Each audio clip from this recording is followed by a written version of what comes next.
All right, we did it. Hey everyone, it's Adam Farkas. And Paul Farkas here. And I am happy to see you all here this morning. Well, welcome to the second day of our live stream. It's 7:30 here on the West Coast, I guess 10:30 East Coast, and people are starting to come on in.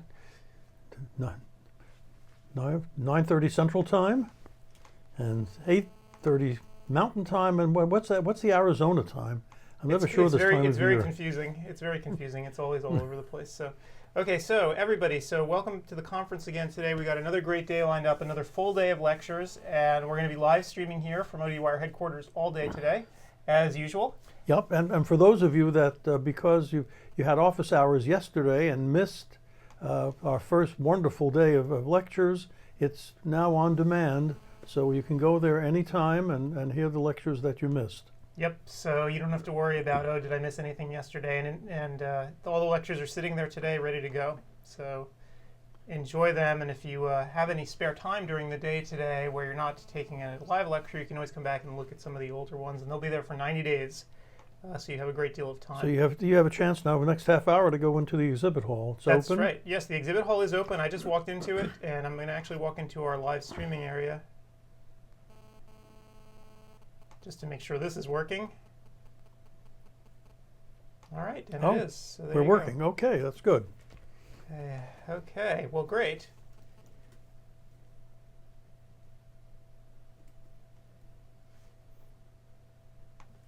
And I'm saying hi to everybody in the chat room this morning. Oh yeah, we have a nice group coming in to want to chat with us. All right, well, great. So I think what I'm going to do for the moment is I'm going to step out here for a second, because what I need to do is let everyone on CEwire know that the live stream is now open.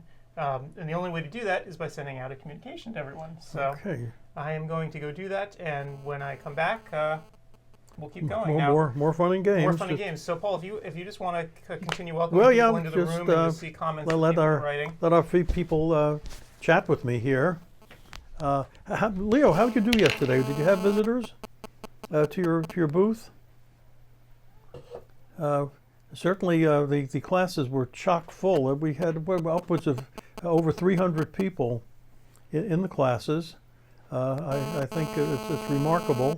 Most people were delighted. I think there might have been one major gripe about a tough exam, which we have to straighten out. But other than that, people were quite happy with this. For those of you that are just joining us, how was your trip over? Did you have to go through security to get here? Well, the answer is obviously not, because this is the brave new world of online education. So no flights, no fat people in the middle seat next to you, no security problems, no worrying about a hole in your sock when you have to take your shoes off. And as a matter of fact, you can be in your pajamas right at this moment, which some of you may be, and we're ready to do the live show coming up in the next few minutes. It's been a very interesting trip. I must say that the past 3 months have been somewhat stressful. Not as much for me, because as you know, I'm useless when it comes to technology, so I didn't even know what to worry about.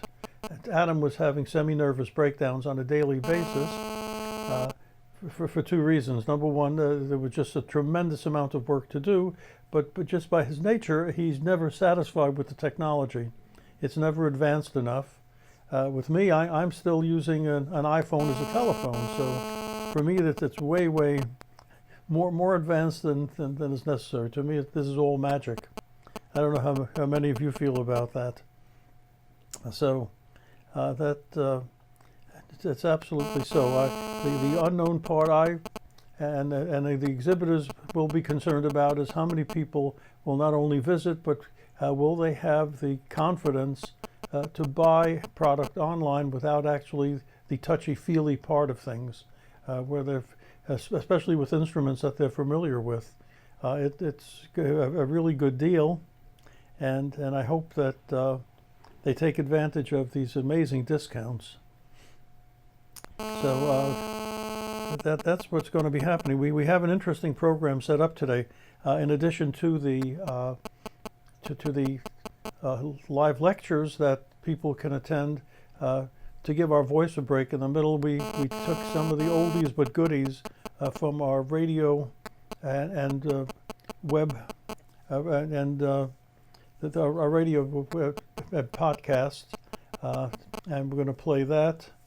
There may be one or two webinars that we may play again during that part as well. I think especially, of interest to those people that graduated after 2000 that really don't know the history of optometry. Today, one of the radio shows will be with Norman Hafner, Dr. Norman. His first name is Alden Norman Hafner, but everybody knows him as Norm Hafner, and basically the feared president of SUNY. I think Steve Silverberg, who went to SUNY, can tell you Dr. Hafner fear comments. He was a formidable character during his term at SUNY. He basically started off fresh out of optometry school when Columbia University closed down. They had to do something with the Columbia University Clinic, and Norman was the first founder and CEO of what was it called again? The Optometric Center of New York, which became the foundation for the clinic at SUNY when finally years later the SUNY merged with took over the responsibilities for the Optometric Center. Those were harrowing times during the 1960s. First, when Columbia University closed in 1956, and New York State was without an optometry college, and the laws were weird in those days, I can tell you. But you had to be to sit for the New York State board exam. You had to have graduated from an optometry college affiliated with the university. And with Columbia University closing the optometry course, people had to really go far away. I think Ohio State was the closest school where you were eligible to take the state board in New York. And as I remember, because I was one of the last classes to graduate from Columbia, we used to have people sitting in the back of the room where they were taking an extra year at Columbia to be able to sit for the New York State Board. Much to their chagrin, the state boards were so hard because of the physiologic optics in there that many of them could just never pass. If they didn't go to a school like Columbia, which was top-heavy with physical optics and geometric optics and physiologic optics, they didn't have a chance in hell in passing. So they kept taking the course over and over again until they finally said, well, New York State is not for me, and they moved to Connecticut or into New Jersey. And New Jersey, of course, was in quotes, the ethical place adjacent to New York. People from New Jersey used to go to the Port Authority building to get their cheap glasses. They would just take the ride in on the bus, and there was a low-cost optical right in the Port Authority building, so they can get their eyewear at a very low price. New Jersey was an interesting case as well for those of you that don't go back that far. The state board in New Jersey was extremely difficult. You had to. There was a fellow by the name that was the executive for the state board called Emanuel Nurok. Manny Nurok. He was a terror, and people were really fearful of him because people would get licenses suspended. They went to absolutely. Oh, they used to go visit. Where you're doing the 21 points. In those days, you had to do a full exam. I mean, no kidding around. There were no drugs, but boy, you had to spend an hour with that patient. And they used to send investigators in, and they had no fear to suspend licenses. Oh my God. Yeah, it was a heck of a time then. But of course, it allowed ODs to practice in quote ethically because they could spend an hour with each patient. I don't know what I would do if I had to spend an hour with a patient. I don't have that much small talk in me. So. Oh my God. Yep. Anyway, did you manage to get everything set up now? No, actually, it's not. I will. So get this thing going here so I can talk to everyone. So what Yeah. I'm doing right now, I pardon my rudeness. You can see computers are set up everywhere here. We have the live stream going this morning, but I need to send out an email to everyone to let Yeah, them you know gotta that this remind is them. going on in this room. Right. So I'm actually composing that right now because I didn't do it last night. I was so tired after this was all over last night that I just... Yeah, I wasn't tired. You see, that's the difference. You're not Mr. Show Business. This is supposed to give you energy. I think the other difference is after you left and went and did whatever you wanted to, I get the avalanche of emails afterwards with problems to take And care also of. you worry about things where I'm so Right. clueless. I don't worry. I'm like Alfred E. Newman from Mad Magazine. What, me worry? I don't worry. It's all going to happen. Yeah, but if we can get the people that are coming on OD Wire for other things, mainly to complain and whine and talk about politics. But Sunday is a big day on OD Wire where they're not interested in clinical stuff. Our non-optometric forum is booming. I mean, I really had to cut back personally from the forums. I used to stir the pot a little bit, throwing the red meat out to the conservatives with very liberal stuff to make them crazy. And then I sort of try to balance it with very conservative views. But what was happening, it got way, way too popular. And as a result, I was finding that there were more posts and more activity on the non-optometric forum, that single forum, than are all the forums combined. On weekends, yeah. It was On weekends. People just wanted to talk politics and religion, and they used to fight. Well, they still fight cats and dogs about religion. And also politics. Nobody changes their mind, but everyone gets their takes care of their energy. I can't imagine people speaking to one another over dinner tables with the vehemence that's done on OD Wire on the non-optometric forum. It's crazy. But anyway, I pulled back, so I do very little commenting on there, except once in a while I have to. I can't hold back, but. Sometimes I'll have to ask the people to prove it, because many of the writers will make statements off the top of their head without any basis in fact, other than possibly getting a snippet from talk radio, which is not exactly the most accurate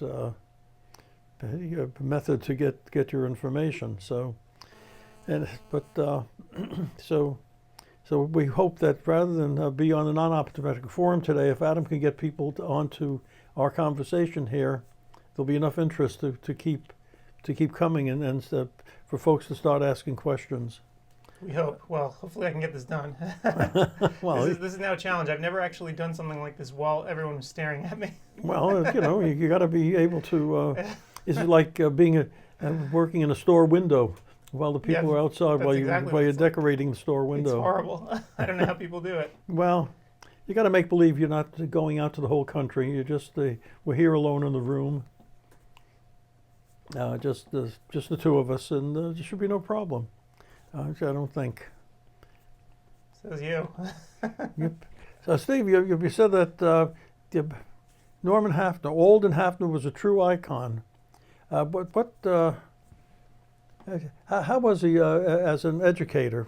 Did he rule with an iron hand there? With Norman, he was certainly a great leader in organized optometry too. He was a leader in education, and you'll see the almost it's probably close to an hour that our conversation with him. He's very critical of what's going on with optometric education today. I mean, that's a whole other issue. You mentioned you had an associate who you told me he told you about Manny, about the executive director, the executive for the state board in New Jersey.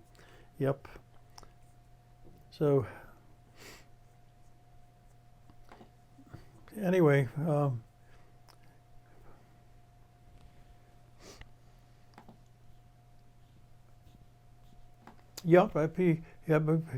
Steve just said that Norman Hafner had an iron hand but a warm heart. Actually, yeah, he was very sensitive to people's feelings, for sure. but of course. Didn't you guys fight each other a lot when you were younger? Oh boy, are you kidding? Well, no. Actually, we were persona non grata at the optometry school for many, many years.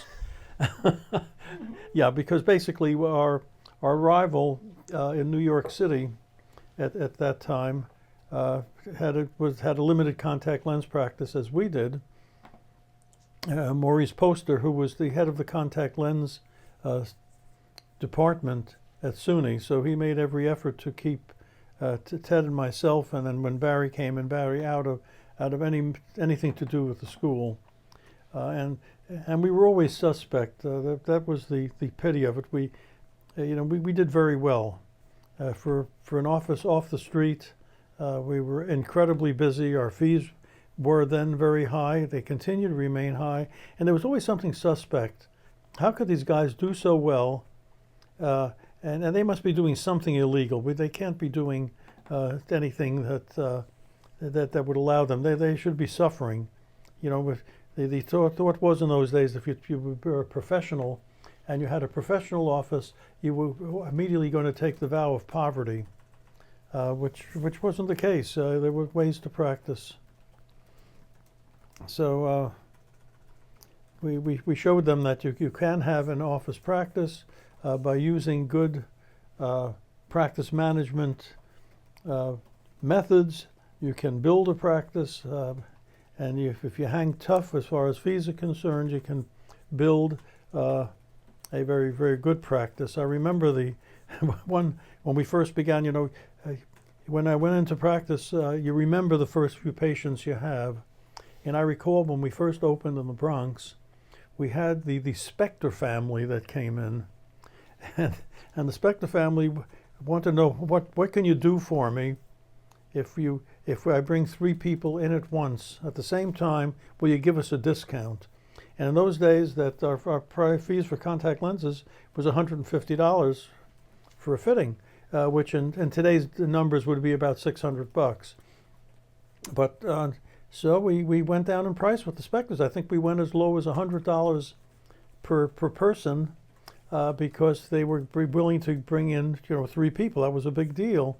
But of course, every referral from that time on became a hassle to try to get them back up to the normal high fee structure. It was not easy. I think everybody that goes into a practice and starts cold can give you these stories about what you went to, and especially if young new practitioners are starting out. Unfortunately, the pain of the neck patients smell blood when they see a young practitioner coming. Many of them are kicked out of other offices, so they'll select a new practitioner, and the first few patients that you have, other than relatives, and even they can be difficult. The relatives, of course, want everything for nothing. So, but it can be very tough at the very beginning. I know there was a topic on ODwire this past couple of days, where a fairly new practitioner doesn't know what to do. She only has 2 employees, one optician, one an assistant, an administrator. The optician is giving her an incredibly hard time, but the administrator just got sick. She can't fire the optician, and the question is what to do. And so they've got all sorts of consensus. The consensus is get rid of the optician as quickly as you can, but hang in there until the other person gets back. My advice was, for sure, try to get someone that that's a loved one to be in the bullpen, to try to have someone in the background so that if a staff member gives you a hard time, you can get rid of them fast, but have someone there just to cover for you until you can train someone else. The consensus, however, is overemploy. Have more employees than you need, because there's always someone that's sick or has another story to tell. So you need that extra hand, and that way you can be very independent with practitioners during the time that somebody is not well trained. The main problem, I think, is that there aren't dedicated trainers in the practice. That you should have one person that's the superstar that can spend time with a new employee. and also to know when to cut your losses. If someone's a loser, you'll know very quickly. Don't try to hang on and make so that loser's not going to get better. If they're not performing within a month. That's pretty brutal. What if I did that You're to brutal? Absolutely, did to me. Out. Out.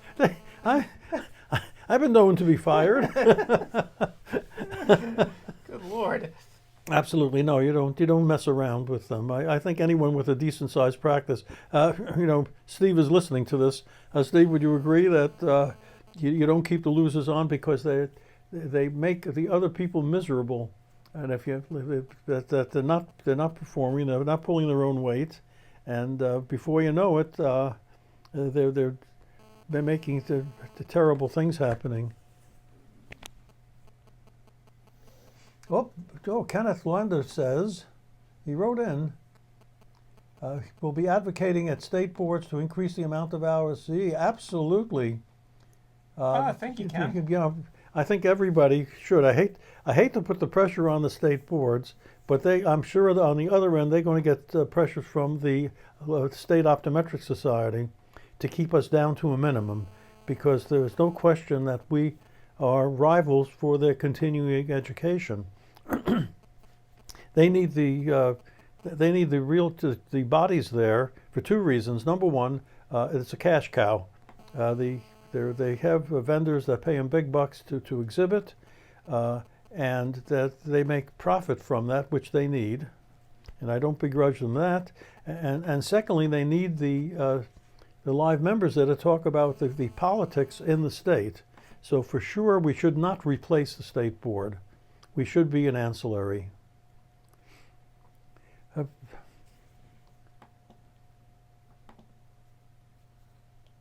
Let's see, Steve, what do you mean by yes, who have a cancer if not gone? You mean that they're cancer on the practice rather than they have cancer, then you fire them. That's another issue. What do you do with someone that, how long do you keep someone that is ill, chronically ill, in your practice?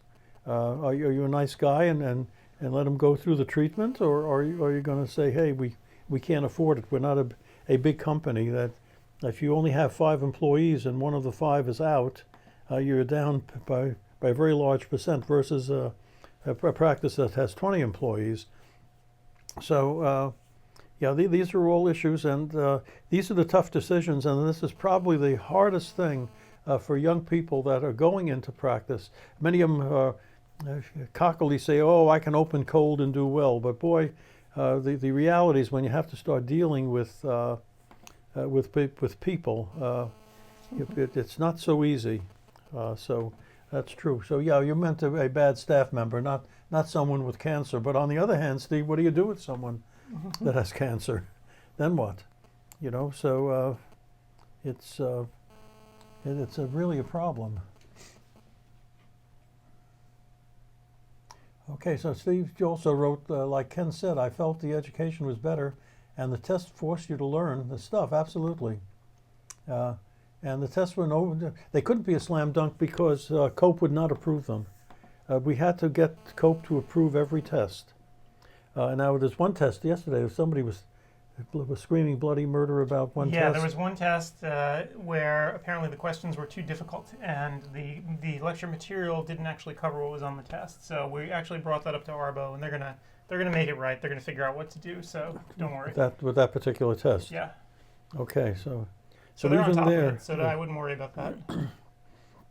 Yeah, I guess when you do 30 hours, it's a miracle that we're not having more problems. So that becomes an issue. Well, this email is pretty ugly that I'm about to send out to everyone, but it's going to have to be good enough. What are you sending out? I'm sending out a mass email to everyone reminding them that we're broadcasting here today, so they live. can come And it doesn't look great, but it's. What I suggested to Adam is that force all the people that are going to be coming on ODWire just to have fun today, to force them to watch us for a while before they go to the next topic. That takes a little effort, though, right?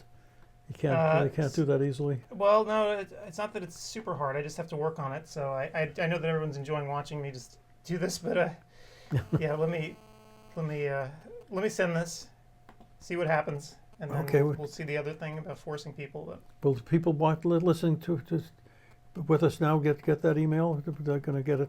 Everyone's going to get it. I mean, it's going to Let go us out to know when you get everybody. the email. See if it went out. First, let me make sure that the email looks proper. Okay, that looks okay. You think this is easy, eh? Doing this Yep. in real time. The reality is I should have done this last night. I was just too tired. No, you're too tired. You can't do everything. Yeah, we're still discussing staffing, and yeah. What do you do with that bad staff member? You have to be so careful. You gotta write it down. Whatever, you gotta keep a diary of what's going on, because certain states are very tough about termination. So you've got to be very, very careful, or you'll have a suit on your hands. So it's not a simple task at all. So I guess you have to put I don't know how you put it into an office procedure manual about illness, that what constitutes illness, that where it has to lead to a person to taking a quick, I guess you have to call it extended leave of absence rather than termination. But you just can't continue carrying someone that's really sick. That's the downside. As tough as it sounds, what do you do? Well, everyone, Adam's a softie. He would keep him on forever, right? You can't fire anyone. I think it depends on the situation. I think.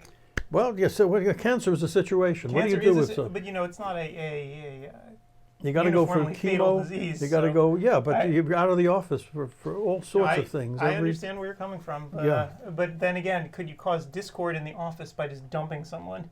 Then what happens? I have a feeling that the discord would not be there. The discord would be that here you have somebody that should be working, that's not working, and they have to put in extra time. That would be the people aren't as nice as you think. You're making me do extra work. Screw you for dying. I don't know.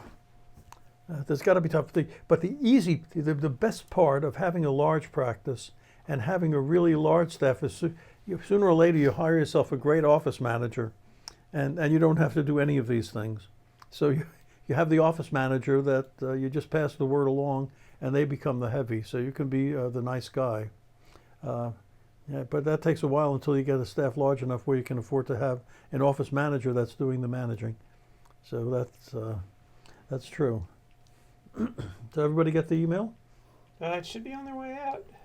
So is it going gradually, or is it going to everybody in one shot? It's going to go everyone in one shot, for better or worse. So yeah, so we'll see how that goes.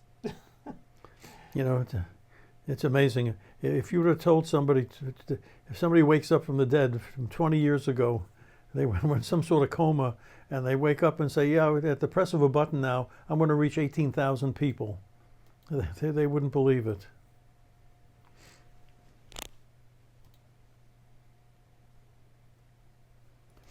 Yep, Steve, you're absolutely true. Steve said the problem is when you hire someone to replace them, and when they come back, you're overstaffed.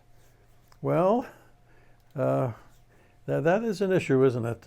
Hopefully, you may increase your practice by that amount, but as the reality is, when somebody is seriously ill, are they really coming back full time? Are they going to be go full speed, or are they going to become part timers? I don't know. So that's also an issue. You just have to. You can't. I guess I'm too tough about it, but wow. Fortunately, we never had that situation in the practice. I can't think back at a time when we had upwards of 20 in staff that we ever had someone that really became that sick.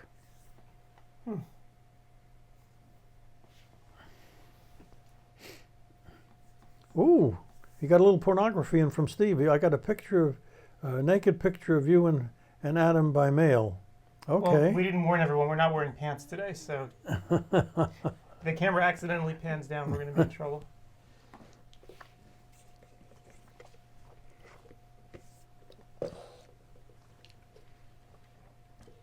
Okay, so that email just went out, and I guess Steve got it, so I know it works.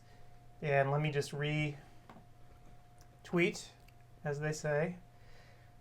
all of this stuff and share it with everyone, with the world. Am I not logged in here? Oh dear. That's not good.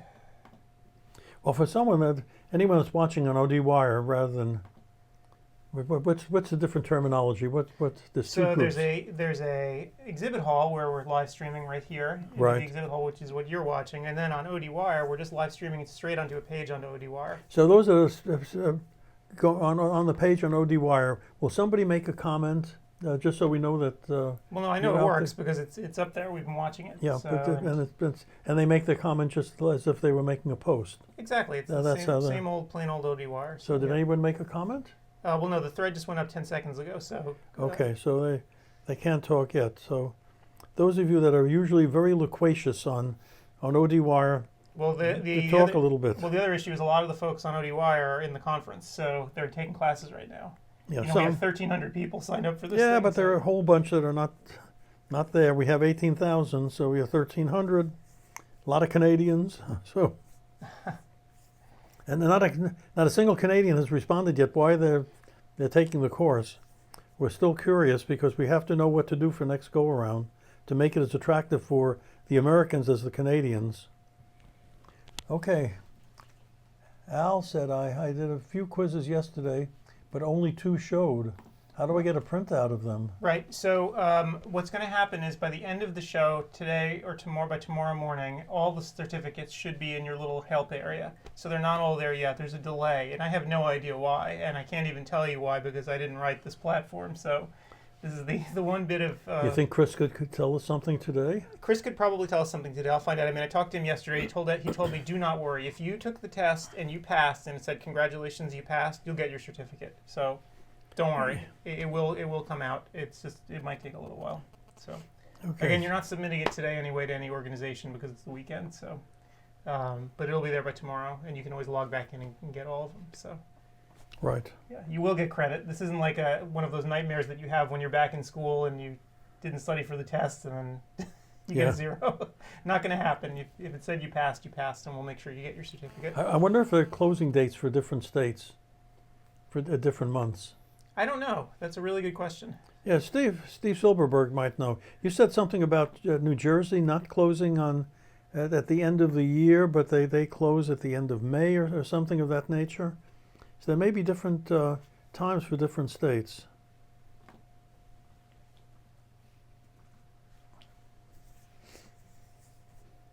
But we'll make certain that I'm certain many are taking these courses for the state board credit, not just for the joy of learning. So we got to be certain that these things work perfectly. And Steve said no email yet, Adam, at 11:02. Give it time. So three minutes ago. So gotta hope it comes in. It'll come in. Sometimes it just takes a minute or two. You know, when you send out, this is something funny that almost no one appreciates because you don't have the situation. But it may be in a spam box too. We've been sending out so much. It's possible. One thing that you need to appreciate when you sending out mass email to say 100 people is a radically different proposition than sending it to 18,000. When you start sending out huge volumes of emails like that, you tend to get issues with deliverability. You get tagged as a spammer automatically by certain servers. People graylist you, which means they slow your email down. They slow down the delivery because they think you're trying to send out bulk email. So you have to employ all kinds of tricks to get out a large volume of email. And so that's what's going on here. And the tricks. Tricks to fool the recipient email servers into letting your message through. Uh-huh. And make them think it's not spam, even if it's spammy. In our case, it's not spam at all because people opted in to get these emails from us. But the problem is it still looks very spammy if Gmail suddenly gets 1,000 pieces of email from us in a matter of seconds. They say, whoa, what's going on here? Right. And they'll try to stop it. So okay, you have to employ a bunch of tricks. We do it each week with the newsletter. Okay, so Steve is standing by at 11:05. He said no email yet. And he also said that he thinks all states are different. So that would be an interesting thing to know for us in the future when's the closing date for different states. You get right on that. Oh yeah. This is No, what I'm you're good about. at giving advice to other people. Yeah. I get on nothing. Yeah, so the email did go out. Steve just may not have gotten it yet, or maybe junked, or I don't know what, but everyone is getting it, so I can see it go out. So Right. Okay, we had two different coffees for the past 2 days. What do you think? We're comparing Einstein's coffee to McDonald's coffee. I'm an Einstein's kind of person, but So $2 is better than $1. I think so. Okay, but you had flavored coffee yesterday, so this is Yeah, so it's a little different. plain old The fashioned. McDonald's plain coffee is not bad. It's better than Starbucks. It's smoother. It's certainly worth $1 for a Okay. large coffee. I would say so. Okay, so if you're just joining us, everyone, welcome to CEwire2015 and welcome to our ODWire live stream. I just want to very quickly remind everyone that our conference is sponsored by these folks. So we have a large number of vendors who have helped us out with the conference, and we are deeply, deeply appreciative, because without them, we'd be in a very bad place. These conferences are expensive to put on, and these sponsors let us go ahead and really get everything set up before we even opened up the conference to registration. In particular, I'd like to thank Marco for sponsoring this live stream today. Yeah, that's why we're here. That's why we're here. In this sumptuous booth. So Marco made this all happen. So thank you so much, Marco. And let me just quickly review some of the rest of our vendors as we get started here. So Quick Eyes, you may or may not be aware of them. They are an EHR program, or I should say ocular medical records, they call themselves. So very specific. Their software is actually very specifically built for eye care. The CEO of the company is actually an OD, and he's used the software for a long time in his own practice as well. So it's battle tested. It's web-based, or as they say these days, cloud-based. So you don't have to install anything on your own computers. And he's giving about $1,000 off the setup fee for all versions of his software right now. So if you've never seen Quick Eyes, go over to their booth. You can see it in action, and you can contact the folks at Quick Eyes if you're interested in a demo. VSI, Vision Systems Inc. is the, as far as I know, and Leo can correct me, the largest used equipment dealer in eye care. They have all kinds of instruments. You're seeing that they have very special CEwire discounts today, just for you guys. So $2,500 off all their patternless edgers, $2,500 off their fundus cameras. They have a huge inventory of all other kinds of instruments. If you go to their booth, they have some great videos set up to show you what it's all about and what they have. As Leo told us yesterday, they actually have 30 techs on staff that do nothing but take these machines in and recondition them to like new condition before they resell them. So, and most importantly, Leo Hadley, who runs the show himself, is at the booth. He is here, so and he's at the booth, so you can contact him. So I strongly recommend, if you're looking for instruments, head on over there to see what they have. So you can score a really great deal here today. Our friends at Oculus, so they're offering 3 years of warranty on all their devices. And in fact, we have a webinar, radio show. We have something queued up here for later in the day where we talk about the Pentacam, where we did a show about that and using it to build a dry eye practice. And that's just one of the devices that they make. So Oculus has 3 years of warranty if you purchase by May 31st. So it's a great deal. Our good friends at iDoc. So again, iDoc is a buying group. If you're unaware of them, they are a good value in buying groups. So as we all know, there are some buying groups that you have to actually share a percentage of your gross, and you have to open up your books and everything else. iDoc's not like that. They charge you just a membership fee. It's a flat rate, and away you go. And you can get some great deals through them, and they have educational opportunities as well. What they're offering for folks at the conference today is if you sign up by May 18th, you'll have no membership dues until October 1st, and that's worth a good $700. So head on over to the iDoc booth to take advantage of that. Also wanted to give special mention, we have Wells Fargo here with us today. So not the entire gigantic bank, the nameless, sort of faceless organization. We have the Practice Finance Division, and you may have known them as Matsco back in the olden days. So these are folks, if you need a loan to start up a practice or expand or bring in an associate, or very importantly, buy equipment, they're there for you. And they understand your practice. They have worked literally with hundreds upon hundreds of practices in eye care over the past 20 years. So they understand your business inside and out. They give great advice too if you just want to go talk to them. about financing and so on and so forth. So they're great folks to talk to, and they're here too. Yeah, as and, well. and their radio show is going to be up now. We gave it up. We premiered it yesterday. Yep, yeah, we premiered their radio show with one of their VPs, and we're going to be putting it up on CEwire on the main site this week. So you Yeah, can so listen as it'll well. be worthwhile listening to that show. Yep. And the folks at Allergan, we're very happy to have them come on as sponsors of the conference as well. So that what they're actually showing off is a boot camp that they have. That's why you see the dog tags up there. They have these boot camps that they do around the country called Pathways in Medical Optometry. So this is where they bring in experts. They bring them to you, and then they do this boot camp where you learn all about medical optometry, things like how to bill and so forth. You know, things that Great. a lot of people are not. Can you end up losing weight at the end of the boot camp? Not that kind of boot No. camp. You probably gain weight because I'm sure they feed you. But it's for people who want to expand their medical practice but don't know how, and it gives you really concrete steps on how to do it.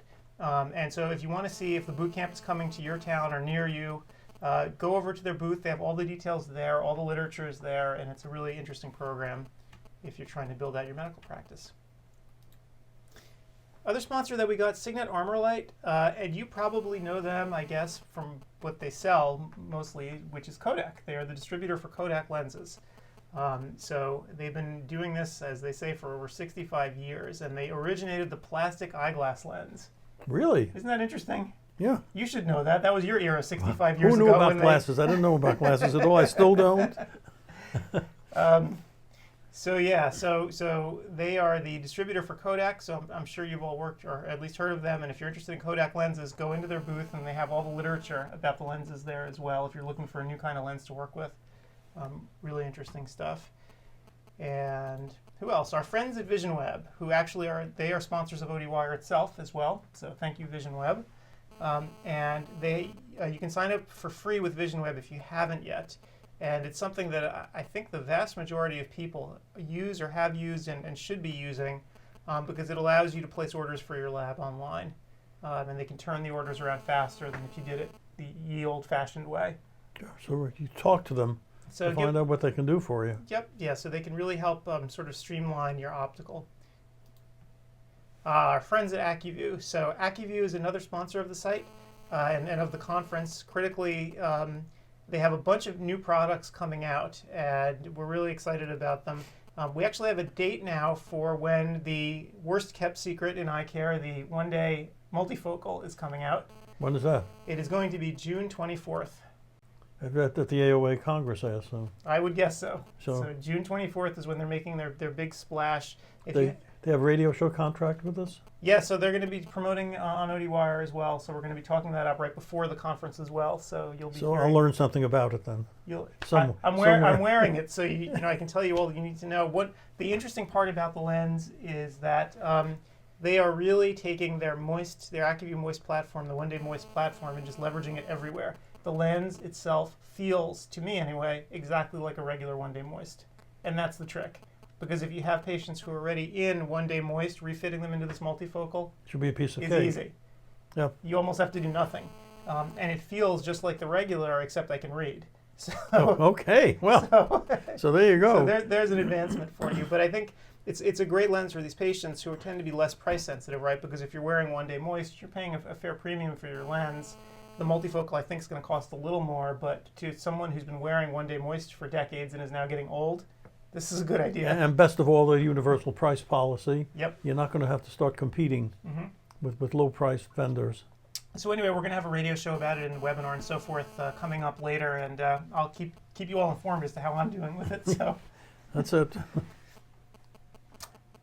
And finally, Diopsis. So Diopsis makes units that do office-based electrophysiology, so visual evoked potentials now. So these are sort of advanced techniques that let you assess the health of the optic nerve. And I know that, Paul, this is out of... I've always wanted to know about that. So there you go. So I know that, back in your day, this was not something that... No. So, but I can tell you that these techniques of doing electrophysiology are well established in medicine. You know, we did them even 20 years ago in the neurology labs. If you wanted to see why someone's nerve in their arm, let's say, wasn't working properly, you do EP studies. And the fact that they now have this for the eye and something that you can actually purchase and have in your office is a really great thing, because it really gives you a good functional assessment of what's going on. So those are the sponsors for the show this time around, and I really hope that everyone hits up the exhibit hall and says hi to all of them.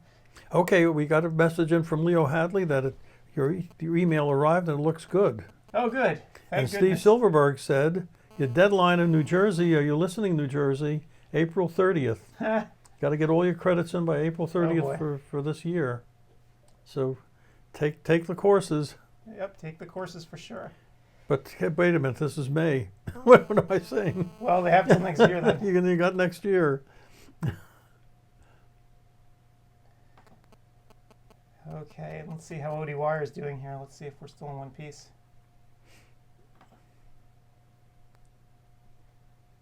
Jerry Sherman was doing this at SUNY circa 1975, doing EP studies?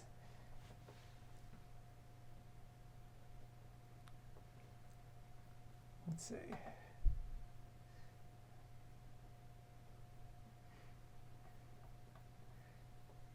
Alrighty. Wow.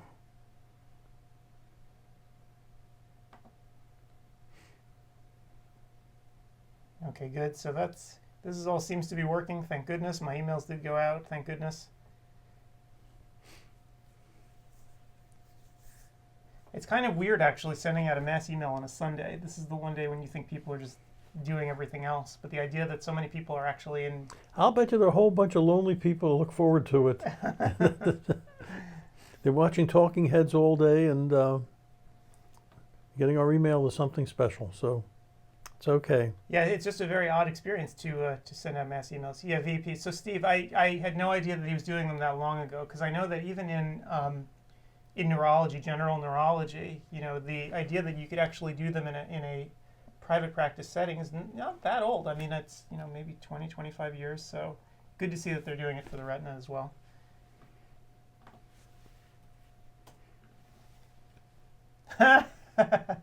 So yeah, so Steve, it's funny, I remember those old scientific systems, even when I was in college.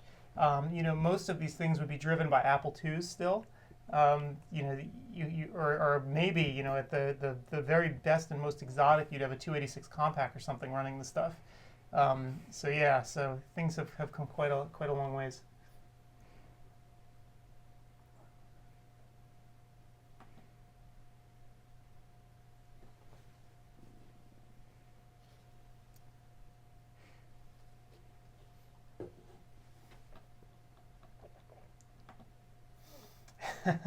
And I hope everyone's actually been doing quite well watching the lectures, depending on how your state of broadband is.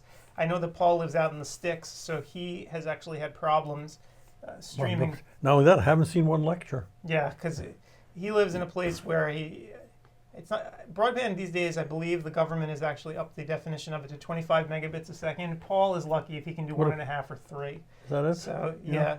So I've heard that most people have been doing fine on the lectures. Occasionally, we had one guy who tried to use a satellite connection to stream video. Oh, so you know, these just don't work very well.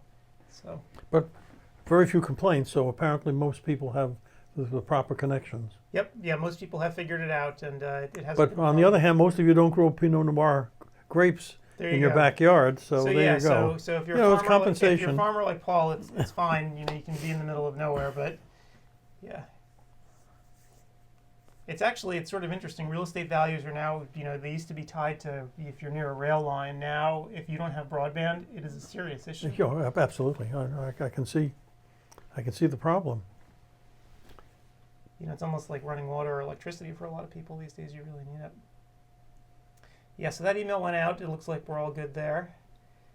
And so what are people watching? What are the classes that are going on right now? Well, let's pull up the schedule and find out. Since I confess to not having it committed to memory. Maybe we can inspire some people on CEwire to still join up. Yeah, it would be great if they did. You know, they can watch all the lectures on demand, so it's not like they'd be missing anything. Latest schedule. Day 2. Did I miss day 2 here? And I don't like the way they laid this out. Okay, day 2. So another keratoconus lecture with Dr. Iden. Oh, excellent. And he's there today, right? Yep, he should be there. And let's see, that's day 1. And on the other track, a great lecture, Scott Morris with Building the Medical Model in Practice. Now, interestingly, Scott Morris is one of the guys who's doing that Allergan boot camp. Uh-huh. I saw him in the promo video. So when you get this lecture from him, I guess it's sort of a sneak preview of what you would get on, for an all-day basis at the Allergan boot camp. So interesting stuff. So it's interesting. Just from an economic point of view, maybe Steve can answer the question. When is the break even? When you start building a medical model, you need a load of very, very expensive equipment. I mean, it makes Leo Hadley smile, but for the young practitioner, they need all sorts of stuff. What kind of break even is there when you get this very expensive medical equipment to have this medical model? How do you do it? Or do you depend that you think you're going to be getting referrals in from other optometrists to use this equipment? So it's a real issue. Now, I know that, Steve, you have a medical model in your practice. So what do you think? Any thoughts about that? Or anyone else, by the way, if you're listening on CEwire, tell us about your experience. Steve attended the boot camp. There you go. So okay. Everyone, head over to the Allergan booth and take a look at the boot camp materials. It's something you might want to do. Yeah, and then head over to VSI and pick up some equipment. Yeah. And then get a loan from Wells Fargo. There you go. At the same time.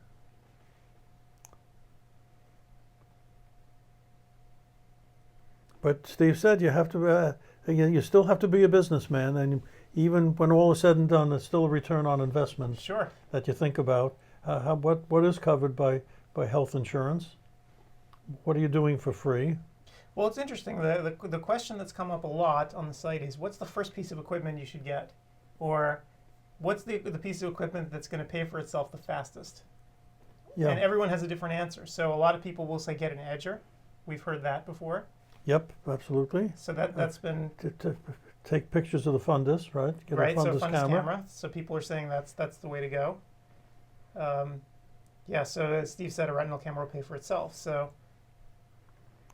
Well, and the stuff you really don't need. I remember our first practice, we had all of $7,500 to equip our practice, and in those days, what we get? We didn't use a regular refracting chair. Guess what we used? You wouldn't believe it. I don't want to know. I'm even ashamed to say it, but we used a beauty parlor chair. It didn't even have a hydraulic pump with your foot, but it didn't matter. But the more important was the instruments that would give you income. So you have to really figure that out. You know, his father-in-law, yeah, absolutely. That has confidence in you. That's still talking to you. That's true. Boy. Wow, that's funny. No question. That always helps. But things have really changed from your day, right? Because there you're talking about things like chairs. Now we're talking about things like OCT. Well, and we're talking about medical health insurance, which there wasn't anything like that in those days. People just you went in to get your eyes examined. You paid for it. People paid cash. I mean, I wonder how many people actually come in with green stuff now. It's very unusual, I think, in most places. So. Yeah. As a matter of fact, even by the time I left practice in the 90s, if somebody gave you a big lump of cash, you sniffed it to see if there's any white powder on it. It was a rarity. Yeah.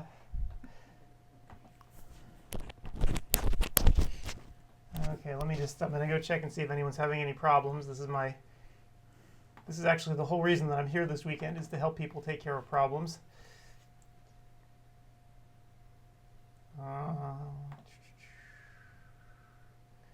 Let's see.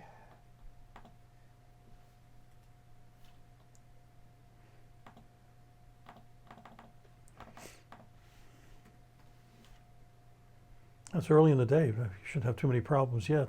No, I don't think so. Nothing terrible yet.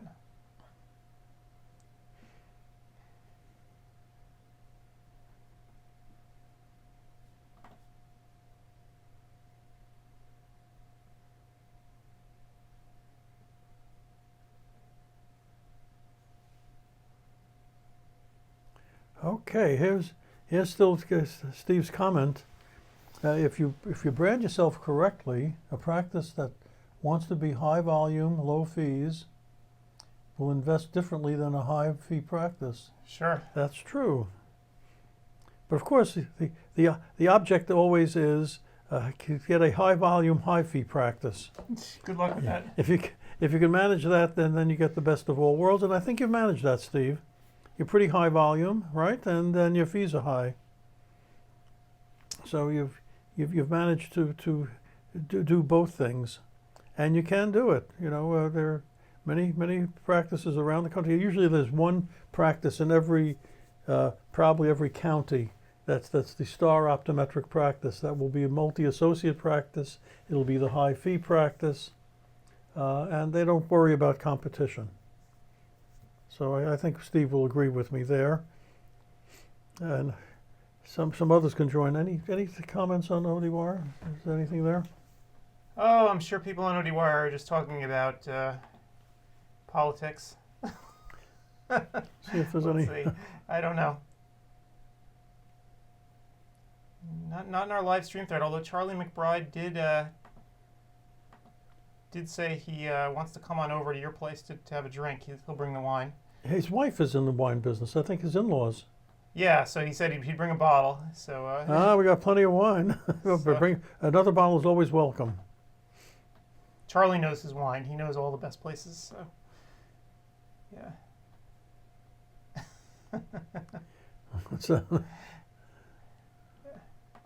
That's funny. So yeah, so these are the things that people talk about, right? Pastrami. So yeah, but you know what do I do?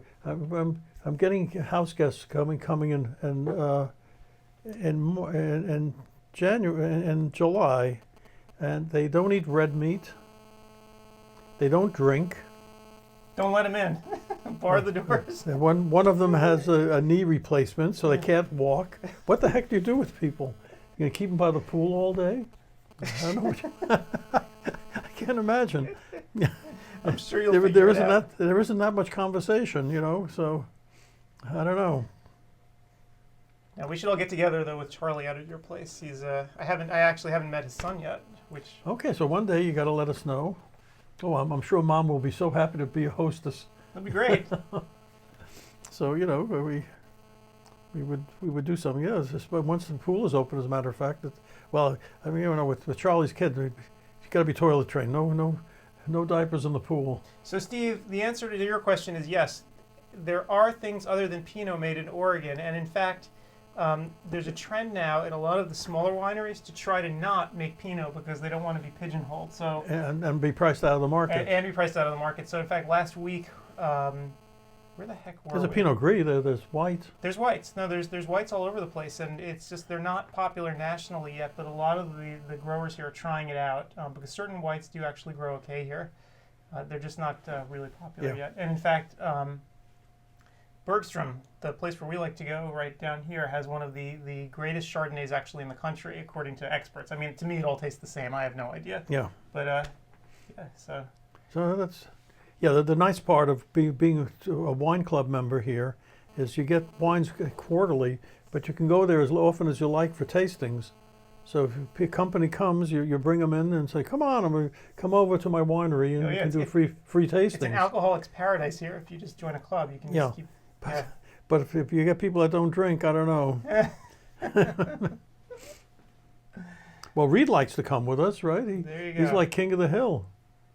He comes there, he brings his own little sparkling apple juice. Yeah, that's actually one of the big differences here in Oregon. You can bring kids to the wineries and it's okay. You know, you try to do that in Napa, they turn their nose up at you and that's wasting space. You can do that here though. Alrighty. So and many of the wineries, they have picnic lunch. So a lot of people just bring their own lunch to these places. Yep. So you have a picnic. So if you come to Oregon, you know, you don't necessarily just have to drink there. You can eat as well.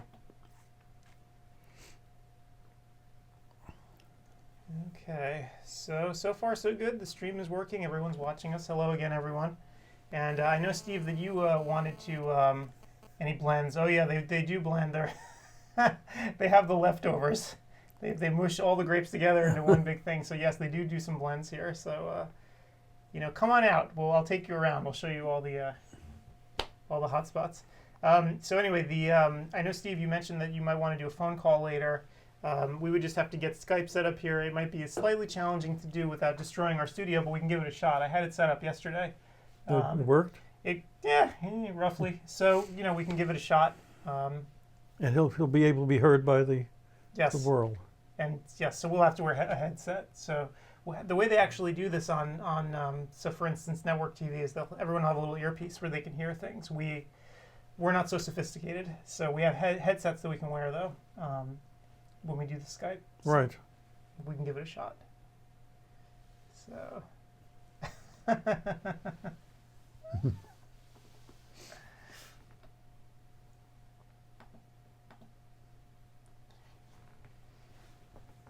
So let's see. So it's 8:30 right now. So hopefully everyone is in those 2 lectures.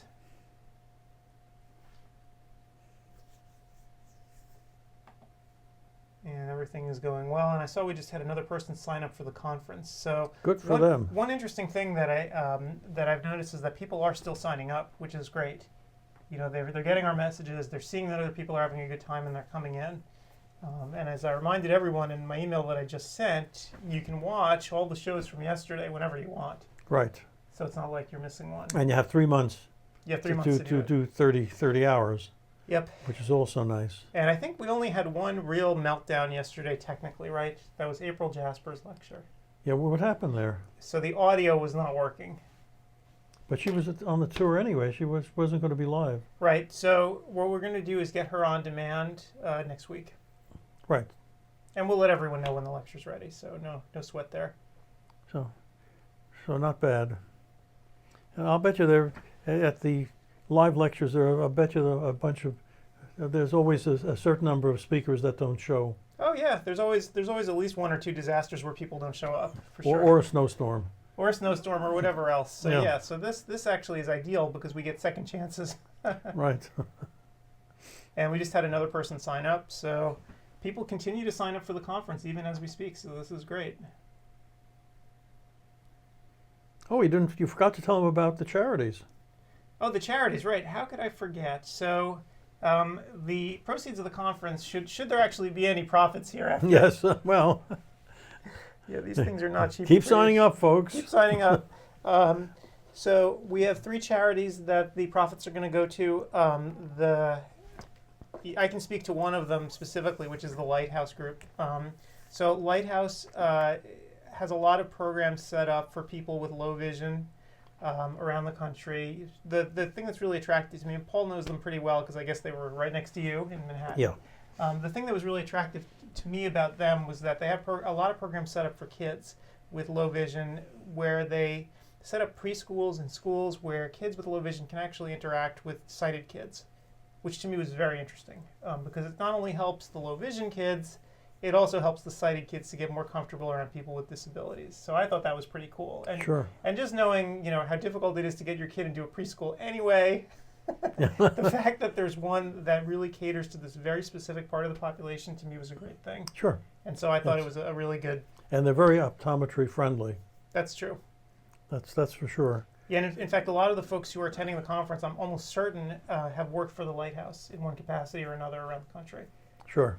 So. Sure, and then there's the American Optometric Foundation, which is another very good charity to enhance education and give scholarships and travel scholarships to our students. Yep, and again, a lot of the folks who are at the conference today, I'm sure, have gotten scholarships and grants and so forth through the AOF. So that's another one.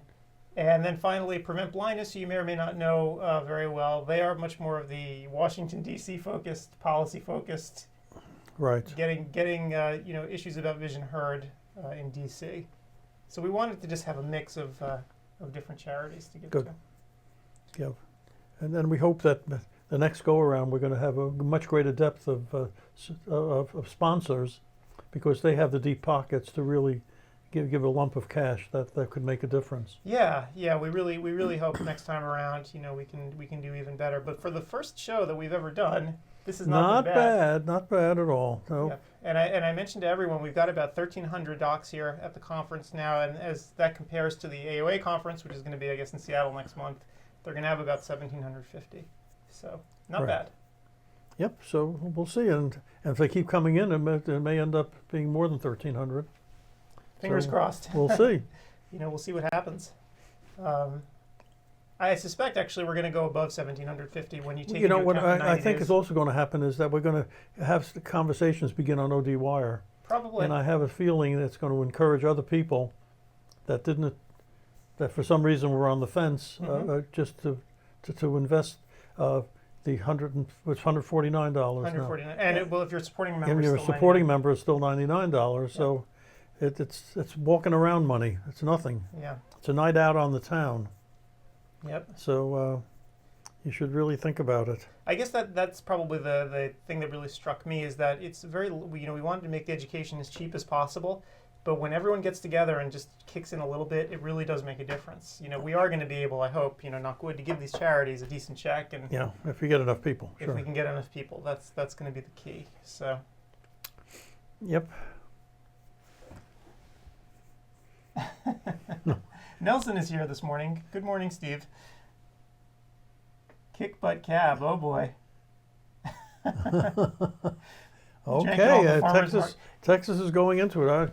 With that hot weather, I can't imagine a grape would be happy. But okay. No. The certain grapes like hot, dry. So. Yeah, but Texas hot. Well, maybe not Texas hot. I don't know. We'll have to And see. Oregon hot. Now wait a minute. Now you say Texas, you visualize this great dusty wasteland, but the hill country in Texas actually is No, quite green. as a matter of fact, I must admit, I once spoke at the Texas Optometric Association, and I realized, I think the thing was in Houston, and it was very I felt an extremely sophisticated urban environment, and it was a choice between two lectures I had to give. One would have been the monocular considerations in fitting the binocular aphakic. That was one, like a grown-up intellectual. Or the other one was, does your practice have sex appeal?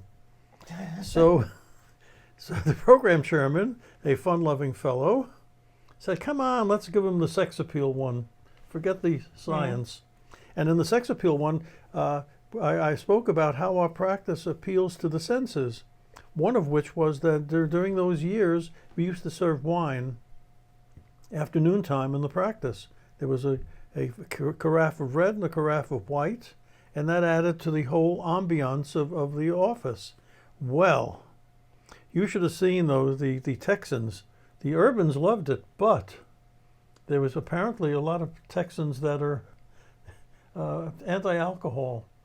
And they said to me, if I would try that in my practice, they would kick my butt. Was this 50 years ago? When was this? not meanwhile, exactly as 50, Steve but says, at least 40. So Steve lives in the middle of hill country, so and there are wineries all over. So if you visited, you'd be really surprised, I think, because Things have changed. Well, no, this one region too. It looks very different from the rest of Texas. It's Well, really beautiful. I mean, place. as a matter of fact, when I first went on the lecture circuit, I didn't. One of the places I spoke was at the early Seco, which was very, very southern in those years. And it wasn't the first time I gave this particular lecture, and some of the lectures I give are pretty good. I get a good audience response, and there's action. Well, I had these guys looking at me like this. Their arms were folded. I said, I must be speaking a strange language. And because we're not your New York accent. So, folks, this was another era. But I'm much more cognizant, and ODWire has taught me about the regional differences. And if there's any arguments that you have, you can just see the different regions of the country. And yet there are similarities. Like where Steve lives in hill country, if you just drop me there, in a helicopter, you dropped you there, you'd be fine. You'd be walking around from winery to winery, stumbling just like you do here in Oregon. Yeah. Because the country is, there are different regions, but it is very interesting in that I think the internet in some ways has really made the country a lot smaller. Yeah, but and look, I have overcome prejudices. I mean, I must admit that up until a year ago, I never knew anybody with a pickup truck. That's the most insane thing I've ever heard. Do you actually know people with a pickup truck? Go 2 houses down here. They have pickup trucks. Go across the street. Well, But now where I live, everybody Jeez. has a pickup truck, and I can see they pick up stuff. Because to me, you have a pickup truck, you have to pick up something. But I would never pick up anything. Oh So boy, where well would I have that's a- the point. You don't know how to pick up anything, so. No. Ugh. So, but now I see. So I've overcome that prejudice. So, I'm pretty proud of myself. Plus tattoos. Everybody has a tattoo here. Yes. I mean, like makeup. in the wintertime, when the pool is closed, I swim in a local club. And my goodness, I'm astounded at people that have tattoos. Why they would do that, that's another question. I don't know. Oh my God. And body piercing is a whole other story, so I didn't want to get into that. One Steve complimented another Steve. Steve Silverberg complimented Steve In Nelson fact, on a great I'm lecture. getting great feedback from all of your lectures. As a matter of fact, people are sending me emails that the lectures, by and large, have been really, really good. Other than that one little problem we had with the test, that's been it. People have been sending me emails saying just how good everything is. And even though there's no live audience, there's still enough feeling of extemporaneous. Well, there is a live audience in that, just like with this chat window, people are talking to each other during the. Yeah, during it. But as far as laughter, you don't get the pause for a funny line. No, there's no laughter. Yeah, there's none of that. Maybe that'd be a good idea. A laugh track. Yeah, That would can't be put a great. laugh track in the even when it's not funny. Yeah, I think one of the big mistakes that most new speakers make is they think they have to be funny. They have to start off with a joke, and really most speakers shouldn't do stand up because you look like an idiot. You really stick to the facts. That's what I think. Yeah, so I assume everybody stuck to the facts here. Well, I commend the speakers, though, because it is very difficult for people who have not done webinars before and haven't actually done a lecture into a computer. It is a really hard thing to do. Oh, absolutely. To actually just talk into a computer with no feedback at all is really hard. And to get it to that 50 minutes. Yeah, to do a get it 50-minute timed right. hour. Yeah, it's hard. So I commend all of them for doing it. They earn their money. And as we said yesterday, I feel like the only people who should be making significant amounts of money off of education are the people who are actually doing these talks. And how dare anyone not pay a speaker? Yeah. And How dare they? yeah. Don't stiff your speakers because this Don't ever do it. Yeah, I used to say that probably speaking is the only other profession next to hooking where you have to deal with amateurs. that so many speakers are willing just to, let me be in front of an audience, please. You don't have to pay me. Well, you gotta get it paid. Yeah. The speakers did the absolute hardest work here, and they deserve whatever they ask for. Yep. So we're happy to do it. Yeah. I mean, let's face it, setting up this conference was a lot of work, but in the end, am I really doing that much? Am I putting myself out there? Am I sharing what I've learned? When you see these really highly technically complex lectures that people are giving, Yeah. it's just remarkable that they would come here and do this. So, yeah, more power So we to got to them. say thank you. Absolutely. So, thank you with dollars, I guess, always works. So I'm happy to pay our speakers. Thank you. So Yeah, and as Steve just mentioned, it's weird not to get audience feedback and not be able to gauge the room. It really is. You don't know if you're falling off the rails. I mean, right now we have no idea either what people are thinking yeah, about so we're this. hoping that people will go on ODWire and say something, or come here and say something. Oh boy. See, Paul gets laughs, but it's hard. It's hard doing this stuff on the computer. That's the one thing I'll give physical conferences. And also, someone sent me an email saying, yeah, the one thing they're not getting out of this lecture is they're not getting any free junk. No pens, no Free junk. no pens, no Post-it notes, nothing. On the other hand, you didn't have to take your shoes off to go through security. That's true. So it's a trade-off. So yeah, no travel. So I already documented my 24-hour trip to get back from New York at Vision Expo East. So we don't have any of that, which was great. Steve is wearing headphones. Why is he wearing headphones? So, oh wait, and I wanted to say before we talk about Steve's headphones, we just had another person sign up for the conference. So in the time that we've just been talking for these last few minutes, we've had 3 more people sign up. This is like a fundraiser. What are we doing? We got to get Jerry Lewis out for. We got to start sweating like Jerry Lewis. Or I could start juggling. Or Oh my Yeah. God. So what's the give people? You need one gunner in the room. Yeah, that's true.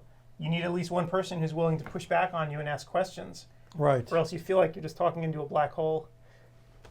Yeah. Well, why is Steve Nelson wearing headphones? What's he doing? Well, he's listening to us. Maybe he hopes that we'll have a Skype call with him later. Yeah, I already told the other Steve that we could try to do a call later, but gosh, we might blow up all the infrastructure, but it could be fun. So maybe we'll do that. And maybe you can even watch me setting up our headsets here too. It'll be more fun. So I hope you're all good extemporaneous telephone speakers. It's almost going to be like the car guys making it. Oh boy. Yeah, so it's really interesting. So people are definitely responding to the conference. I think we might have actually just had somebody sign up as a supporting member because they wanted to get the discount. So again, supporting members, remember that if you're a supporting member, somebody upgraded themselves. Yeah, so if you sign up as a supporting member first, and then you sign up for the conference, it's the same price as if you're just signing for the conference alone, and plus you get 1 year of supporting membership where you're getting all the benefits. Yep. Like free classified. Yep, like the free classified. And like the supporting members forum, which is our little secret area where we get the consultants coming in and giving good advice. Yep. Speaking of that, I hope we're having one of our consultants doing a radio show today. Yeah, right? so once we run out of things to talk about here, if we need a break, we have a few of our old radio shows queued up. We have a couple of really great ones for you. Building and running a profitable optical, which is one that we did before. I queued up the Smart OD talk because what's that one? I forgot what's about. Covalis, the Smart OD. Oh, yeah. Who? What? He hasn't done that one though. The I old one. I had one in the can for him with Dan Diedrichs, so that might be a good one. We also have boosting second pair sales with Tom Bowman, showing people how to effectively sell a second pair. Yep. Without feeling like a used car salesman. So, let's see. What else do we have here? We have Augustin Gonzalez. Everyone likes to hear him talking about generic drugs. Oh, yeah. So that might be a fun one to do also. We have Building a Dry Eye Practice with Barry Iden. So Dr. Iden is giving another talk, a real talk for CE credits elsewhere in the show today. But I thought I'd also dredge up one of his radio interviews about how to build your dry eye practice with the Keratograph 5M. So that might be a fun one to listen to as well. And Norman Hafner. We can't forget and Norman him. Hafner. Yes, we have another famous old guy lecture here. Norman that was Hafner. a hit yesterday with right? Everyone loved him. Everyone loved hearing Irving Bennett, so we might dredge up. You really mean he's 95 years old? 95 years young. So we have him. It's almost like the 2,000-year-old man. Yeah. So, and we have a couple of webinars that we can show off too. We have Jack Schaefer talking about ocular surface wellness and building your practice out that way. Yeah. Which could be interesting. I heard the word wellness. It always reminds me of chiropractors. They're always making you feel well. Wellness. It hits me the wrong way. I don't know. What do you guys think? What do you think about the word wellness? Does it sound a little scammy to you, or does it sound like something legit? I don't know. Yeah, it always sounded very sort of nebulous, like the kind of things that you'd see on a dodgy supplement bottle or something. Right. I don't know. But I guess the concept is sound, though, right? Trying to prevent problems before they actually become problems. Yeah, probably good. Saying that, I took all sorts of vitamins this morning. I keep knocking it, but every day. And every day you do it. I take stuff. So there you go. So there you are. So you got to believe. I guess they're out of class, by the way. Are we in between classes now? It's 10 minutes to. 10 minutes to the hour. Let's see. So for those of you who are listening, now's the time to visit the booth. You have 10 minutes.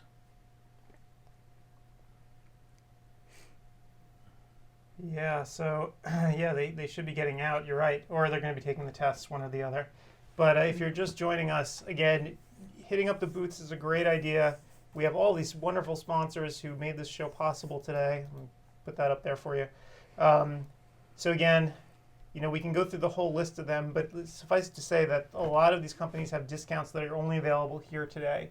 And each one of these companies made this show possible. So please stop on by, check out their booths, check out all the materials, and say hi to each one.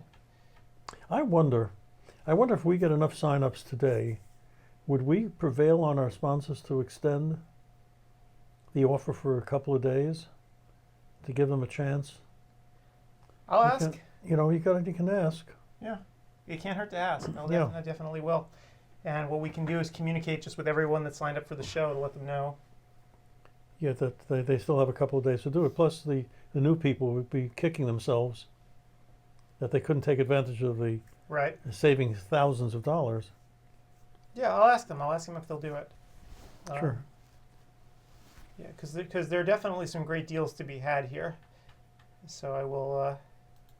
Oh, Steve wants to know, one of the vendors is offering a drawing for everyone who visits the booth. Is that CSI? VSI is offering, so Steve, look up on the screen right now. You'll see VSI has 3 door prizes.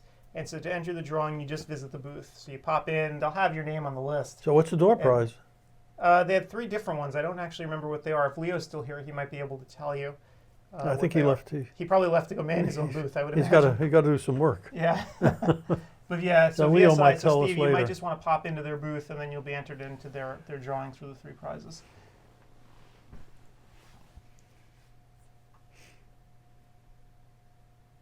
Yeah, so Steve, absolutely. We're going to remind VSI and all the other sponsors that a lot of people won't actually be here, yesterday or today. They'll be viewing it next week. So we'll try to get them to extend the offer to people who are registered at the conference. What we're going to do actually is leave people's booths open.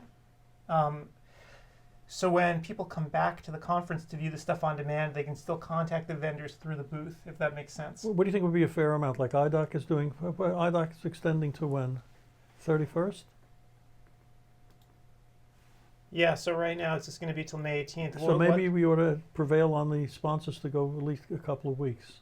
Yeah, I think that would be reasonable for both them and us. So, for our members who sign up. And it's no big deal for us to keep the booth open. No, not at all. It can stay open permanently Right. during the on-demand period. So, yeah. Okay, so that might be a good incentive. When others will tell them about the good deal. Yep. So if anyone is making a purchase, please share with us what you've done. Because this is a new experience for everyone here. For the vendors and for the buyers and for us. Yep. Does it figure to be a vendor on an online venture? Yeah, well, Leo told me, and so let's see. Leo, you still here? Oh, didn't leave. So IDOC said they were pretty happy with what's going on. Leo was telling me actually. Leo just said pupilometers and frame warmers. So those are the door prizes. Yeah. Cool. All right. So okay, so Steve says he needs a pupilometer. So you want Leo to rig the contest, eh? All right. But Leo, I'd be really curious about your experience. I know you sent me an email yesterday saying that people are definitely coming into your booth at a brisk pace, and you were able to talk to a bunch of people and quote stuff out. So I'd love to know how it's all going for you. And what we can do is keep your booth open again for the duration of these next 3 months if you want, and have people, if they contact you through your booth, maybe qualify for a discount. I'd be really also interested in how many are closed, how many closed sales. Mm-hmm. That is just rather than just the curiosity seekers, how many people are actually closing a sale based on the visit. Yeah, it's interesting because the sales cycle of some of this stuff is so unbelievably long. Yeah, I mean, it's like think about it. Let me go home and think about it. It's almost like buying a car, or probably even worse, right? Yeah, they agonize, and then they go on CEwire. Which one should I buy? I mean, you have few people like Silberberg or like Panzer who are just like, whatever, I'll just, here's my check and give me the piece of equipment I want to experiment. But for the most part, I think people are very, very sort of conservative and cautious. Conservative? When they're buying optometrists? Spend money? So, yeah, so I can imagine that the sales cycle for a lot of the stuff is very long.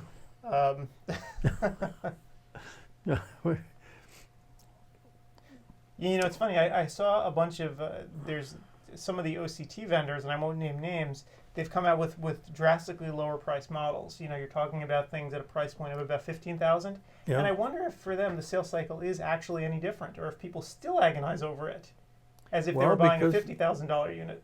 Yep. It's all the same. So anyway, what's coming up in the next hour? Good question. So what is coming up in the next hour? Oh, okay. So Bob Ribello is going to be talking about how to avoid and survive audits. Oi. With everyone, if you've never heard Bob speak, that's going to be a funny one. So you should definitely consider checking it out.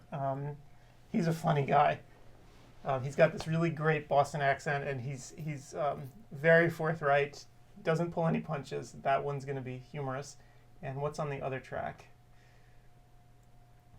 Science, something sciencey, I'm sure. Sue Resnick. Okay. Oh, that You dry eye. can't miss with dry NGE. eyes. So again, we have a science track going and a business track going. So it'll be, and if you want to hear both, you can't hear both, but right after you've listened to one, the other one will be available on demand. Yep. So you can do that as well. Yep. So don't be afraid to do it. Yeah, and Sue is actually a really great speaker. We've known her for I don't even know how many years. What do you mean? Forever. What do you mean how many years? Sue was a teenager as a patient of mine. How many years is that? Right? She came in as a patient, and then as many of our patients became inspired, they thought our practice was what optometry was. Many were kind of disillusioned when they found out that it's not exactly what we had in New York. On the other hand, Sue has been a superstar from the moment she went into optometry school. She became a technician for us on weekends and holidays and during the summer, and she moved right into an associate position with us from then on, and now she is a senior partner. Yep. Barry has said farewell to the practice, except for 2 days of visiting. He's on to other ventures, so it's Jordan Cassellow and Sue Resnick and plus associates that are doing it's the next generation. Yep. So never thought I'd see that. Anyway, Sue is really good, and in fact, as I recall, towards the end there, she's the only one in your practice who I would let touch me and examine my eyes. So take that for what it's worth. Well, there you go.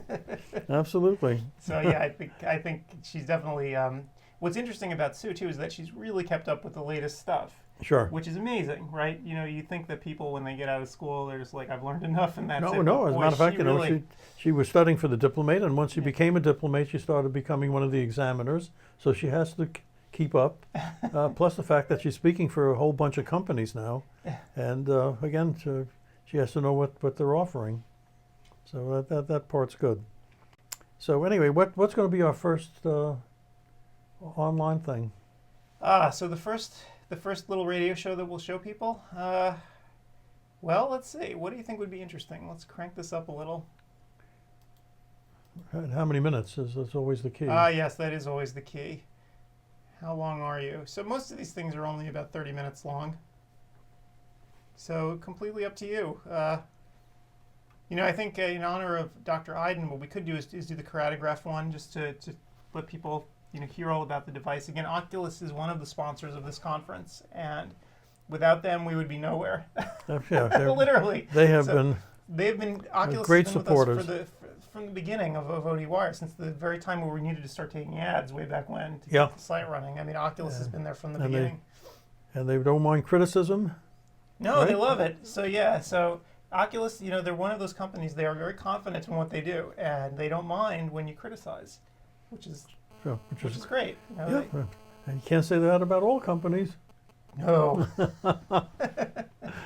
Oculus genuinely wants your feedback, and I think they're confident enough in their products so that they realize that it's okay. People can make comments, So, all right. So I think what we'll do then, since in about 2 minutes, I guess everyone's going to be back into class, right? I'm assuming that clock is right, and you have an atomic clock. It better be right. Yeah, it's an atomic clock, but I've noticed the second hand has stopped moving for some reason. So. Yeah. It's getting a little dodgy, but yeah, it looks like it's 9 o'clock. So I think people are going to be filing into the next class. So what I think Paul and I are going to do is just step out here and grab some water, and what we'll do is we'll put on this lecture with Dr. Barry Iden just for a minute, and I'll be back while the lecture's running if you want to still keep the chat window open and talk, and we'll go from there. So let me get this thing cranked and on its way. So we'll see you back here in about a half hour. About a half hour, yeah, we'll be back and talking. So here we go. Let's see if I can do this without blowing everything up.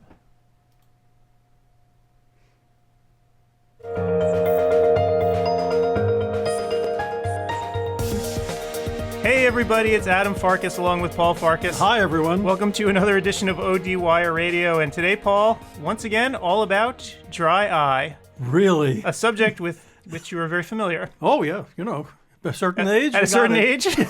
That's it.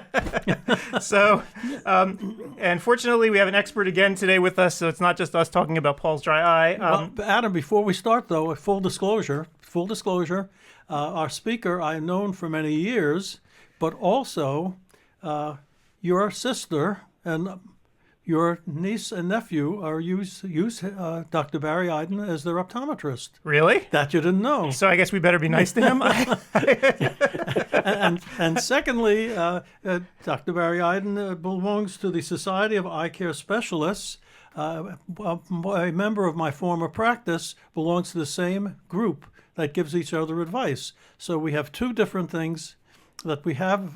So this is going to be a completely illegitimate interview, right? Because the fix is in, because we know him. So I don't even know why we should continue, right? But no. So yeah, we have known Barry for a long time, and you know, he runs a large private practice, North Suburban Vision Consultants, outside of Chicago. And I'm sure that you've all heard him speak before. He's done CEwire pieces before, webinars and so forth. But today he's going to talk to us all about the Keratograph 5M and dry eye and how you can use it to build your own dry eye practice. So Barry, with that awesome introduction, welcome to the show. Well, thank you very much, both of you. And, you know, I didn't know if I was going to actually be speaking today the way you guys were going. I mean, that was quite a show. Listen, nobody listens to me at home. Hey, yeah, get it out of your system here. Sounds good. Could you just, for our people that are unfamiliar with you and your practice, can you describe your practice location and the demographics? Sure, absolutely. So as I think you mentioned just before, we practice in the Chicago suburbs, north of downtown Chicago. We have two locations. We have 5 ODs and 2 MDs affiliated with the practice. And it's sort of like a subspecialty practice. Each of us has our areas of interest, specialization, and expertise. So for me and one of our other OD associates, we tend to gravitate more towards anterior segment disease, dry eye specifically, irregular cornea management like keratoconus, so on and so forth. Whereas some of our other associates specialize in binocular vision, vision therapy, low vision. Our 2 ophthalmologists have subspecialties. One of them is cataract refractive, and the other is the most recent addition to our practice is an ophthalmic plastics specialist. So everybody's got their little area, and we feel like we can take care of patients in a great way this way. And so, yeah, so again, my personal interest is more on the anterior segment disease and specialized contact lens management aspects. Got it. And so that brings us to our friends at Oculus and the Keratograph 5M. So people have seen this device on CEwire. We talk about it a lot. Oculus has been with us a long time. I'm holding on to a picture of it right now. It's actually a very sort of modern-looking device. But why don't we just talk specifics about how you actually use it in your practice? Sure. Well, we've had the Keratograph, both the version 4 and now most recently the 5M version, over the past number of years. And just so I put things in perspective, we actually, I mentioned, have 2 offices. So we actually have version 4 in one office and a 5M in our other office, in our main office. And also at our main office, we incorporate another technology from Oculus, which is the Oculus Pentacam. So to be very frank with you, although the Keratograph really basically is a Placido topographer, we predominantly utilize it as a dry eye diagnostic tool because we use the Pentacam predominantly for all of our corneal measurements. based on some of the unique characteristics that that instrument has. So speaking specifically about the Keratograph 5M and its application for ocular surface disease and dry eye, that's where it really differentiates itself. Now, I need to say that as a basic topographer, it's an awesome system. And what makes the Keratograph, in my judgment, a great investment for folks, especially those who need multifunctionality, is just that, and the fact that this machine does so many different things.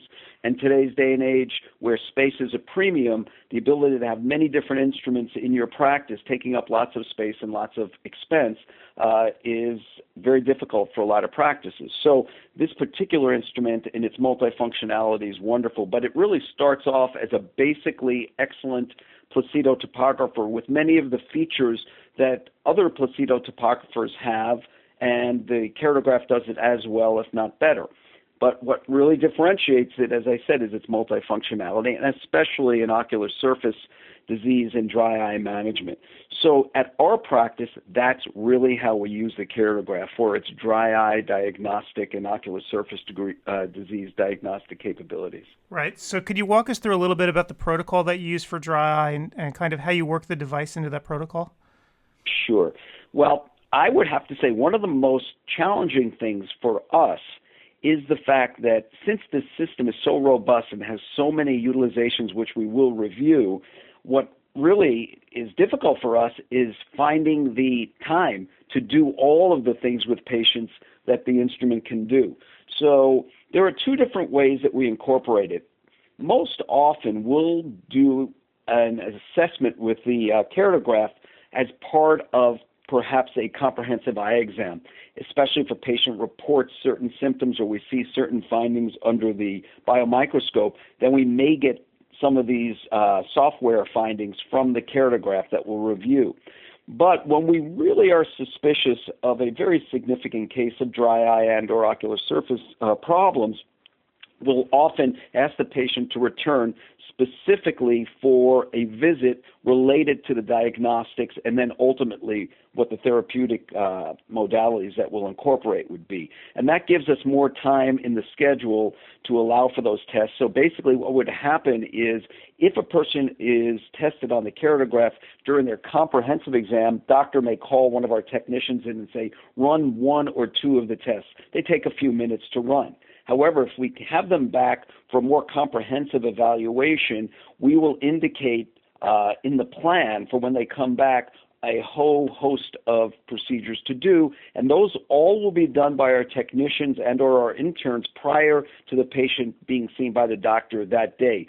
Because all of our systems are networked into each of the exam rooms, so basically the doctors just look at all of the results in the exam rooms. And because of the way the software is set up, we can manipulate those results as if we were actually at the instrument. The only thing you can't do from in the exam room is actually capture an image, take an image from an eye.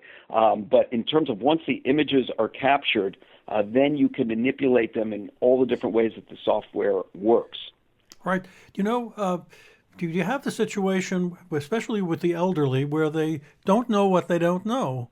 For example, I would be categorized as an elderly, and I certainly have symptoms of dry eyes. But you know, when you get older, if you wake up without a pain in the morning, you're probably dead. So the older folks Yes. have so many pains that dry eyes is just one of a host of things. How do you manage to bring up the subject that this is an abnormality that's treatable? Right. That's really a great point because basically it's almost, you know, all of us have had great experience in the contact lens field, and we all know that patients very rarely report symptoms unless we tease it out of them because they think that's the way things are with contacts. In other words, dryness at the end of the day, contact lens awareness, that sort of thing. The same holds true for dry eye independent of contacts. And I just want to mention here, we all know that contact lenses surely can exacerbate these symptoms, and many of our patients who wear contact lenses have dry eye type symptoms, but a lot of them truly have basic dry eye and or ocular surface anomalies even before we put them in context. So I just want to mention here, I think it's a great point in time to say that during your assessment for any contact lens patient, you must evaluate the ocular surface and the tear chemistry, so to speak, prior to fitting contacts, and try to address any problems that you'll find. And the utilization of the keratograph in that way is an excellent way to get a baseline for patients. So I think symptomatology, you have to ask the right questions. So patients may think, as you said, especially as people get older, their eyes become drier. One of the things that we like to do is ask specific questions. Are they getting any of those symptoms of grittiness, sandiness, unusual redness? But one of the symptoms that doctors very often fail to realize are associated with ocular surface problems is the visual impact of these problems. We always talk about comfort and redness and irritation, but dry eye and ocular surface problems often can impact negatively our visual responses. And those kinds of responses would be, for example, fluctuations in vision. And when patients tell you that once they blink a few times, things clear up, that's a real key factor to understand that it's probably something to do with the tear film or ocular surface. So understanding those implications, I think, are very important. Right. I've got a question here. I'm actually looking at the keratograph's output on the screen right now. I've got a million pictures up here. You already said that you don't actually run the test yourself. Your assistants can do it, and then they transmit the data to you. Do you actually use some of this output when you're educating the patient on dry eye? And if you do, how do you do it? How do you show them the data or the graphics? Very much so. Mm-hmm. Yeah, that's a critical point. So this is a great opportunity for us to sort of segue into what the instrument can do, and I can answer that question with specifics as it relates to the suite of software that's available. So one of the most frequently used software aspects in this system that we use is something that's called non-invasive tear breakup time. And basically what the system will do is it will reflect the placido rings onto the cornea. It will take a video over time of those placido rings. And just like when you were doing traditional breakup time with fluorescein, except here you don't put anything into the eye, basically you'll have the patient keep their eye open as long as they can. And what the instrument will do is it will detect distortions that develop in those edges of the placido rings. And those distortions will indicate that those areas of the tear film are being disrupted or breaking up, so to speak. And what's so cool about this instrument, it can measure the time of breakup down to 1/10 of a second at a variety of points throughout the cornea. And it will give you virtually a printout of those points, and it color codes them so you can kind of get an idea of how that looks. And you can put your cursor over any point, and it will tell you that time that point broke up down, as I said, to 1/10 of a second. So some of the key factors that we look at would be the time to first breakup point. More importantly, the average breakup time of all the points that actually were disrupted. And then I also look at the area or the area of cornea that has broken up on that particular graph, as well as how fast that it occurs. So to speak, you get a kind of a graph where you will see a slope of the breakup over time. So steep slopes, for example, are indicative of fast breakup time as well. So we look at a variety of factors. Now, as you said, we have that in the exam room. So we pull that up and we can look at the map that's printed out about the breakup time. And that's fairly evident to the patient. But what's even cooler from an educational standpoint is you can run the video. And with their software, the areas as they break up start showing on the video as little red areas. And so you can show the patient, here's the surface of your eye. When you see these red areas, that's where your tear film is evaporating. And they see that happen, within 3 to 4 seconds. And they see the area that it's all becoming broken up, and they realize those are the areas where the tear film is evaporating and drying out. It's very evident to the patients. It's a really powerful educational tool. So that's one that we use an awful lot. Another one that we use that is very simple in terms of performance as well as patient understanding is the inferior tear meniscus height. So what happens there is that we take an image through the system that creates a little reflection of the inferior tear lake or the inferior tear prism. And when you get this still image, you can use computer-generated calipers in the system, which we do in the exam room, to actually measure the tear meniscus height inferiorly. And typically, the standard that we do is right below the pupil, but you can measure it across that surface. And usually, normative values are anything over about 2 millimeters. So this, again, is very evident for patients. You could say, look at this. Normal is this, and look at how thin and how low your tear meniscus is, which tells us about the tear volume. So whereas non-invasive tear film breakup time would tell you about tear film stability, this tells you a bit more of the volume of tears. And we try to explain that in terms of the differential between evaporative dry eye and aqueous deficient dry eye. So that is really easy to do and very powerful for the patients from an educational standpoint. And the third most common software we use, and one that we're using more and more, and I think is dramatically important because we now know how important meibomian gland disease is to dry eye, that is the meibography aspect, where through infrared imaging, you can actually do imaging of the meibomian glands. And these images come out very, very clearly, and you can see areas where there's atrophy of the glands or dropout of the glands. You can see earlier on in the disease where the glands, especially at their ducts, will dilate. And so these are really indicators of meibomian gland disease, which we know is a primary cause of dry eye symptoms in patients today. Excuse me.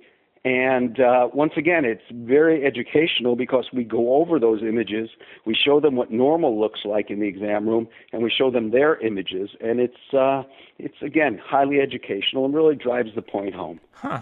You know, it's interesting. We had Jack Schaefer on a couple weeks ago. He did a little webinar with us about ocular surface wellness, this idea that you can catch these problems early or even before they happen. When you see patients in, can you actually use the keratograph to track these changes over time? Is it reproducible enough that you can bring the patient back and show them if they're making progress, either for good or bad? Yes. Well, some of the software is very useful for that, especially non-invasive tear breakup time and the tear meniscus height. So when you're managing these patients, you're getting much more stable tear film, whether it's medical management or otherwise, you can show them changes. For example, just utilization of therapeutic drops or, for example, tear stabilizing sprays can show almost immediate improvement in tear film stability by showing longer areas of tear film stability on the surface with the non-invasive tear breakup time. When it comes to meibography, that's where things get a little tricky because once you start getting gland atrophy, it is not possible typically for those glands to regenerate themselves. I've not been able to document that even with therapy. So what you want to do is if you have a patient that you see under the slit lamp has evidence of some form of meibomian gland dysfunction, and you do meibography, what you're hoping is that you don't see atrophy of the meibomian glands, because that will tell you that with therapy, we're much more likely to get better results. If they already have significant gland atrophy, it's a much tougher case because it's a much more advanced case. Right. You know, to be 100% clear, everything that you've described up to now can be done with the keratograph 5M? Absolutely. There isn't a test that I just talked about that isn't in the system, and there actually are a few others. We don't use them quite as much. I'll explain those very quickly to you. For example, you could look at the tear film lipid layer and get an idea of the thickness of the lipid layer. And again, a thinner lipid layer is going to be associated with a less stable, more evaporative dry eye situation, less stable tear film. And what happens there is that, again, you're shining or reflecting the placido rings onto the surface of the cornea, and you're looking at the coloration of the tear film over those rings, what we call the bifringence pattern. And the more kind of oily colors, if one could think of, you know, an oil slick on a surface, how you get that kind of coloration when light shines into it, that would indicate that there's more oil in the tear film. If you get more of a, bland white look to those rings, then you know that the lipid layer is thin. Now, keep in mind that this is not quantitative at this point. This is just a qualitative assessment. There are other instruments on the marketplace, albeit them much, much, much more expensive, that can actually quantify the thickness of the lipid layer. For example, like the LipiView from Tier Science is extremely accurate to measure the thickness of the lipid layer. But again, that system is significantly more expensive, and so probably one that the average practice may not have. So a practice management question. If someone is ready to open up, and would you recommend, number one, that someone that's a novice at this become a dry eye referral place, a center for dry eyes? And what's the one, if they have one investment that they have to make, is there one instrument to call yourself a dry eye expert that you would recommend? Well, to be honest with you, I'm going to answer that in, of course, like everything you're asking me, in the most truthful way that I can.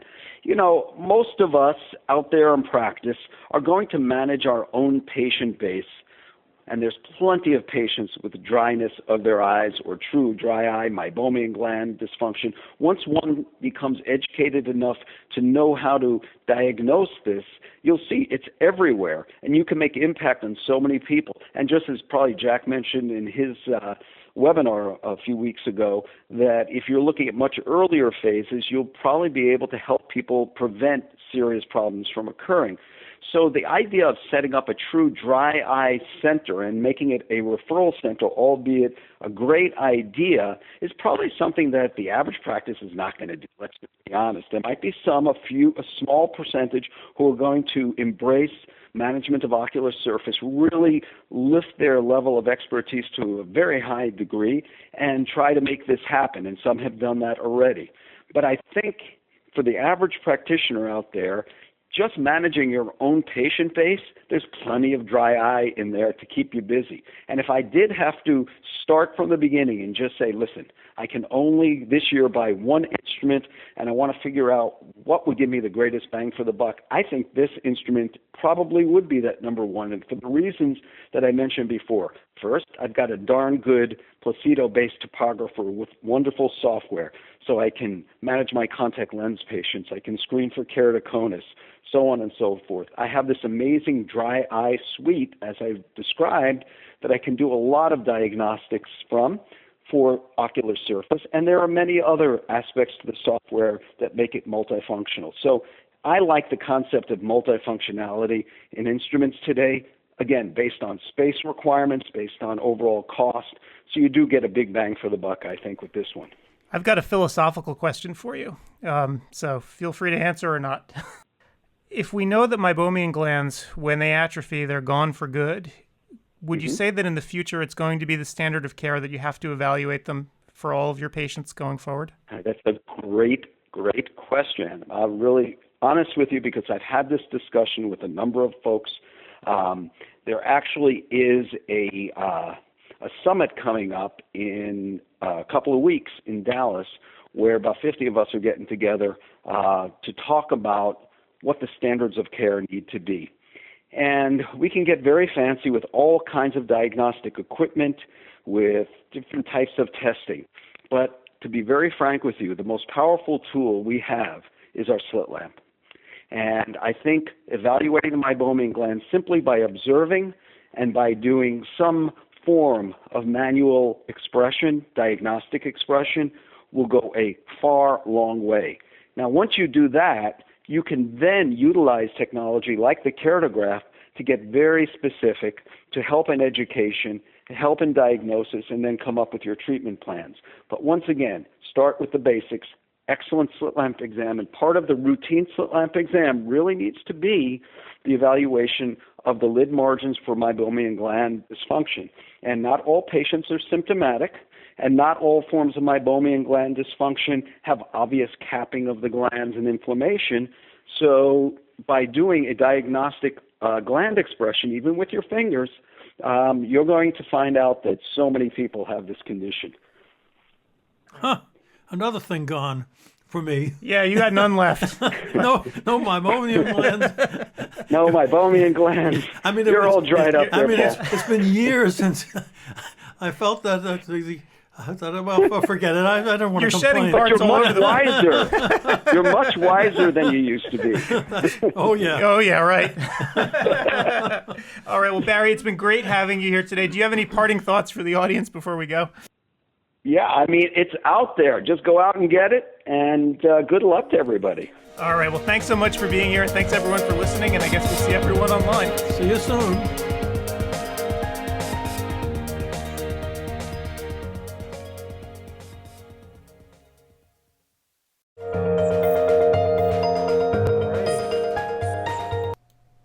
And we are back on the air. So welcome back, everyone. I hope you enjoyed the Iden piece. That was quick. That was quick. It was a fast show. So Adam and Paul here with you. Paul playing with his microphone. There we go. Okay. And we're all set and up and running once more. So Well, welcome back. there was a couple of comments that came in, Indeed. right, from Leo Hadley, he said. So Leo said, ... what did he say? We were talking about we were concerned about them closing it, closing deals. And Right. he said that it's going to happen because of the low prices. Yeah, so he's offering prices for folks here that they can't get anywhere else. He's convinced that at least at VSI they're going to be doing some business from the conference this weekend, which is great. He also said that people who enter the booth can get a hard catalog of all their equipment, and they have a lot of it. So, in fact, if you enter their booth, you'll see how impressive it actually is. They have photos and videos and stuff, and you can see what their facility looks like. It's huge. Right. So, well, excellent. So, what we're going to try to do, and hopefully we won't blow the whole world up here with this. We're going to try to have call-ins to let people try to call in live. So, we're going to see how this goes. That should be interesting.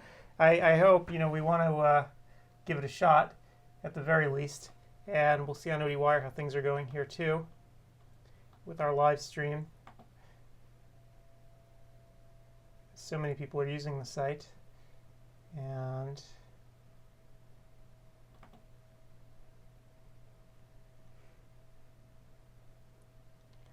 I'm just taking a look here and seeing all the people who are reading.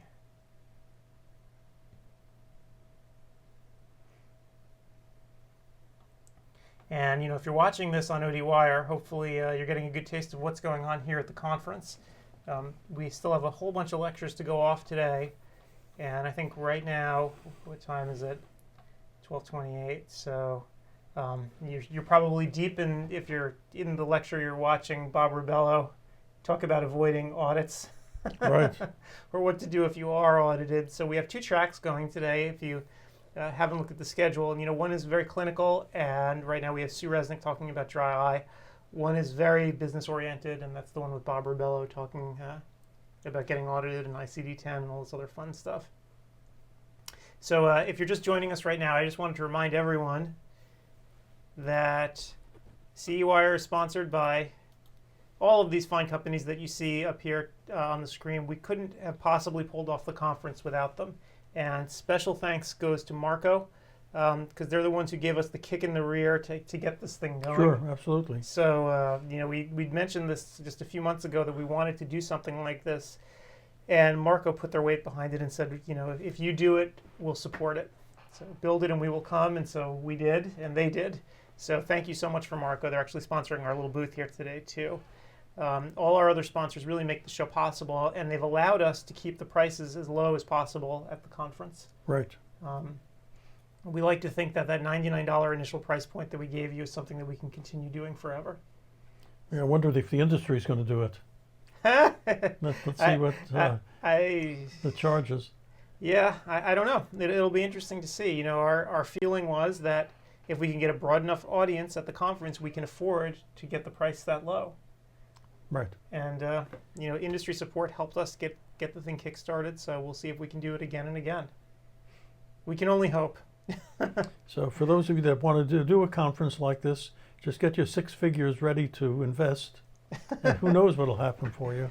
Yeah, this is the problem, right? There's always that little bit of startup capital that you need to really get this thing going, and there's a lot of risk involved. But we're hoping now that we've gotten over the hump with the first one, and we got about 1,300 docs signed up, that going forward we can keep the price point low and do the same thing over and over again. And again, just a reminder, we have a bunch of specials at the show. Quick Eyes, the ocular medical record software, is giving up to $1,000 off their setup. They're cloud-based. There's nothing to set up on a computer. You don't have to worry about Windows blowing up on you or having some IT guy maintain all this nonsense for you. It's handled centrally, as that's the big appeal of cloud computing. Their software is actually very specific to eye care and is in use around the country. And in fact, the folks who wrote it run their own eye care practice as well, so they eat their own dog food, as they say, and so the software works. VSI is, of course, here, Vision Systems Inc., the largest company that sells refurbished and used equipment. And so they have a staff of 30 folks who work on all different product lines to, when they buy used equipment, they'll refurbish it and get it back out to you in like new condition. So lots of folks on CEwire use VSI for their equipment needs. And if you stop by their booth, you'll see why. They have videos of all their equipment that they have, and you can actually see what the facility looks like. And you can get a hard catalog from them. That's Just right. request it. Yep. Yeah. So if you go into their booth, they can send you a hard catalog as well if you'd like. Do people still use paper? I guess they must. Yeah, I get stuff in all the time. I don't read it, but I get it. Yeah, it's but they'll send you stuff on paper if you want to sort of peruse that. And they have door prizes as well. If you stop by their booth, you'll be entered into the drawing for their little door prizes that they're giving away. So that is VSI. Oculus, and again, if you just listen to the rebroadcast of the radio show that we just did about the Keratograph 5M, you'll see that Oculus is offering 3 years of warranty on all their devices if purchased by May 31st. And this is a heck of a deal. Again, warranty means a lot when you have very high-tech equipment. So I'd urge you, if you're thinking about buying, to do so before May 31st. iDoc, the big buying group that everyone knows and loves, considering joining. If you do it before May 18th, there are going to be no membership dues until October 1st, and that's good for about $700. So that's great. Oh, and Leo wants me to remind you, I almost forgot. Let me go back to VSI, that VSI owns Burton now. Ooh. And so, yes, see, you sound surprised, as was Yeah. I. But apparently, according to Leo, they acquired them a couple of years ago, and now they're sort of making it the announcement big and They bold. used to make chairs, as I recall, right? So Leo can actually tell us, and he's in the chat room, he can tell us, what Burton is up to these days now that they're part of VSI and all their different products. And if you walk into their booth, I think they probably have a great listing, too, of what they have. So, yeah, so VSI growing by leaps and bounds, and pretty cool stuff. So I mentioned iDoc and their specials. Yeah, but with iDoc, though, don't sell them short. Sell them short. That $700 value is great, and for some people in buying groups, you may want to compare what iDoc has to offer to the present buying group you're in. It may be that you're going to find that it's much less expensive with far better deals on discounts. True. So you try to hook up with iDoc, get as much information as you can, and if you can, take advantage of that $700 discount. Absolutely. Wells Fargo is here with us, and again, this is their practice finance division, and they, over the last several decades, have worked with hundreds upon hundreds of OD offices to either allow you to bring in an associate or to start up a new practice, or importantly, to finance equipment. So if you see some equipment that you might want and you're not so sure about how you're going to get financing, I urge you to stop by their booth and contact them. They are filled with good advice. Whether or not you actually work with them in the end, doesn't matter. Contact them, because they can give you tons of advice on what to do and how to do it. And plus they're a cash source if you want to become an associate, and the seller doesn't want to finance. You have Wells Fargo to do the financing for you. Yep, and what's really great about them is that they do their due diligence, and they can sort of help you and show you where you might be falling short and the things that you need to do to be successful. And on the other hand, where really the seller may be just having unrealistic price demands on the practice, they can let you know that it's not going to work. Right. So they'll be a great help for you. Yep.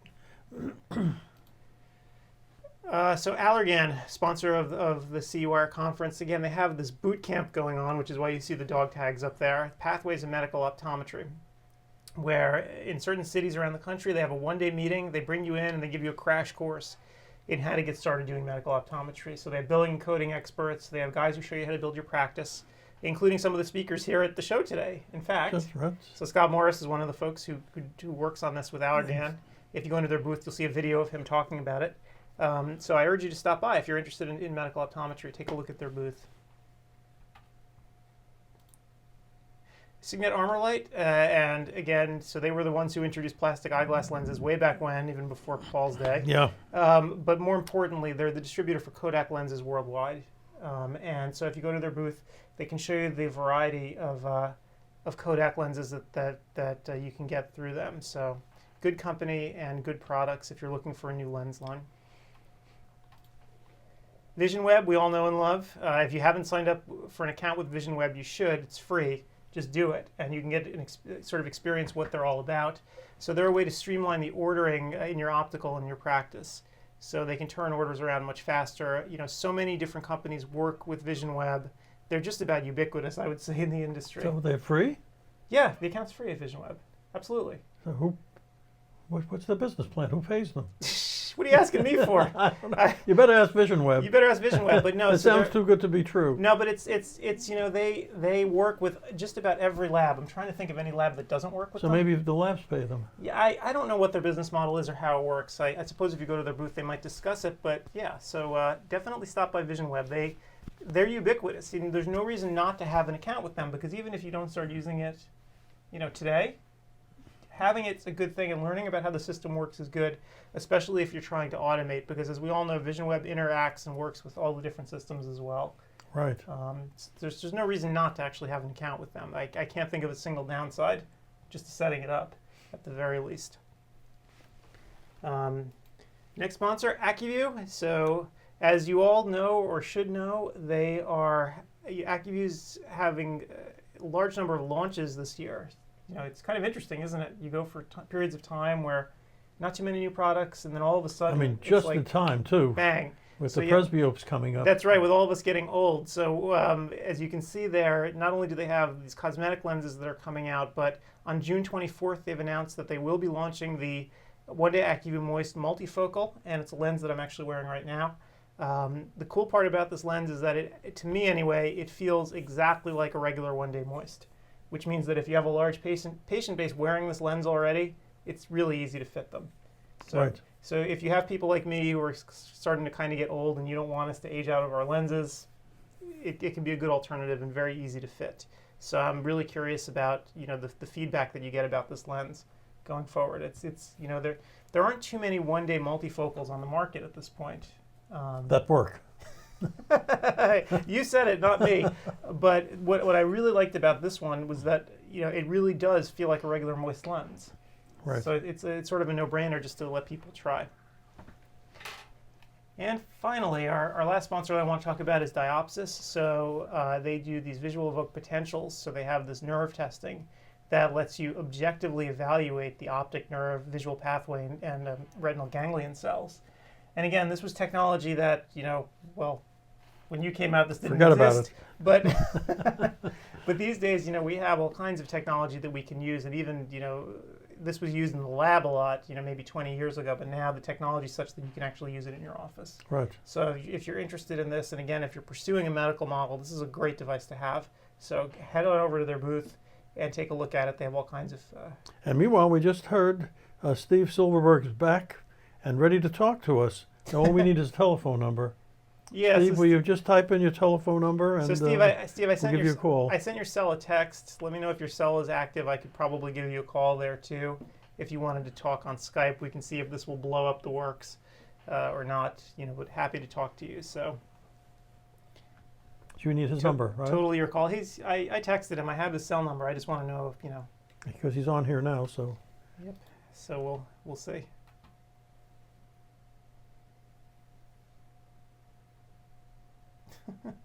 So we just have to see if he wants to. Yeah, if anybody else wants to talk to us, how do they go about doing it? Yeah, so if anyone wants to actually talk live here on the air, just send us your phone number that we can reach you at, and we can give it a try. What we're going to do is we have you know, incoming line here in the studio. Hopefully it'll work without destroying the splendor of our live stream. We'll find out, I suppose. Nothing like testing something on the air. Oh yeah. Seat of the pants. Ready, fire, aim. And Steve said That's- lectures are that's going the way very to do well. it. That's okay.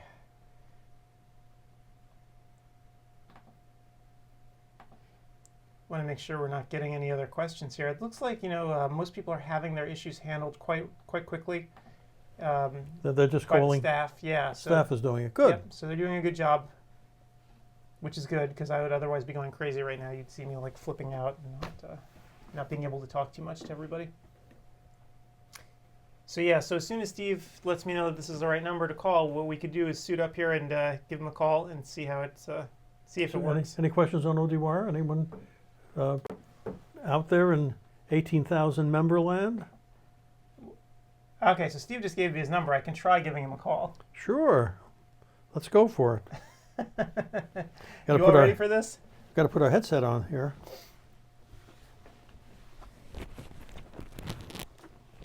This could be, folks, we are flirting with disaster here. This could be a terrible thing. So remember not to let it hit your mic or else you're going to blow everyone's ears out.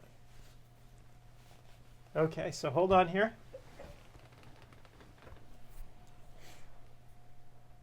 Okay.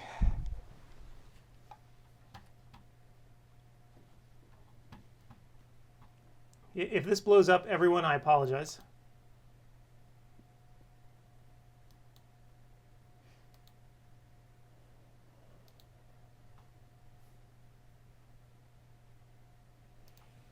Let's see if we can get Steve on the line.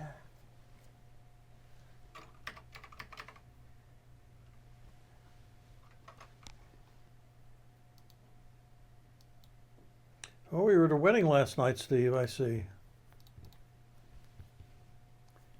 He had his phone on mute. Ah.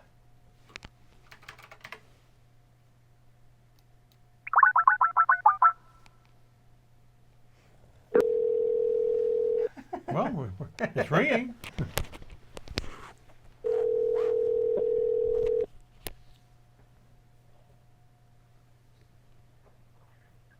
I'm here. Can you hear me? Hey, we Yes. can hear you, Steve. Yes. The question is, can everyone else hear you? Yeah, so who's going to type in, we hear Steve? Yep. Say something, I got Steve. home about 2:30. So how was Can the you hear me? wedding? Is coming through okay? Yeah, you sound fine. How was the wedding, Steve? I hate weddings. Yeah. How close was the relative that you had to go?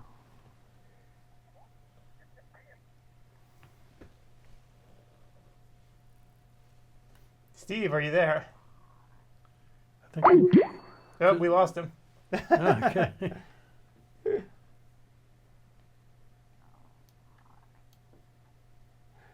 Let's see if we can get him again, shall we? One more shot.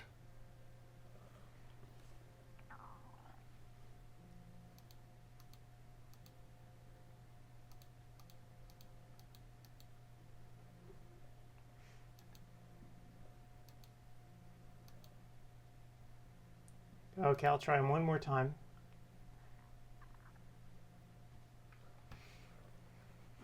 People are cut off so much more frequently now. We're using cell phones. It's terrible. Yeah, but consider the alternative. A regular telephone that you dial. Wonderful. Nothing wrong with that. Okay, can you hear me now? Steve, yes, Yes. We can hear you perfectly. Can you hear us? I think this is a bad connection. Steve, Can you hear me? Steve, can you hear us? Yeah, say something, I Steve. hear you. Yes, we can hear you. Okay. We keep getting cut off. I don't know. I can hear him just fine. Steve, how you doing today?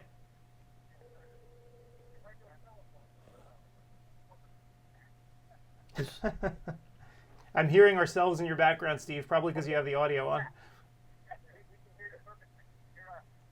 Yes, I can. There's a long delay between when I speak and when you hear me. Yeah, so you have to turn your, just like on the radio, you have to turn off your chat, your computer sound.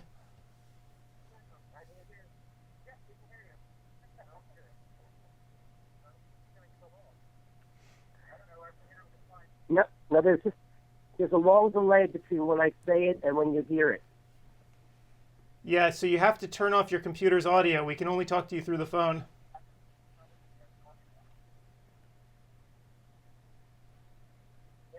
there's a long delay when people hear me. Yes, you have to turn your, just like on the radio, you have to turn off your chat.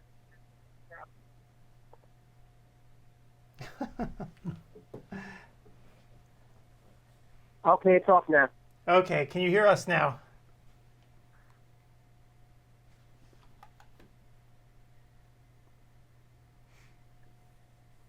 I can hear you, but it's garbled on my end, but I can hear you. It's garbled You on can your. hear me, that'd be great. Yeah, no, we can hear you perfectly. Let me just try to help you out here. Garbled on his end, so let me help you out here, Steve. Okay, do we sound better now? Better or worse? Well, it sounds like an eye I guess exam. this magic doesn't work as well as we thought, Paul. No. Yeah, that's interesting. Interesting that you can't hear us.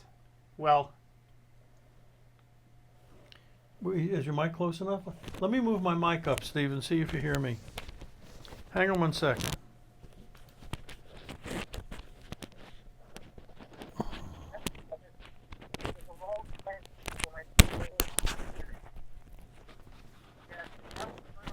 Do you hear me now? Is it any better, Steve? Yes, I can. Yeah, I hear you now, Paul, perfectly. Okay. Great. You got to move your mic up, Ed. yep. Okay, can you hear me now, Steve? Yep, everything's perfect. All right, so It we was Okay. very garbled before. we fixed it. So I turned you off on the live chat because again, that's why you don't call into sports shows and radio shows, etc. Exactly. Okay, so now But live and learn. I've Yep. been trolling the whole conference, and I think the second day is even going more smoothly than the first. The lectures are great. The lectures are great also, and there's a little bit more interaction. People are getting less shy the second day, and they're asking more questions. And I think that pleases the lecturer rather than talking into a black hole. Great. The vendors that are there seem to be active. There's people in the booth, so everything's going swimmingly. That's better great. than I ever thought. Great. So I have to say, if everybody's listening to me, these guys are doing yeoman work that you see. They'll be here 2 straight days, 7 hours. And I think they could do a Letterman show better than him after this weekend's over. Well, we're trying our best to hang in there. It's hard. It's hard to vamp all that extra time, especially when you don't have anybody to talk to. Yeah. Can we do any way to do a head count who's attending lectures?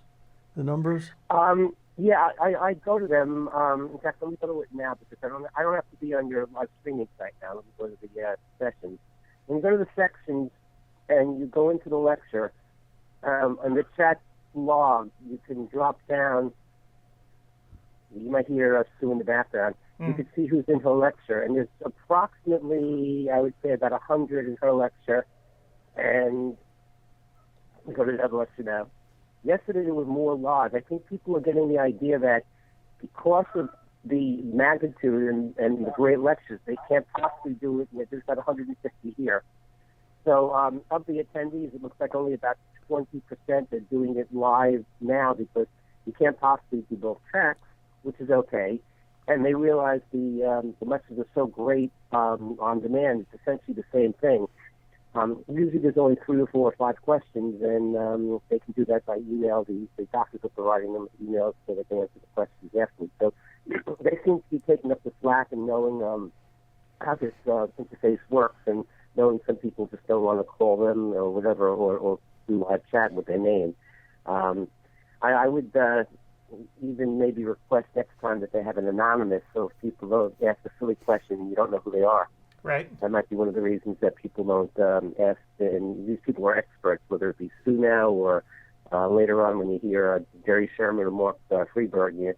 These people are such intelligent people, you don't want to ask questions stupid. So maybe we could ask them to do an anonymous type thing if they want to. Right. And, Steve, it's interesting. We had a bunch of people sign up today, so I suspect they're taking a lot of the on-demand courses, too, that they didn't see yesterday.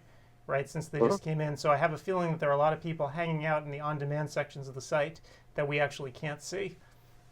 Well, let me see that right now. I'm going into on-demand, I'm in Craig Steinberg's lecture, but there's no drop down. Of course, you can't chat in on demand, so you can't tell how many people are there. I can't drop down the menu. But Right. I'd be curious to see. I guess the this on Wire will tell us those stats at the end of the day. Yeah. But I know for myself, I took one lecture of the test and how it worked, and I took the test and eventually got my credits and stuff. Very easy.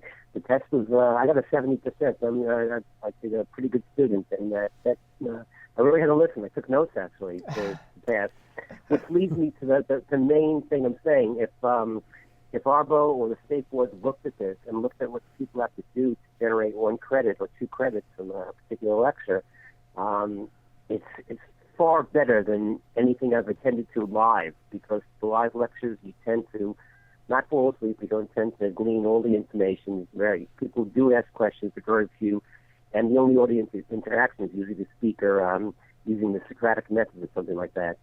Those lectures are tough. Yeah. But so the basic point is it's better. You've invented a better mousetrap where people can get education better than they can live, because they're being forced to take a transcript quality test at the end. And sure, it's passable, but it's not, like I had said before, a slam dunk. You have to listen. And I know the subject matter. It was Stuart Richard's lecture about various vitamins and various studies, and I thought I was an expert in this field. I lectured and I learned a lot from him. And I still had trouble passing the test. I did. First time. So, yeah, it's funny, Steve. We only had one incident so far where the test was too hard for everyone, and we brought that up to Arbo, and they're gonna handle it, so people don't have to worry that they're just not going to get credit. They will. So yeah. Email me which lecture, and I'll take that next on demand after the conference is over and see if I agree. Or was it one person who complained or many? It was many, and in fact, in the chat room for the particular lecture, everyone was like, "Oh my gosh, this is so hard. I can't imagine anyone passing this." So, yeah. Mm-hmm. So we're trying to be fair. Well, you have 10 questions and 4 choices, so you could take the test 4 to the 10th power and eventually pass by getting every permutation and combination of A, B, C, and D. But I don't think that's the right way of passing the test. Yeah. Right. Were there many questions asked during the lecture, for your lecture, for example? There isn't at the beginning, and if you have a solicitator like me in the lecture, because it's the field I knew, I started asking questions to Stu, and then other people chimed in. So like I said when I was typing before, you need a gunner.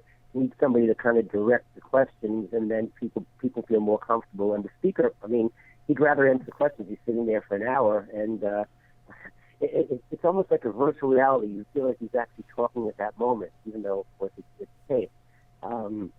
But people do realize that they're live, and the speakers are very, very forward. They want questions at the beginning. They usually put up a little bit of a statement, please ask questions. So if you have somebody in the room with 2 or 3 people that can generate a discussion during the lecture or at the end, it's tough. I think people then immediately want to go. It's not a problem, but it actually is far better to take the on-demand test right after you hear the lecture, because everything's fresh in your mind. And you have that 10-minute time slot. So you have to really rush off, take the test. Of course, you could take it 60 days later, but you're probably going to have to listen to the lecture to pass the test easily, which is what it's all about. It's about education. Right. When, for example, in school, you listened to your lectures, etc. You took your notes, and then when it came time to study for the test, you revisited everything. You read your textbooks and you read your notes that you took. It's kind of the same thing. When it's fresh in your mind, it's easier to pass. But if they take it on demand and then take the test a little bit later, I think it'll be tough. So I think we're finding people are going to take the test immediately. That's why we had a lot of people wondering where their credits were the first day. Right.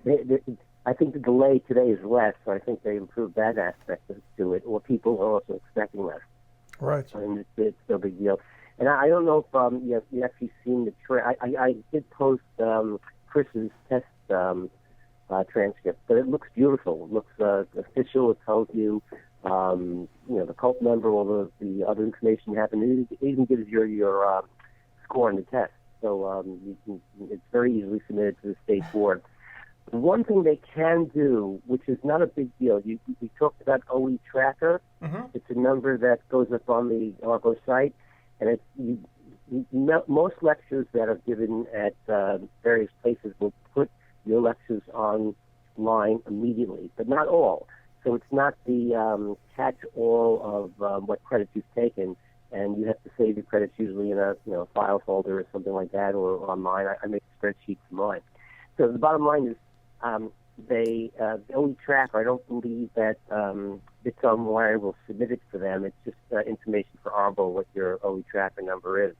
I'm not sure if it's required, but people should, like I said, it's very easy to get. You just go to the Arbo site, you put in your social security number, pops what your OE tracker number was. You probably will assign one, and if you don't have one, they'll generate one for you. But most people have one, they just don't know what it is. Right. I actually did a little card in my wallet, and I finally memorized mine. It's 6 numbers. It's not very hard.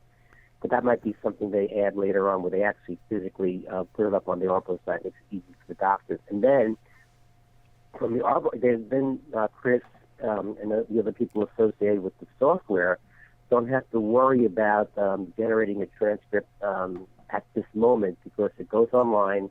For example, when I attended AOA last year in Philadelphia, luckily it was an hour and a half drive for me, not a plane ride to Seattle. That's like this year for you guys. You can walk there.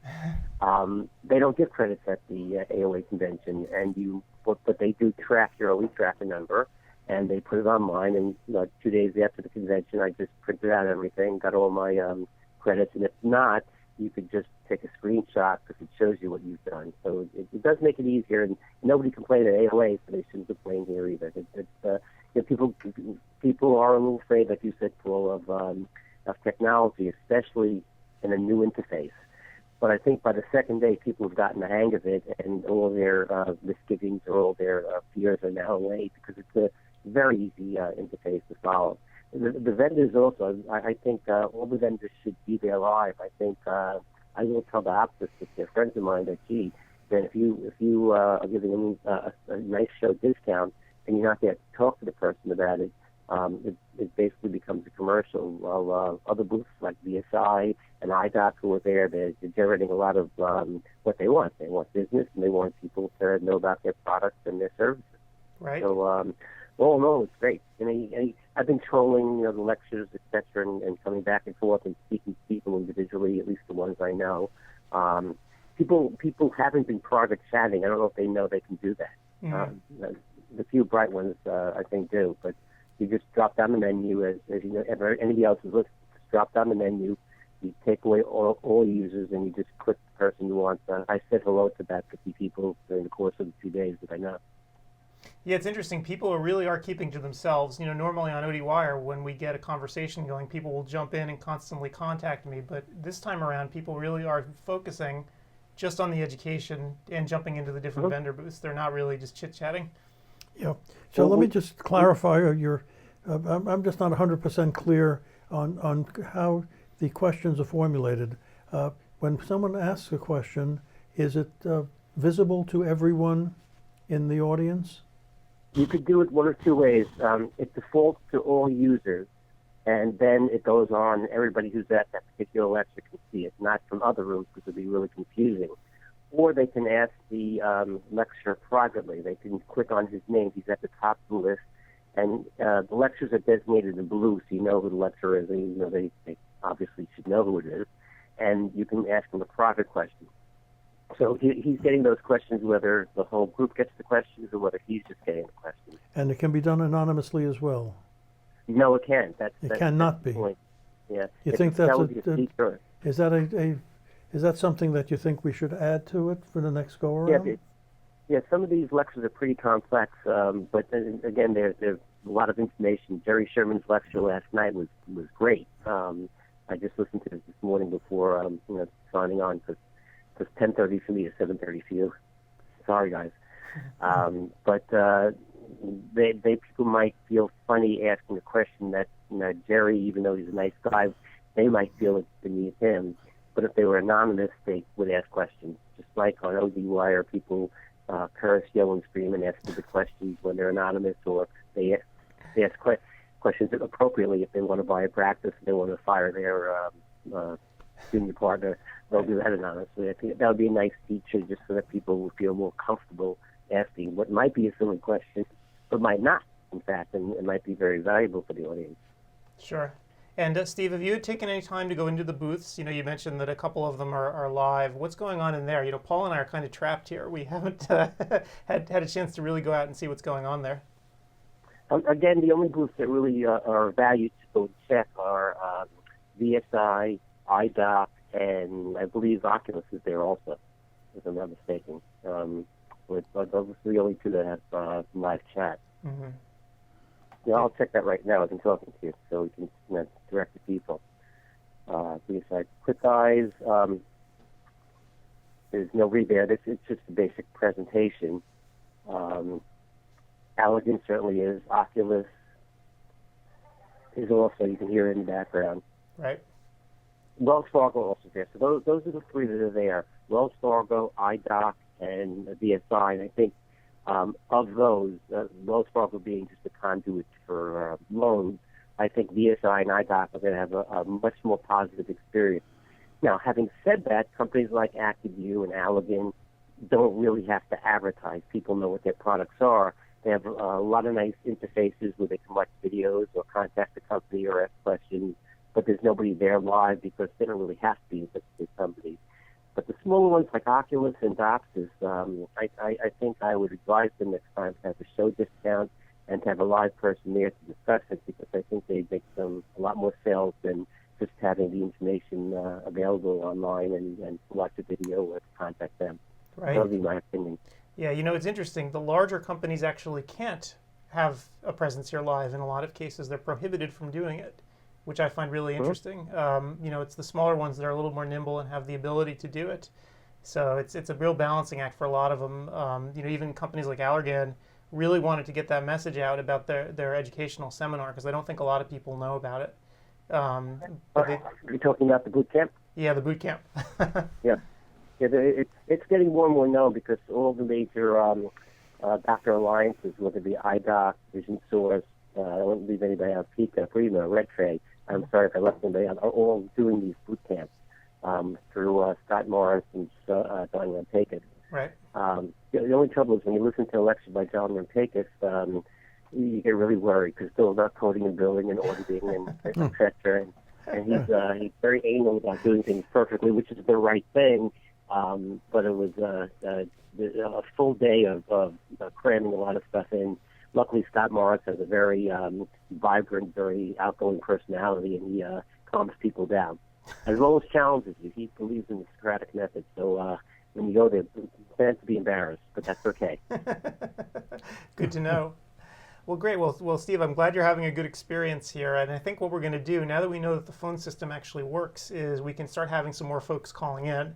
Calling in, or we call them. Or we call them, more accurately. That's how it works. So they give us their number, and we can have them call in. And I think, you know, Leo, if you're out there in Radio Land right now, I'd love to have you call in or have us call you, and just talk and see how it's all going with VSI.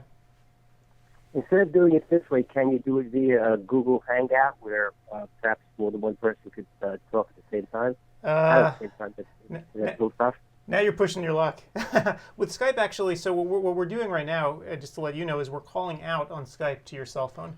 So so we could, in theory, I suppose, conference in a few more people. We've done it before. It could work, but I'm just... It would be terribly confusing, though. Well, no, I'm just shocked that this worked at all. I'm really impressed because... Yeah. So could I call from my Skype your number on your computer, or call you, and then my video would appear? Your video would not appear. It's just audio. So this is actually sort of funny. I don't know if people care about how all the technology works, but you can't see it. It's off to my right over here. We have this huge mixing panel. It's also sitting behind me, behind the sign. That's mixing all this audio that's coming from a wide variety of sources and mixing video from the camera. It's this box. It mixes everything together and then shoots it out to this, I don't even know what you'd call it, but you know, it's basically TV production software that then pipes it through the computer and then pipes it out over the internet. So you have a whole bunch of sources mixing together. That's why I was actually quite surprised that Skype worked for us on the first try. It worked very well. But I think we ought to keep it simple and let We should call everyone. Yeah, we should call everyone just for this time around and next time. Now that we know that the stuff works for subsequent shows, this is going to be great. And in fact, you're seeing us on the screen right now a little bit blocky. We look a little bit low res. The reason that we did it that way is because we wanted to conserve people's bandwidth. We didn't want to have an experience where they'd get buffering or the thing would time out. But the reality is we could shoot all this stuff in high def and have it go out if people really want to see all of our wrinkles. No. So, Paul wants a nice soft focus, so we'll keep it low Keep res. it soft. Yeah, it absolutely. First of all, if you don't, I don't believe you have the ability to maximize yours here. So it's a small enough screen size that pixels are condensed. So it's Paul, and you look great. Paul looks. Yeah, for someone that's 110, not bad, right? In fact, you gave me a lecture in about 1978, and you look exactly the same. Oh yeah. That's when people tell me I go to a meeting, boy, you look terrific. Yeah. Yeah, you do. Liars. Oh boy. Adam I've met recently, so it's no problem. Yeah. You know what might be a nice thing for the lecturer to do in a recommendation after they deliver their lecture, perhaps come into the booth and you call their cell phones and they give a 5-10 minute let's say review of how they felt it went, because you'll find that it's I think they've had a positive experience also. It's funny listening to your voiceover, by the way, when you do the lectures, and you realize that you're talking and you're listening to yourself. Yeah, it's got to be a creepy experience. So you know what, Steve?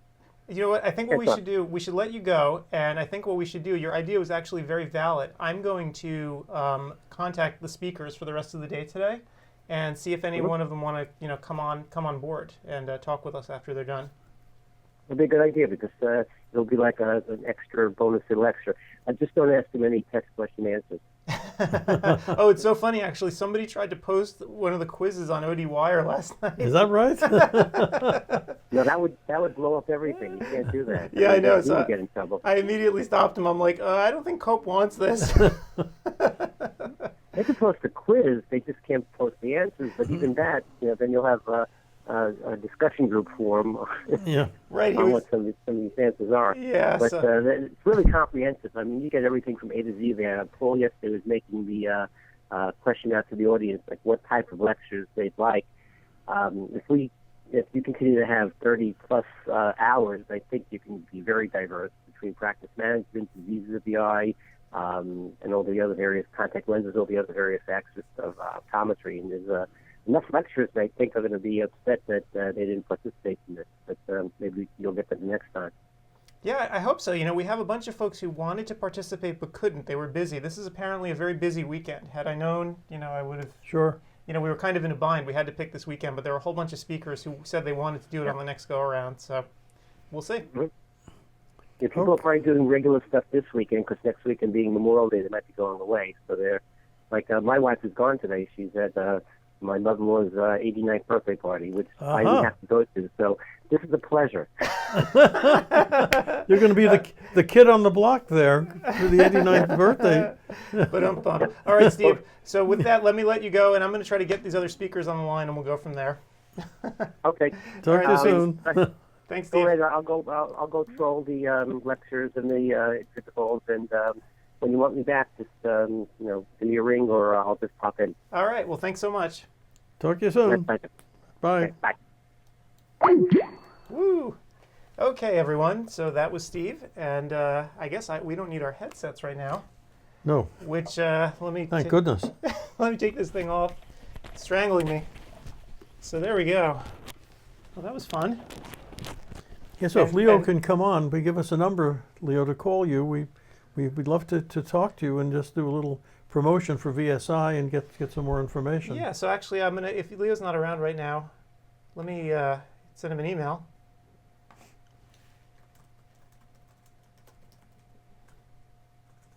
But it's interesting, the questions, just to get the questions going for a speaker. They made the effort of showing up live. Yep. We ought to let the speakers work a little bit.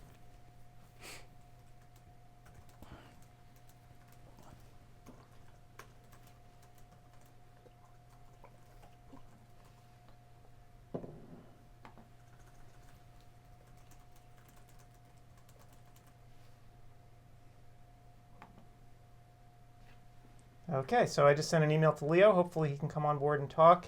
And yeah, so I think Steve had a very great idea. So what we can do is try to contact the speakers and see if they want to give us 10 minutes just to talk. You have their email? Yes. We have a list, right? We have a list. I have everybody's email. It's just a matter of getting in there now and doing it. So Sure. So we can, the ones that have finished their lecture, not... yes. And let me see who those people might be. They may, of course, have gone off to do other stuff right Sure. now. So it's not clear that they will be around, but I can ask.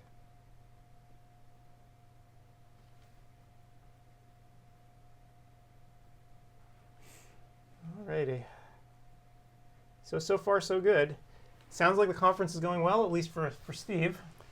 Absolutely. Which is great.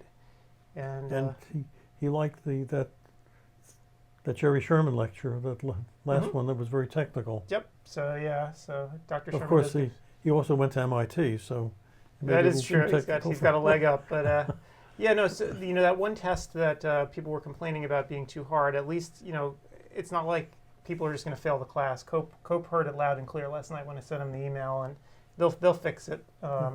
What were the complaints that he was using a lot of initials? The complaints were that the content in the actual course were not covered in the questions. I So see. you had questions, and I was like, I don't know what this is. So yeah, so they'll take care of that, so people don't have to worry that, oh my God, I'm not going to get credit. That won't be the case. So, well, great. So what time is it now? Are people in classes yet? It's 10:15. Yeah, here. back to class. Are they back so- to class? Okay. Yeah. So you know what I'm going to do, I think? What I will do is maybe we could set up another radio show for the Yeah. next few minutes. Well, when's the And- next break? The next They're break. going to have a lunch break shortly, people. Have a 15-minute break? Let's find out. Let's find out. When is your lunch break, people?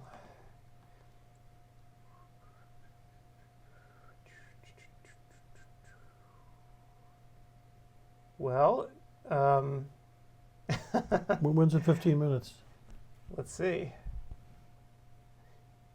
Never. No break until 4 p.m., so that's 1 o'clock here. Okay, so that's So a it's long way not off. it's not for quite a while. Okay. So I think what we'll do then is we're going to put on a short radio show for you right now while we get to calling some of the other speakers that we might want to talk to on the phone. And I think one that would be really interesting to put out there was how to boost second pair sales with Sure. Tom Bowman. So Tom Bowman is a consultant on CEwire and in the supporting member forums. He comes in and helps practices out to try to boost their revenues. And one thing that people have a real problem with is selling second pairs because they feel very bashful about doing it. Or selling just in general. Selling in general, people get very sort of bashful. So why don't we play that one for you? It's going to go on for a little while, and I'm going to reach out to some more folks. We can get them on the phone. So Excellent. here we go. All right, queuing up Tom, and away we go. Hey everyone, it's Adam Farkas, and across the table from me, as usual, is Paul Farkas. Hi, everyone. And today we've got a great show for you. We have Tom Bowman. Say hi, Tom. How's everybody doing? All right. Well, Tom, as everyone knows, is a nationally known optometric consultant. He's a speaker, and he's the founder of Practice Mentors. And of course, if you're a member of POP, you've known Tom for a very long time. He's helped innumerable POP members with tricky situations that they may have had in practice. And today we're going to talk about sort of the flip side of billing and coding that we've been talking about is how to professionally offer advice on eyewear. So we know that 50% or more of most of the income that an optometrist makes comes from materials. And the question is, how do you really actually make recommendations to patients without feeling bad about it, without feeling like a salesperson? So Tom is going to be here with us today to sort of talk us through this process and how to do it properly. So Tom, thanks so much for being here today. Well, I want to thank all of you for having me on. And, I've got to give a huge amount of kudos to both of you and the CEwire because, what a great portal to have. And it's just done some fantastic things for optometry, in my opinion. Oh, thanks. Thank you. So, Tom, let me kick things off by just asking, why do you think that there are many ODs out there who might be reluctant to make recommendations to their patients for a particular type of product? Yeah, and you know what? I see it all the time. I'd say the number one reason is they simply don't want to sound like a salesperson. Or there's a lot of busy optometrists, too, that just feel that they don't have the time. I mean, they're running patients in, kind of herding them in and herding them out, and feel like they're making some good money that way. But that's a tough way. But, again, I would say that a lot of doctors just feel like they don't have the time. Speaking of doctors that don't, or they herd a lot of patients through their practices, I can honestly say that there's been times where I've worked with practices that we've intentionally cut back the number of patients that the doctor sees in order to have a couple of extra minutes to make recommendations. And then when that happens, I see their per patient revenue many times, increasing to $100 and sometimes even over that. So it's pretty amazing. But there's a fine line between seeing too many patients and not enough, obviously. But I definitely think that more than anything, I don't want to sound like a salesperson. So, and what we're going to be talking about today is a concept that I've come up with quite a few years back that works really good, because what it is, it's selling without actually selling. And what I mean by that, I remember some years back when first getting into the optometric business, that the business owners or the practice owners would sometimes send the opticians to sales training courses. And the big thing back then was how to close the sale. Well, with what we're going to talk about today, I think you're going to quickly realize that we don't need to have sales tactics or gimmicks or anything like that. If we do it properly, the doctor's just going to make the recommendations on what he or she feels is the best remedy for that particular situation. Then the optician, all they have to do from then on is just demonstrate what the doctor recommended. And, when they demonstrate it, that's not selling. It shifts into another paradigm, and that paradigm is educating. Right. And in fact, you just brought up an important issue. So when the doctor is actually making these recommendations, do you typically have the dispenser there at the OD side? How does this work? What would you recommend? Yeah, that's a great question. I would say if the doctor is seeing enough patients, they can honestly justify even having a scribe. Now, there's a lot of optometrists thinking, well, that's another complete full-time equivalent, because all that staff member does is follow me around all day long and, makes notes and stuff like that. And then they can either work with the patient afterwards and help them with their frame selection and then get back to the next patient. That's somewhat of a luxury. I'd say busy practices, it's great, but for smaller practices, that's pretty much a luxury. But there's other ways to correct this, and that is to simply, I know some people that bought pretty elaborate, expensive paging systems. And so in other words, if you wanted a particular staff member, you would go ahead and page them in the examination room. They would come in and then hear the recommendation at that time. And that concept is really cool, because if you can summon, or if the doctor can summon the staff member to come in right around 3 to 4 minutes before they actually need that optician to come in, then there's a pretty good chance that optician is going to be able to hear the recommendations at exactly the same time the patient hears the recommendations, which is pretty cool. And the problem, again, with that is paging systems are pretty expensive. And I know some doctors that have guinea pigged this by simply going to Lowe's or Home Depot and getting a $25 wireless doorbell that has a doorbell for the front door and the back door. So in other words, the front door goes ding dong and the back door button only goes ding. So the doctors mount those underneath the counter in their examination room, and again, 3 or 4 minutes before they actually need the staff member, they go ahead and summon, one maybe being a contact lens technician, 2 being an optician. And the doorbell itself could be in the laboratory area, could be at the front desk area, kind of maybe muffled inside of a cabinet, maybe a towel draped around it, something like that. And what a great signaling system.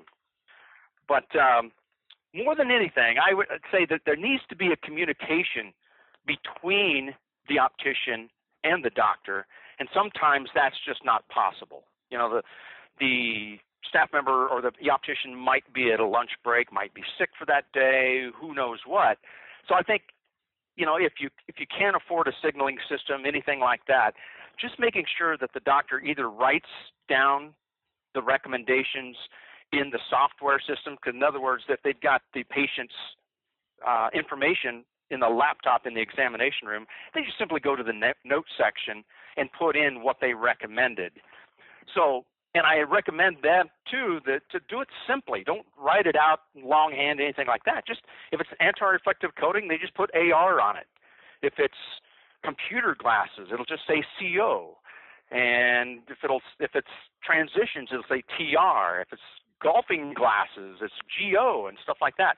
So that way, when the optician does meet up with the patient, especially if they're working with somebody else, they can just go right to the computer, or if the doctor's still using paper notes, they can do it by hand, and that way the optician can come up to the patient, introduce themselves, and say, let's take a look and see exactly what the doctor recommended for you. Right. So that way you're not going to skip a beat. Right. So, you know, one question I have, I've never been a very good salesperson. I've always felt very uncomfortable selling. So what is an OD, when an OD makes recommendations, how can you get them away from feeling like a salesperson? Yeah, that's a $1 million question. Well, first off, the doctor has to believe deep down in their heart that what they're doing is not selling, and they're not doing it on the premise of making more money. You know, you guys have heard this years ago that if you go into a business, no matter what kind of business you go into, but if your primary goal is to make money, there's an 80% chance that you'll go out of business. So the same thing happens here. If your primary focus is to make money by making these recommendations, you're missing the boat. You have to deep down in your heart think to yourself that my recommendations to the patient is going to help them with their quality of life, and all of a sudden things change. So, but more than anything, first off, you've got to have that right mental attitude. And, you know, I've always said this too, that making money is a byproduct of excellent patient care. You do an excellent job for each and every patient, that money is going to follow. It always does. But more than anything, the doctor has to realize that when a patient comes into their office and sits down in the examination chair, they're actually hiring that doctor for a service. And they're actually hiring for 3 different things. Now, the funny thing is, each one of these things that they hire the doctors for have exactly the same value. Okay, so what are the 3 things? The first one is the refraction. In other words, they need to know, hey, doctor, what numbers do I need to put in front of my eyes, be it in contact lenses or eyeglasses, that's going to enable me to see the sharpest? That's a no-brainer. You know, the next thing that has exactly the same amount of value is the health analysis. In other words, hey, doctor, you shine that, you know, your miner's helmet into my eye. What did you see? Am I going to go blind? Am I going to die? And then the third thing that has exactly the same amount of value as the first 2 is the doctor's recommendations. Simple terms, but tell me, in other words, hey, doctor, you know my hobbies, you know my job, you know me from the welcome to the office form that I filled out and whatever, or I've seen you several times before. You know me by now. If it was you in my shoes, knowing what you know about all the different products, what would you yourself have? Don't try to judge me on what you think I can or cannot afford. Just tell me what you would have. And that's that third component. Then let me put it in a different fashion. Adam, is it okay if I pick on you for a second? Absolutely. And this is what I say to my clients too, to try to help get this point across. Let's say, Adam, that your lawnmower broke. It's not functioning anymore. You took it to the repair place, and they said it's going to be a couple of weeks before they get it done. This is busy season, right? Okay. Your grass is 4 or 5 inches tall. It's looking terrible. Okay, so you're thinking, well, maybe I'll hire somebody to come and mow my lawn. So then you have a secondary thought, and that is, well, you know what, the hedges on each side of my boundary line on my home, they're really getting overgrown. Maybe I'll get a landscape company out here and mow the lawn, trim the hedges, and you know what? 2 winters ago was pretty tough there. That tree I have in the front yard, it's dead right now. I think I'll just have them pull that out as well. So, Adam, you call a landscape company, and they said, hey, that's great. I'll be out there on Friday, and we'll get it all done. You come home on Friday evening. You pull up the hedges. They look fantastic. The lawn, it looks fantastic. That dead tree, still there. So, Adam, my question to you is, how happy are you with the person that you hire to do those 3 things? Not very. Not very happy. Let's just say your next door neighbor happens to be walking down the sidewalk and says, hey, we were kind of kicking around getting a landscape company to do some work for us too. What one do you recommend? Would you recommend that company? Nope. No. So in other words, because you hired them to do 3 things, they only did 2. Now you probably won't go back to them again, and you probably won't refer anybody else. Same thing in the optometric triangle here. They hire you for the refraction, the health analysis, and the recommendations. If they only get 2, then there's a pretty good chance that patient will not hire the doctor back again, nor will that patient refer others. This is how strong that recommendation thing really is. So one question I have then, how do you use the case history form to end up having the patient ask you for the recommendations? Yeah, and here's the deal. To make this whole thing work and work flawlessly, and I don't use the word flawlessly very often, by the way, unless I know for sure that it's flawless. To make this whole system work flawlessly, the very first thing that each doctor needs to have, besides that mental attitude I was telling you about earlier, is a mission statement. And that mission statement needs to be in the reception area. It needs to be maybe right by the front door when they walk in. It needs to be in the examination rooms. It needs to be in the pre-test room. As a matter of fact, I remember going into a practice in Denver, Colorado, and the mission statement they had was as big as a door. I mean, it was all framed. It was beautiful. And I guarantee you, anybody in that reception area could not have missed it. But there's 2 things, of all the things that you might have on your mission statement, there's 2 things that I think are absolutely critical to get across to the patients to make this whole thing work right.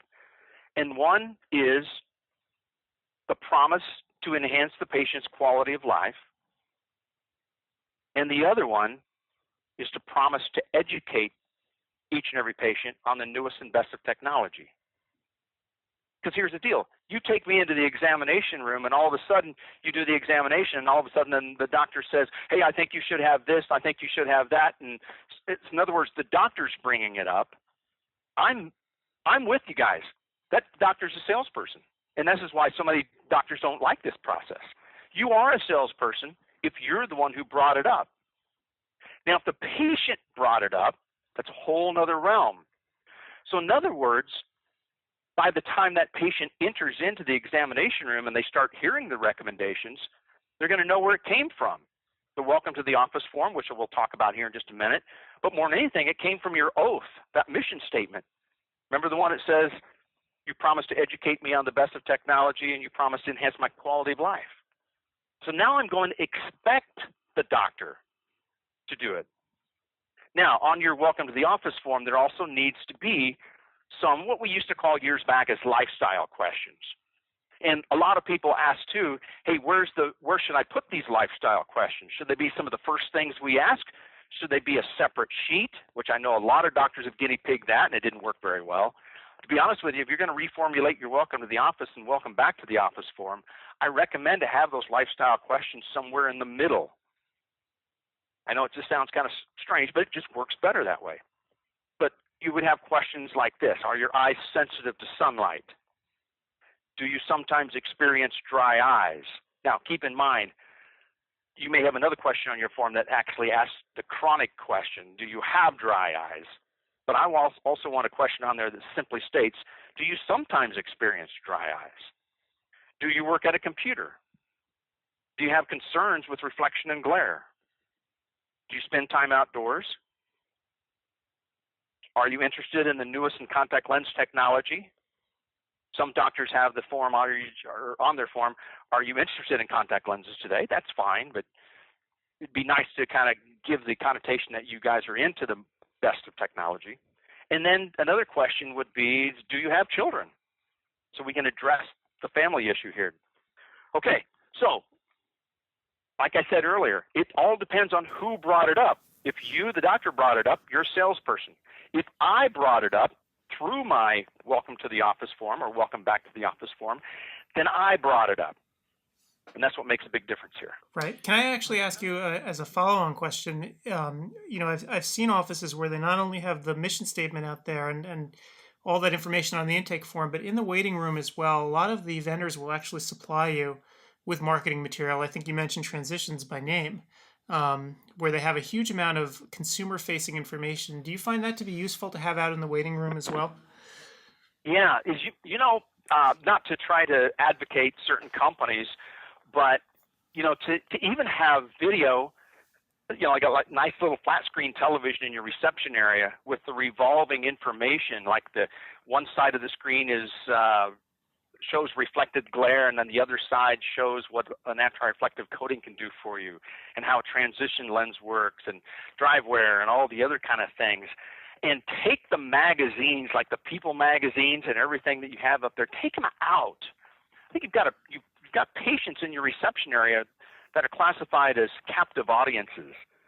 And instead of them knowing who Tom Cruise married this week, to be able to watch all the different things that are available. And that way, many times the patient comes in and will start the conversation with the doctor by saying, hey, I saw the thing about transition lenses or whatever it happens to be. Do you think I'm a good candidate for that? Get my point? Right. So yeah, all that stuff is helpful. Can you give us an example of how you'd recommend, like a real life example with the script that you would use with a recommendation?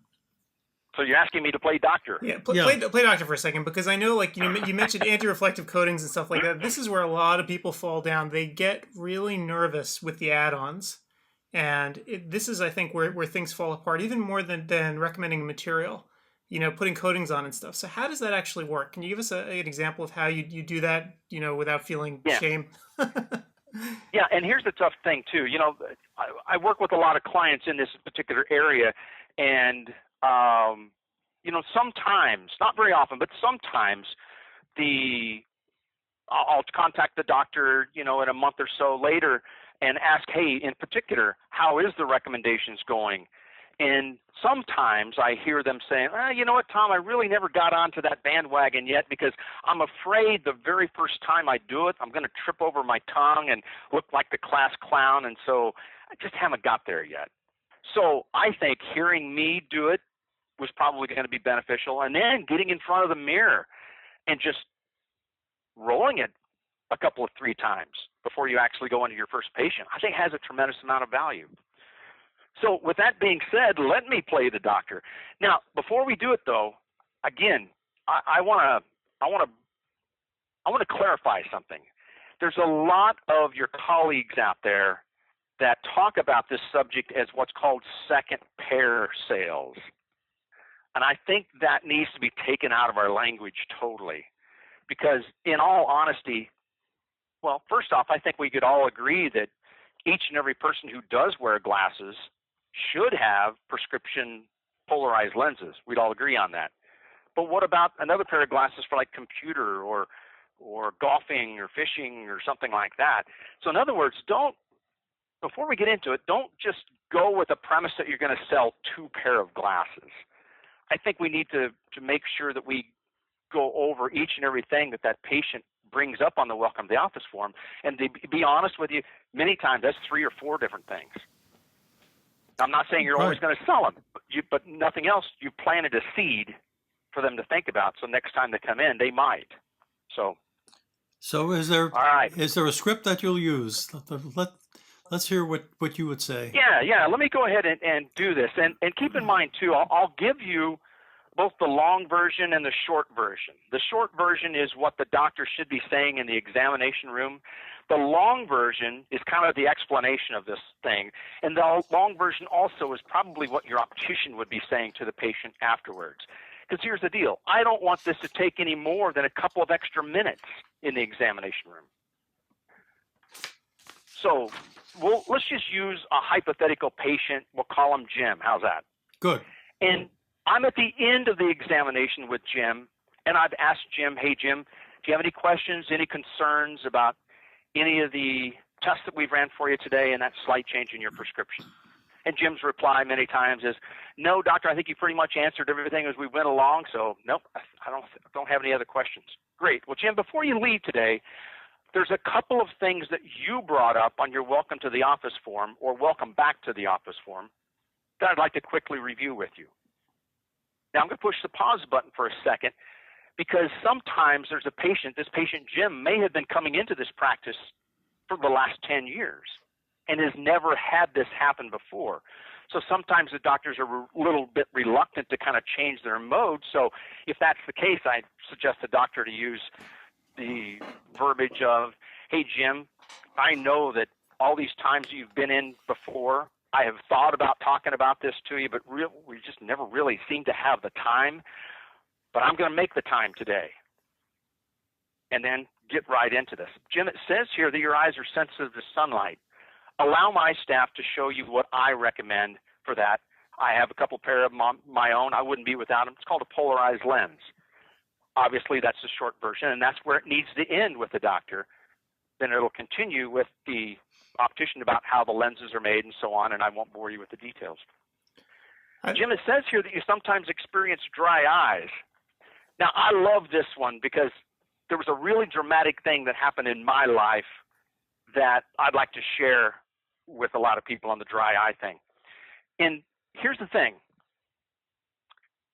When asked about the dry eye, so in other words, you say, hey, Jim, it says you sometimes experience dry eyes. Can you give me a little clue as to when it happens, where it happens, how often it happens?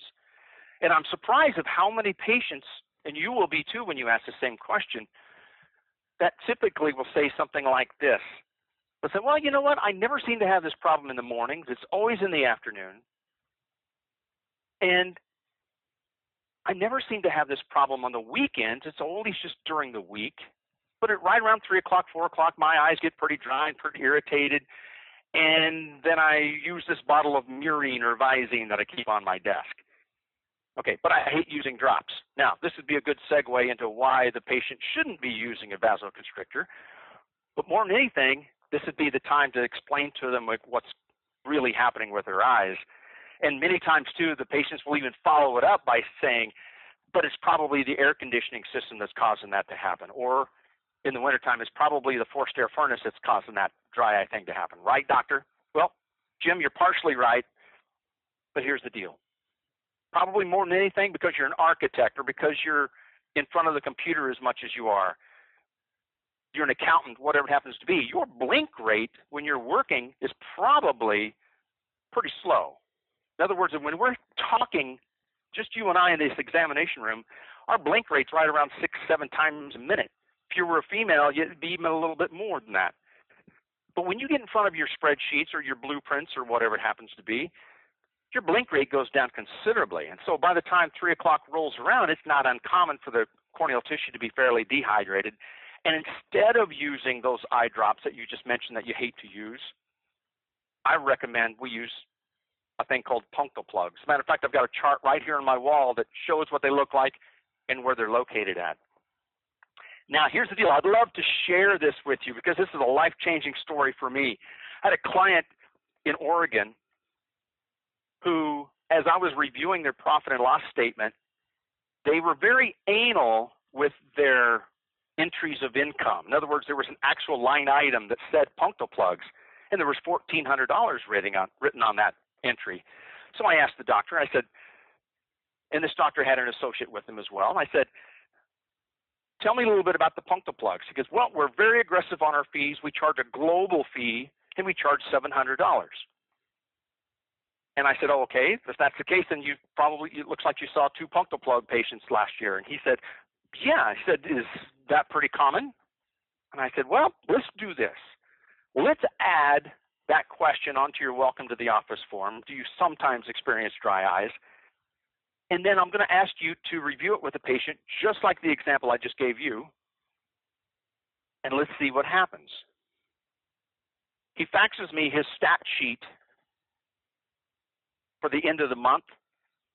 Right after that they put this in their welcome to the office form, that generated over $8,000 of punctal plugs. Now, 1 month. Wow. 2 doctors. Yeah, which is phenomenal.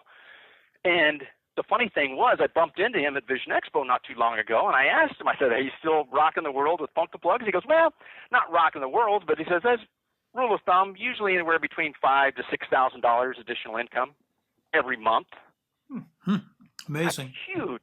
Just yeah, amazing. and the nice thing is, this guy does an awful lot of speaking, billing and coding speaking and stuff like that up in the Northwest region. And he's at the end of every conversation he has with people, he also says, gang, we're not doing our full scope of optometry like we should be. And he does a little 5-minute routine just on punctal plugs, which is pretty cool. Okay, getting back to this. I'm starting to digress. We can't have that. All right. Jim, it says you work on a computer. Allow my staff to show you what life would be like with computer lenses. Of course, the long version is, again, how the optician explains computer lenses and all this kind of stuff to him. Jim, and here's a big one. Jim, it says here that you spend time outdoors. What do you do when you're outdoors? Oh, you know what? I love to golf. My wife has threatened divorce a couple times over it, but any opportunity I have, I'm out there on the golf course. Really, Jim, I'm going to have my staff member or my optician show you a pair of glasses that we had our laboratory make that's made just for people like you who love to golf. Now, that's the short version. The long version is something that you might want to grab a pen and piece of paper and jot this down.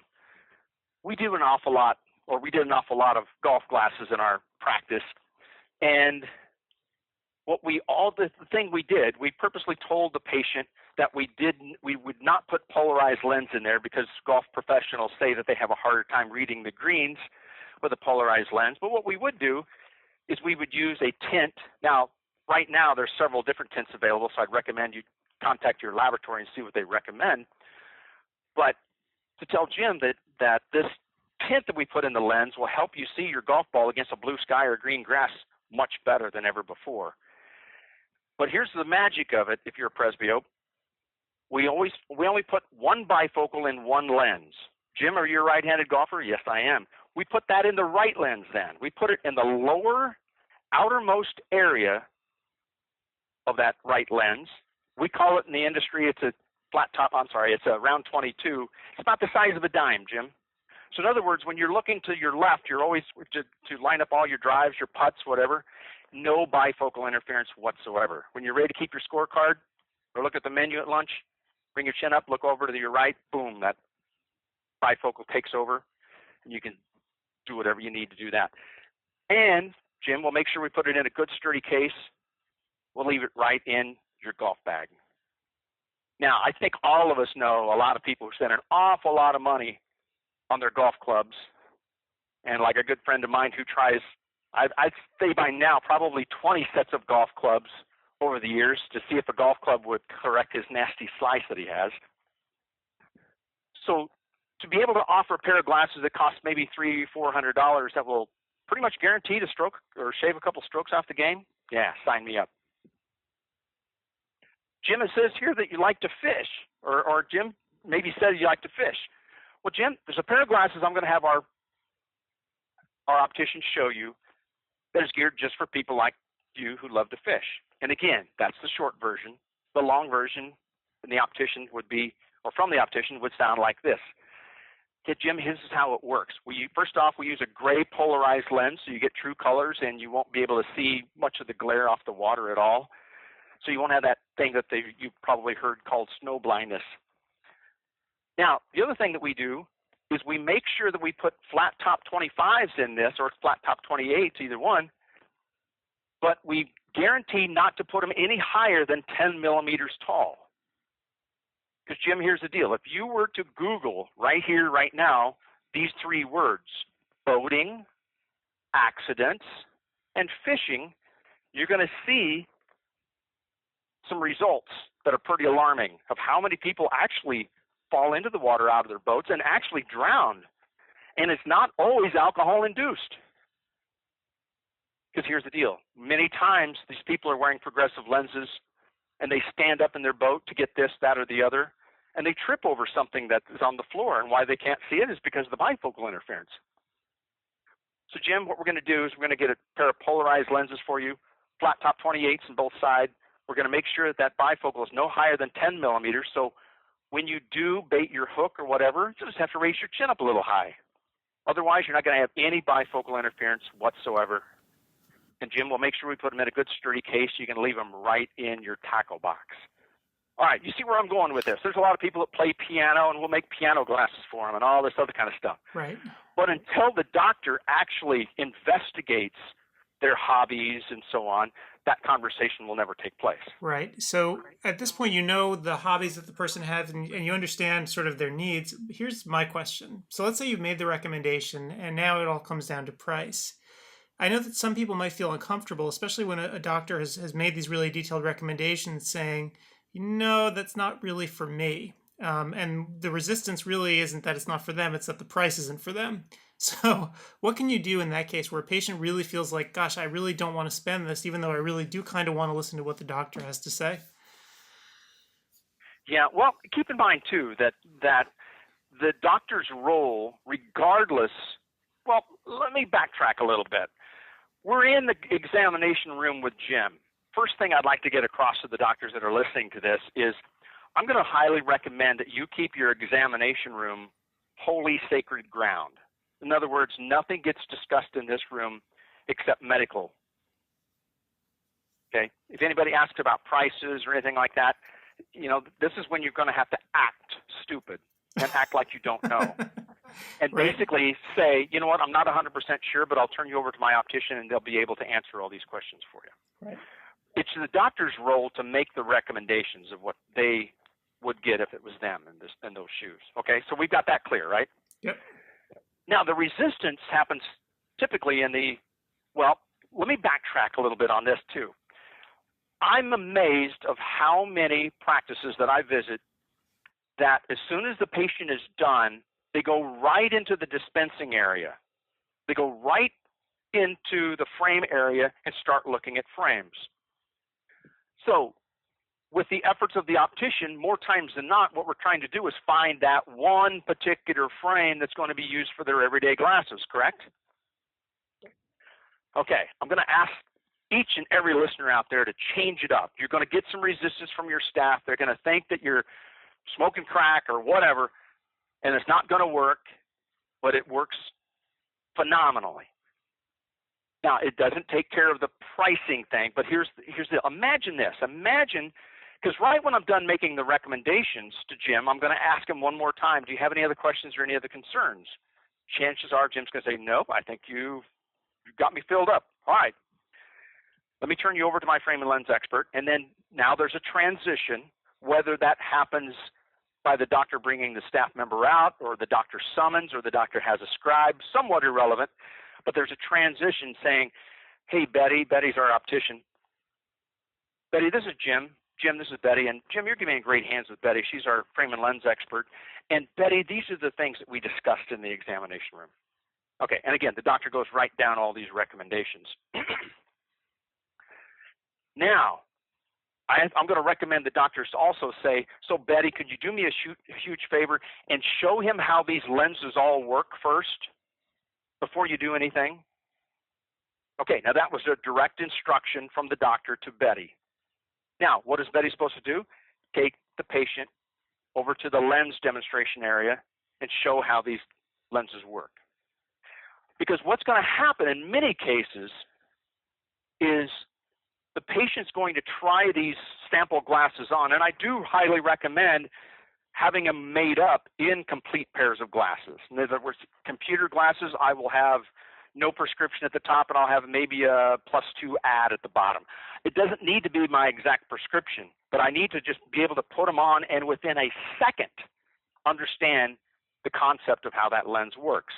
Same thing with the fishing glasses, the golf glasses, every other thing you can imagine. So Betty then shows Jim how these lenses work, and this also solidifies why the doctor recommended it to Jim. Jim right now is thinking, wow, you know what, that is really, really cool. And maybe it was a polarized lens because of the light sensitivity. So Jim is going to experience how that that polarized lens works, and he's going to say, well, this is great. So now by the time we're done demonstrating all the lenses, are we going over to the frame area to look just for one frame now? Absolutely not. No. Right now I want 3 different kinds of lenses for these things the doctor recommended. So now let's talk about price resistance. Okay? Because you'll be amazed at how many gyms are out there that will say, hey, you know what, I don't care what it costs. That's going to be great. Let's do it. You'll be amazed. Well, then the next logical question is, there's the spouse along. He says, what are you talking about, Jim?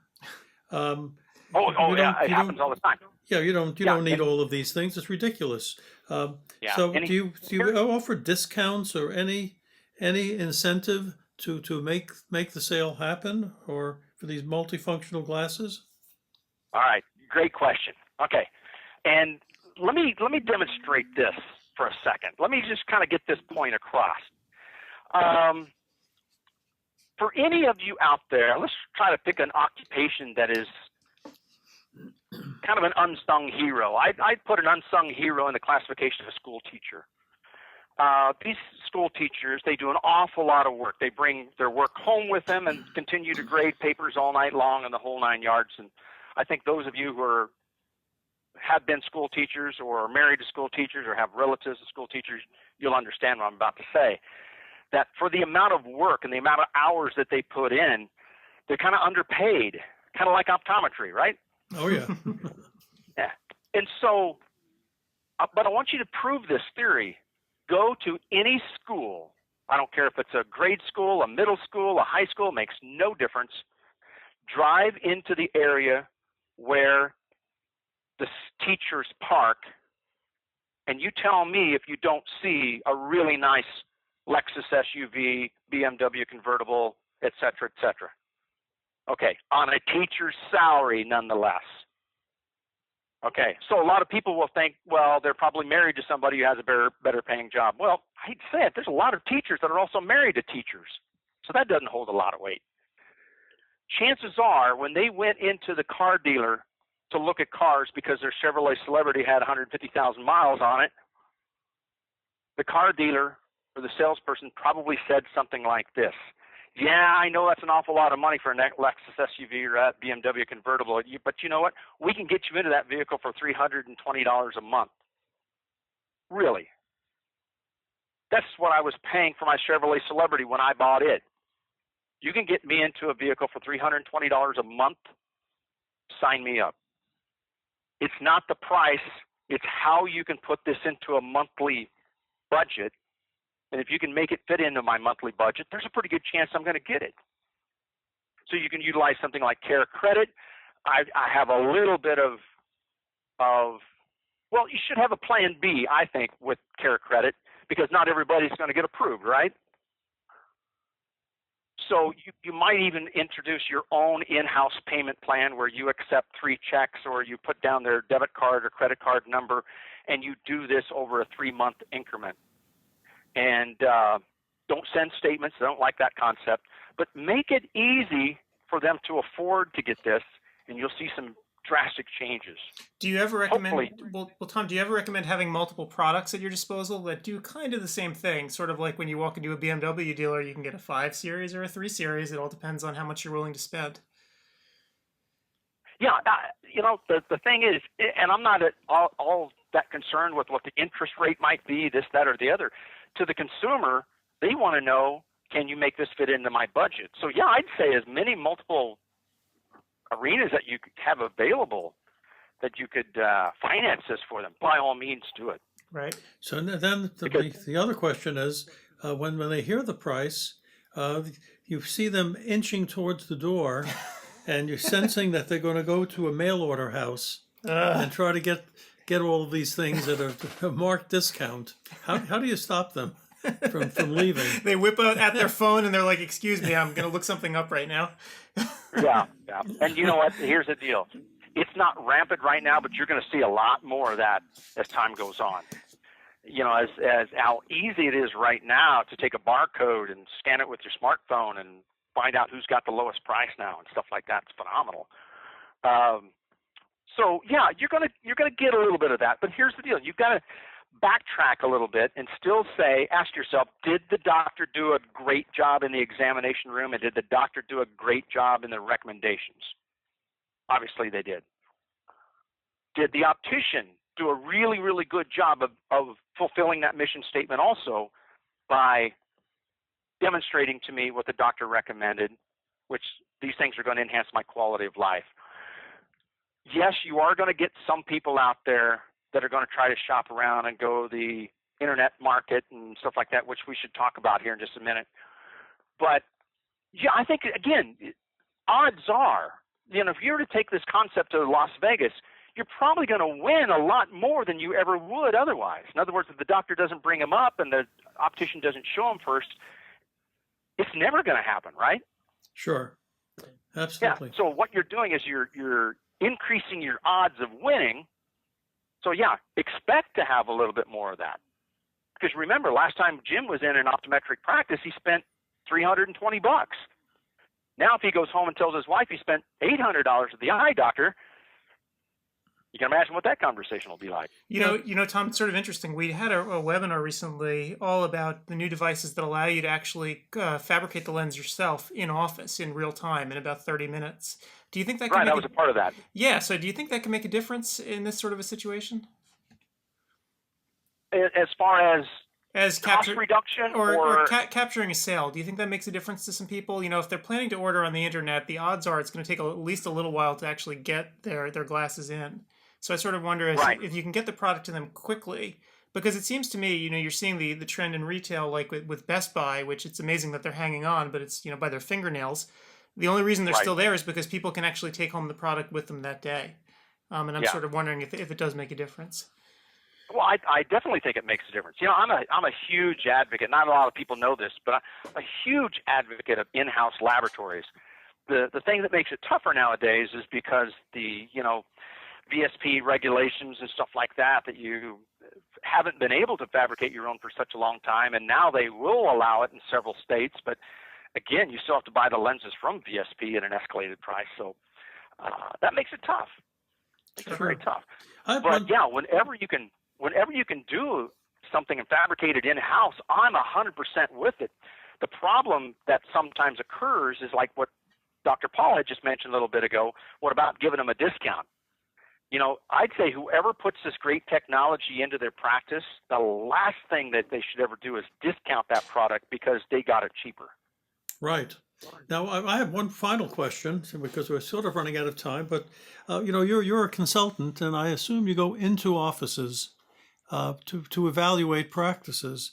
Do you ever listen to the dialogue when the doctors are speaking to patients or the assistant is speaking to patients?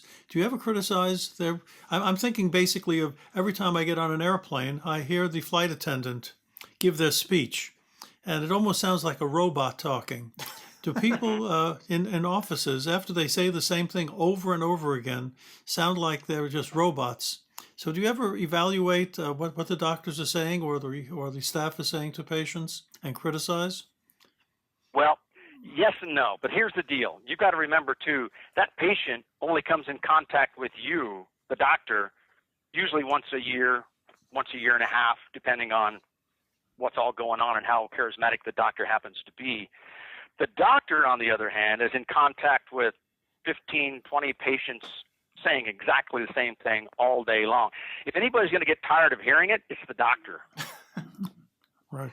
Yeah, it's definitely not the patient. Well, Tom, and I got another question sort of in a similar vein. You know, you've seen a lot of practices, and once the doctor has their pitch down, when they hand everything off to the optician, have you actually seen cases where the quality of the optician really does make a difference in making the sale finally, where you have the doctor giving the same pitch, two different opticians, and radically different outcomes? Oh, yeah.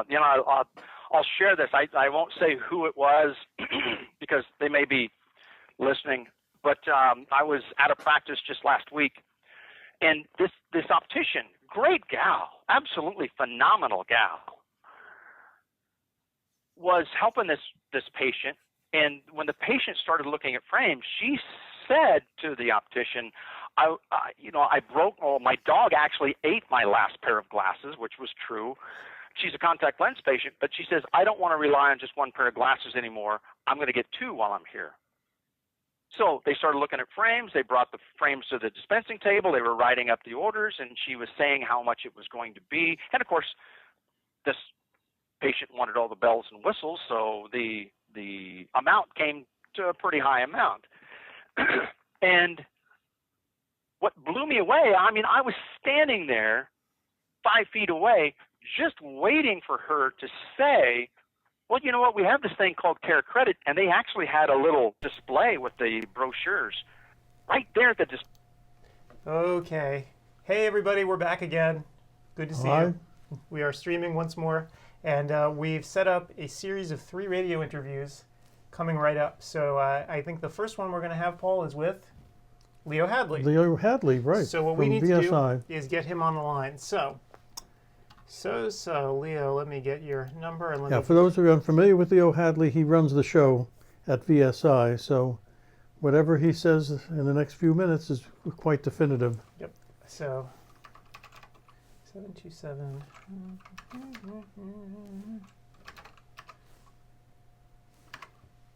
See if I got that right.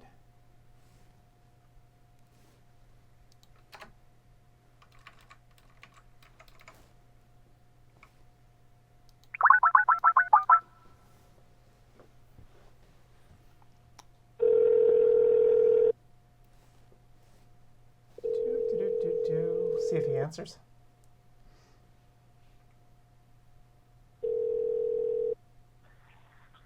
Hello. Hey, Leo, it's Adam and Paul. Hi, Leo. Paul here. How are you? Okay. How are you doing? Thanks for spending 2 days with us. Enjoying this Sunday afternoon here. Oh, my gosh. Well, yeah. So how's everything been going for you at the show? Oh, pretty good. Talked to a lot of doctors and sent out a lot of quotes. It's kind of typical of a normal trade show. You really don't close deals until the end, and especially on that following Monday is really the best day. Right. So I'm expecting a lot of feedback from this. Great. So I guess why don't you, if you'd like to, get us up to speed on VSI and who you are, and I'm going to put up your little slide again on our little chat room here so people can know, because we want to make sure everyone's familiar with you and they know what you're all about. So you want to just give us a little history? Yeah, sure. Well, about 15 years ago, our company was started by Jeff Wheaton, and he is the president of VSI, and he started out just as a patternless edger company. He had one employee at the time, so they had to, sell the edger, build the edger, and deliver the edger. So, it's very small, and I think the main way they used to advertise back then was through a fax machine. So oh my God. it grew. They got a few more technicians, and probably the first couple years was 99% patternless edgers. And that's why our website is called patternless.com. A lot of people ask me that question. And it's funny because the younger people never seen a pattern edger. So we all came from the pattern edger days. And so it's funny because eventually nobody's going to understand why it's called patternless.com. Oh, that's so funny. Yeah, I was going to ask you that actually because I was really curious. So yeah, it's pretty funny. It's a branded name, and we're not going to change it. So that'll be a question that 20 years from now, people will be asking all the time. Right. So the big question is, how did you move into these really high-tech devices? Well, not long after that, Jeff brought on a partner, Sal Troiano, who brought the ophthalmic to us. And for a while, we had one ophthalmic tech for years. And he did chairs and stands and phoropters and slit lamps. And we didn't sell a lot of lanes, but we did enough to bring on a couple more guys. And it just kind of grew from there. I came on just about a little while after that. I can't remember how many employees we had, maybe 10 or so. And so I had spent 20 years in the business before that, working in labs, so as a manufacturing optician. So, plus I love computers, so I was out there trying to promote our company. And I was actually brought on as a patternless edger technician. So I was building the edgers, and I was trying to sell the edgers at night. And there was a few times where I actually got to sell it, build it, and install it. Wow. That was a long time ago. So we've grown since then. And there was a show we did in Vegas. It had to be about around the time the economy collapsed. I'd say around 2008. And we went out to the Vegas show and sold 40 edgers in one show. Wow.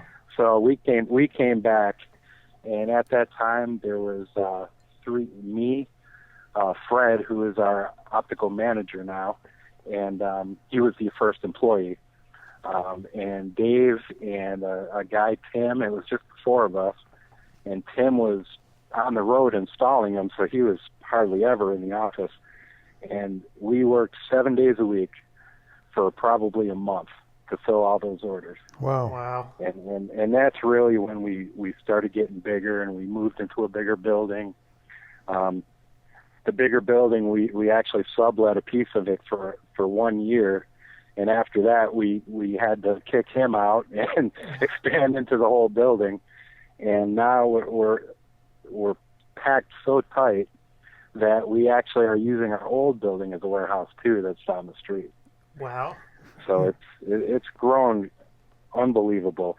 And now ophthalmic is actually probably 80% of our business.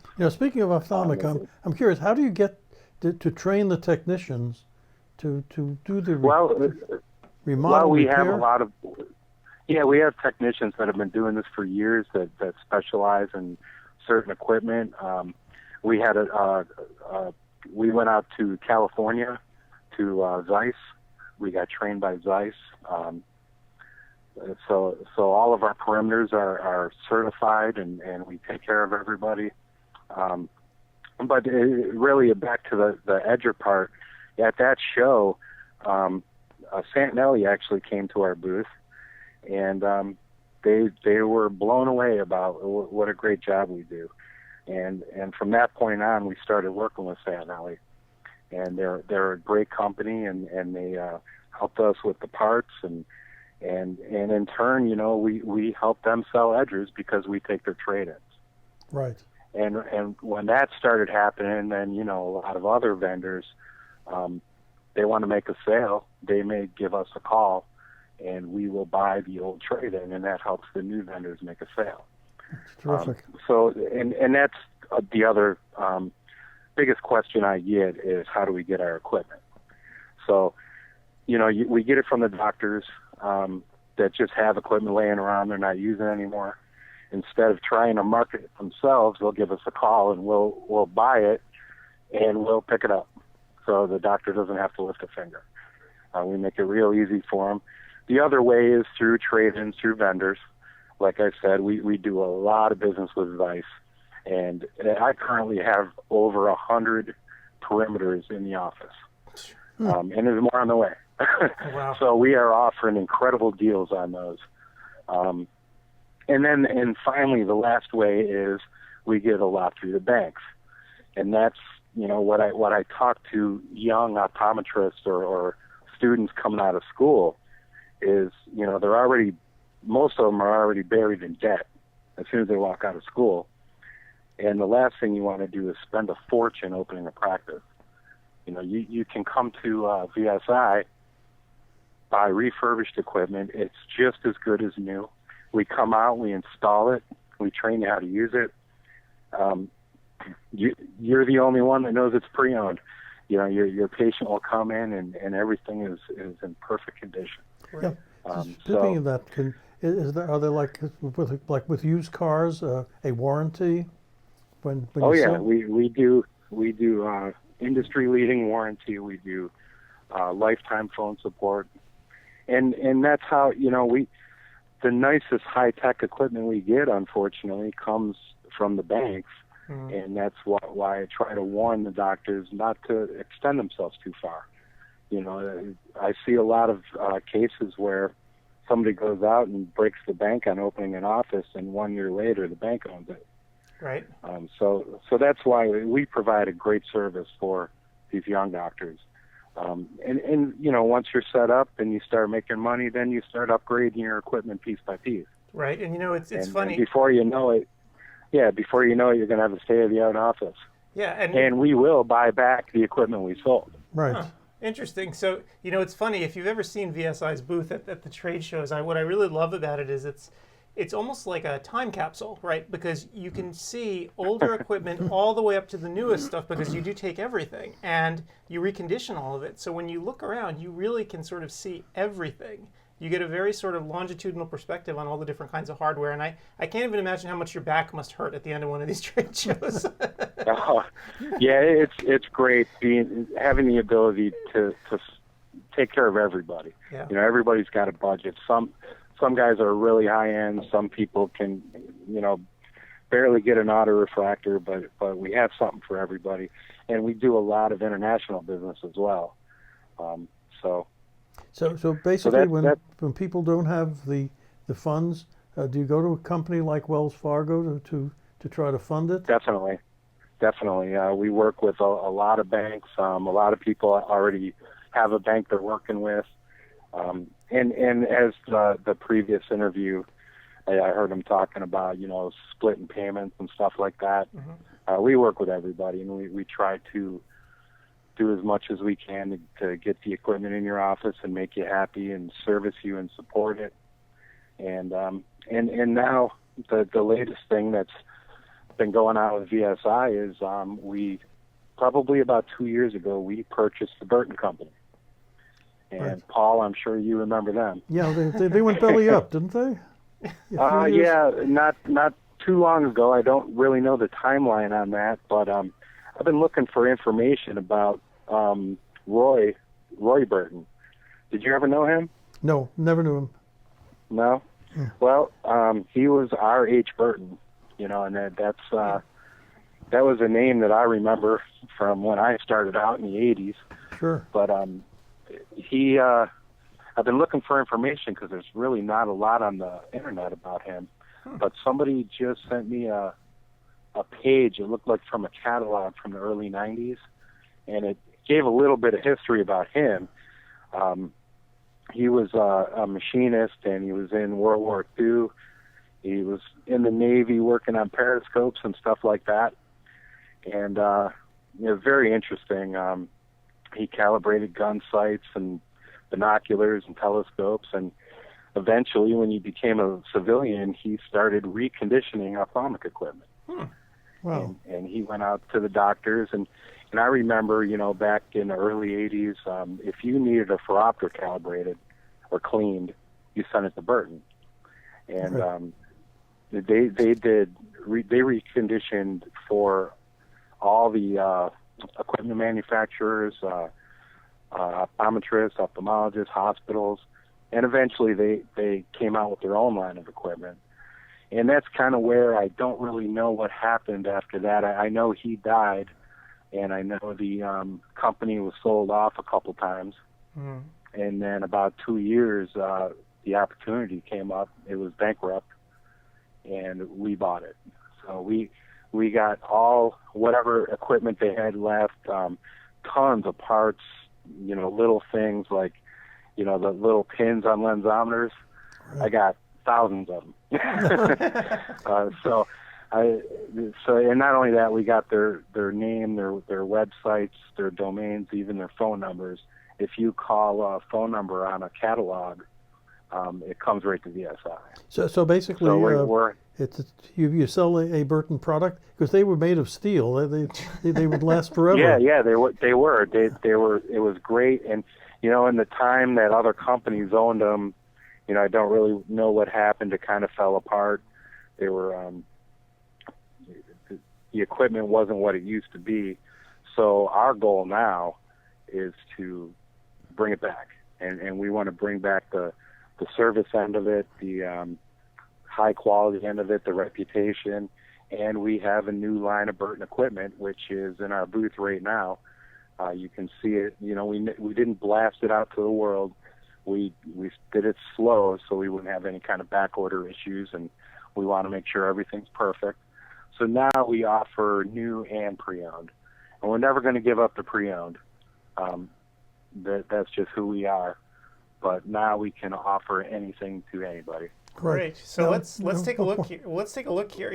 I just flashed up the slide. Can you go over for everyone what's going on in your booth today? Because it sounds like you've got some deals. When I saw them, I'm like, this is insane.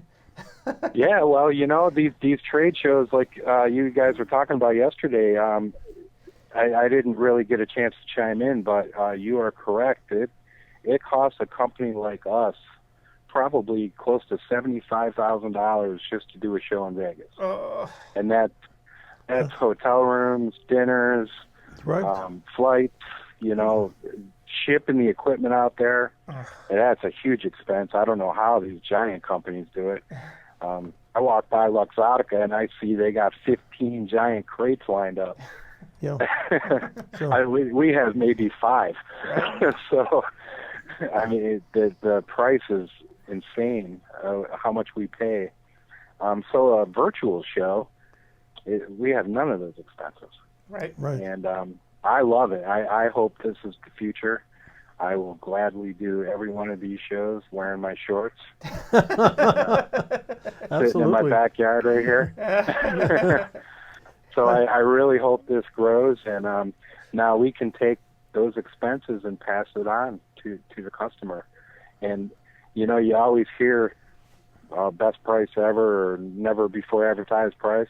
Well, the people that are coming to our booth right now are getting quotes that I guarantee nobody else has ever seen. Right. One question I have. We truly are passing this off to the doctor. Yeah. There's always been on ODWire questions about who can I get to repair my equipment when it breaks down. Do you make house calls? Did you go to offices? Well, this is kind of a touchy situation because, yes, we do have 30 people, but we really don't have the manpower to take care of everybody. Our main focus is servicing what we sold.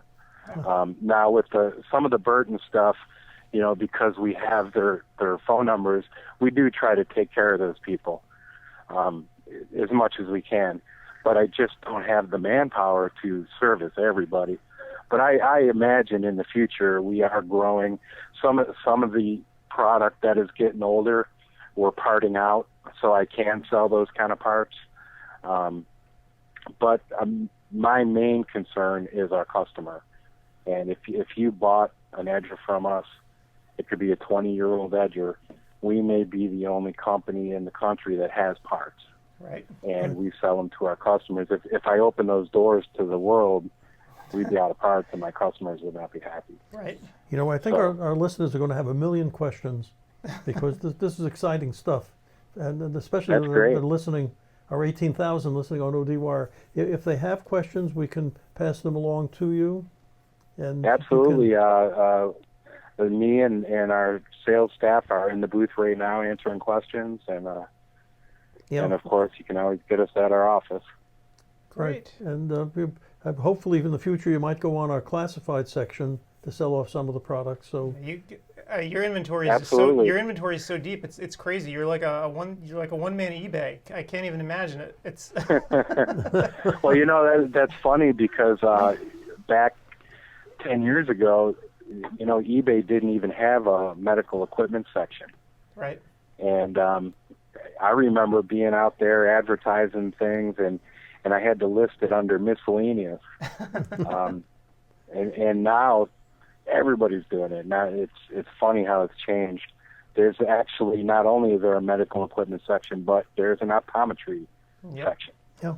So it's really, really become pretty big out there. I don't know where we'd be without the internet. Yeah. Sure. So basically, our classified would really blend well with VSI, I think. Yeah. Yep. That's the way it goes. Sure. At least we don't take out the eBay like fees. Those guys are those guys are pretty terrible. So great. So I guess that's about it. I guess I just want to remind everyone to push into your booth and really, and we're going to have our little live stream going here too. Hopefully you'll be around. And your booth is going to remain live well after the show is over, because as you know, we've got about 1,300 docs signed up for this thing, but not everyone takes all the classes now. So your booth is going to be on for months, weeks, months. So well, yeah. Again, if you can think in terms of possibly extending the offer for a couple of weeks, it might give everyone. Oh, absolutely. All I have to do is write up a quote that says it came from CEwire 2015.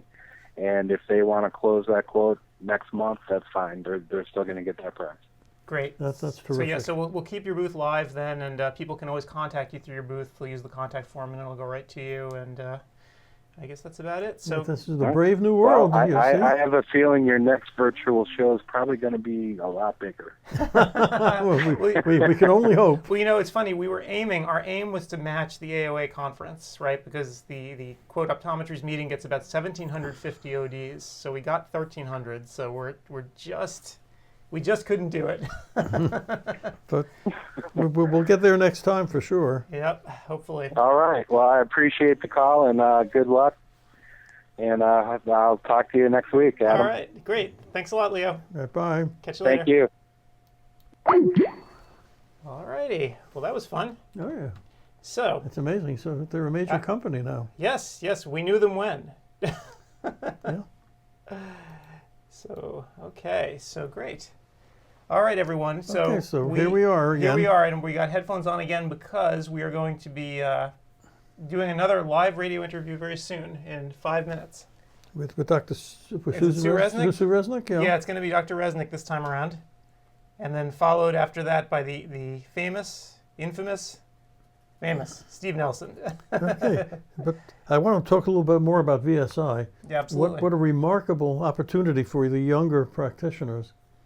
Because if the stuff looks like new, patients don't have a clue if something is used or not. That's very true. And it's almost like buying a used car. Yep. Except as soon as it leaves the showroom, it appreciates.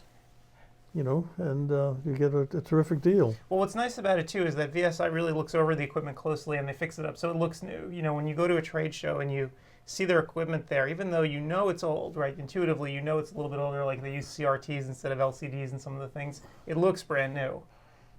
So they really do a good job of making sure that everything is, appears as new. So. And the insurance companies don't really care whether you're using a brand new piece of equipment or a used equipment, and the reimbursement will be the same. Yep. So why not? Yeah, I guess what you're really looking for is reliability, and if it's been reconditioned to a high standard, you're going to have it. So. Absolutely. Cool. So, I guess we have just a couple minutes until Sue comes on. When is the next break for classes? Is the big question. Let's see. It's on the hour, I guess. Yeah, I believe it's on the hour today. So yeah, so it's going to be, and then we have a break, of course, at 1 o'clock. So 1 Pacific time. 4 o'clock. 4 o'clock. Yep. So that's when everyone's going to head out to the booths again, and we'll be here as well. So, all right. So we could try to ring up Sue and see how she's going. Sure, absolutely. We're a little bit early. I don't want to step on her toes. Before we talk about Sue again, we thank VSI for taking the time to talk to us today and manning their booth and stuff. And just a reminder, we have a wide variety of booths, as you can see up there, and we really would love it if you came and spoke with the folks in the booths, because especially the people on ODWire that haven't registered. Even if you wouldn't take a single course, if you take advantage of any of the offers, any of them, it's multiples of what the $149 investment is. Absolutely. For the courses. Absolutely, yeah. So we've if you're looking for certainly if you're looking for any equipment, my gosh, you could drive the price right through the floor. All right, so why don't I'll turn this off, boink, and you think I should call up Sue? Sure, why not? All right, hopefully she's around. We will see. I'm amazed that this hasn't died on us yet, so Well, knock on wood. yeah, absolutely. So,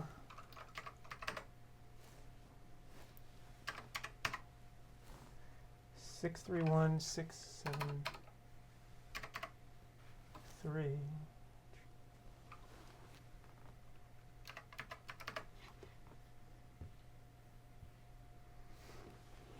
Okay.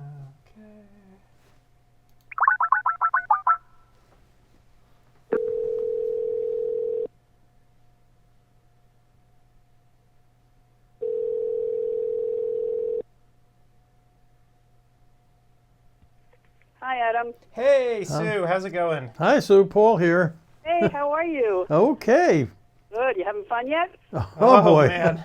We're sitting in the booth here, just Yep. talking away. So everyone, we have Dr. Sue Resnick on the line. She has given us some fantastic talks, and today was a dry eye thing, right? Or was it not? Am I getting it wrong? Yes. Today was the discussion about meibomian gland dysfunction and how we're looking at that now as more of a primary cause and how to get to these patients earlier before the inflammation actually affects the ocular surface. Ah, so Okay. how did it go, or how did you feel it went in the virtual world? Well, virtually I felt terrific, but I always feel virtually terrific. No, I think it went well. We had really a couple of excellent questions. I tried to address some of the things that many of us may have not learned in school or may have forgotten, or more importantly, things that we've learned recently through some of the research that has been done. And what's interesting about this field is that while the Tear Film and Ocular Surface Society researchers are largely composed of MDs, we have some significant optometric contributors to the research that's going on. And so I really feel this is in the realm of optometry even more than ophthalmology. So it's a really good area for us to be in. And so what I tried to do is not only get to some of the deeper sort of morphologic and physiological things to just refresh everyone's memory or bring them up to date until our current understanding, but my goal was to try to impress upon people that we have so many choices in terms of how to diagnose and treat it with respect to the levels of care, both on a clinical and economic basis. You have inexpensive ways of accomplishing what we need to do, which is to really keep the meibomian glands healthy, but you can also take it to the very sophisticated levels of some of the equipment that's out there now, or do, as we do in our practice, we just try to target it to the severity of the disease and what the patient can afford and what our practice can afford. So, none of these technologies is mutually exclusive, and I think it's, Right. That's what makes it nice. Sue, I've got to ask you a question, a practice management question. You mentioned that you wanted to target or tailor to what a patient can afford. How do you figure that out? Well, it's that's an interesting question, Adam. Everybody's practice is different. Yeah. So many practices, and most, are involved, very heavily with managed care. Mm-hmm. So many of these, the diagnoses and the treatments are billable under medical insurance. Certainly, different forms of dry eye, and some of the testing is billable, but some of it is not.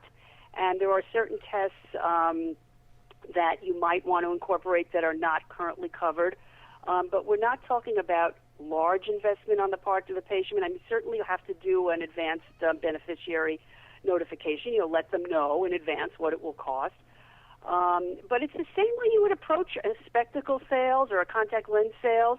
You do your basic examination, and then you outline to them what your findings are and what the treatment, modalities and options are. And then, have an administrator go over what the cost of further testing and, further treatment might be with respect to their out-of-pocket benefits. Many patients have flex spending accounts. So, I think it's important for us to realize that, while patients, love to spend their money on things that can be seen, meaning a, sexy pair of eyeglasses, if they're in pain and they're using drops, 8 times a day, they may be willing to invest in, a treatment that, might run them $1,200 to $1,500 out of pocket. But when they compare that to what they're spending on copays for certain of the, pharmaceutical kinds of approaches, it becomes, it becomes comparable. So I think it's important for the administrators and staff training to understand how to explain that to a patient as well. Show them what they're paying in their copays for these eye drops or over-the-counter drops, versus what it would cost to have a treatment that may last a little longer. Right. So you mentioned that you try to catch it early. Do patients don't know what they don't know? Do you have to point out that they're having a problem? Yeah. The most significant finding in this area, and again, let me credit Don Korb and Carolyn Blackie. They're the ones that did the seminal research, and they coined it a non-obvious meibomian gland disease or dysfunction. I mean, you can look at a patient whose lid margins look, just beautiful, pale, quiet. You don't see any notching. You don't see any plugs. You don't see any telangiectasia. But if you do a diagnostic expression, it'll basically tell you you'll get either nothing out or you'll get stuff that looks like, creepy, crawly toothpaste worms. And these are patients that sometimes have no clue. So it's important to diagnostically express on every patient, Paul, much the same way, and you taught me this many years ago, is, you have to avert the lid on every contact lens wearer. I mean, I avert lids now on non-contact lens wearers as well, because we know, again, from, Donald Korb's research about how lid wiper epitheliopathy can be very highly correlated with symptoms of dry eye. So, there are things we need to be doing in the absence of patient complaints. And the one thing that we've learned is that, dry eye there's certainly no cure. You can treat it, and the results are better and longer lasting the earlier you pick it up. So while we use questionnaires such as the SPEED questionnaire or the Ocular Surface Disease Index, because it's nice to have it in the patient's writing and nice to show them 6 months later how they answer the same questions, you want to, the earlier you get it, the more, chances of success you have. And there are patients that are intractably dry. I mean, these are patients that are on certain kinds of antidepressants or medications which just literally suck the aqueous, out of them and, compromise the lacrimal gland. But your normal average garden variety patient is going to present with, some form of meibomian gland dysfunction before you actually quantify it in the aqueous workup.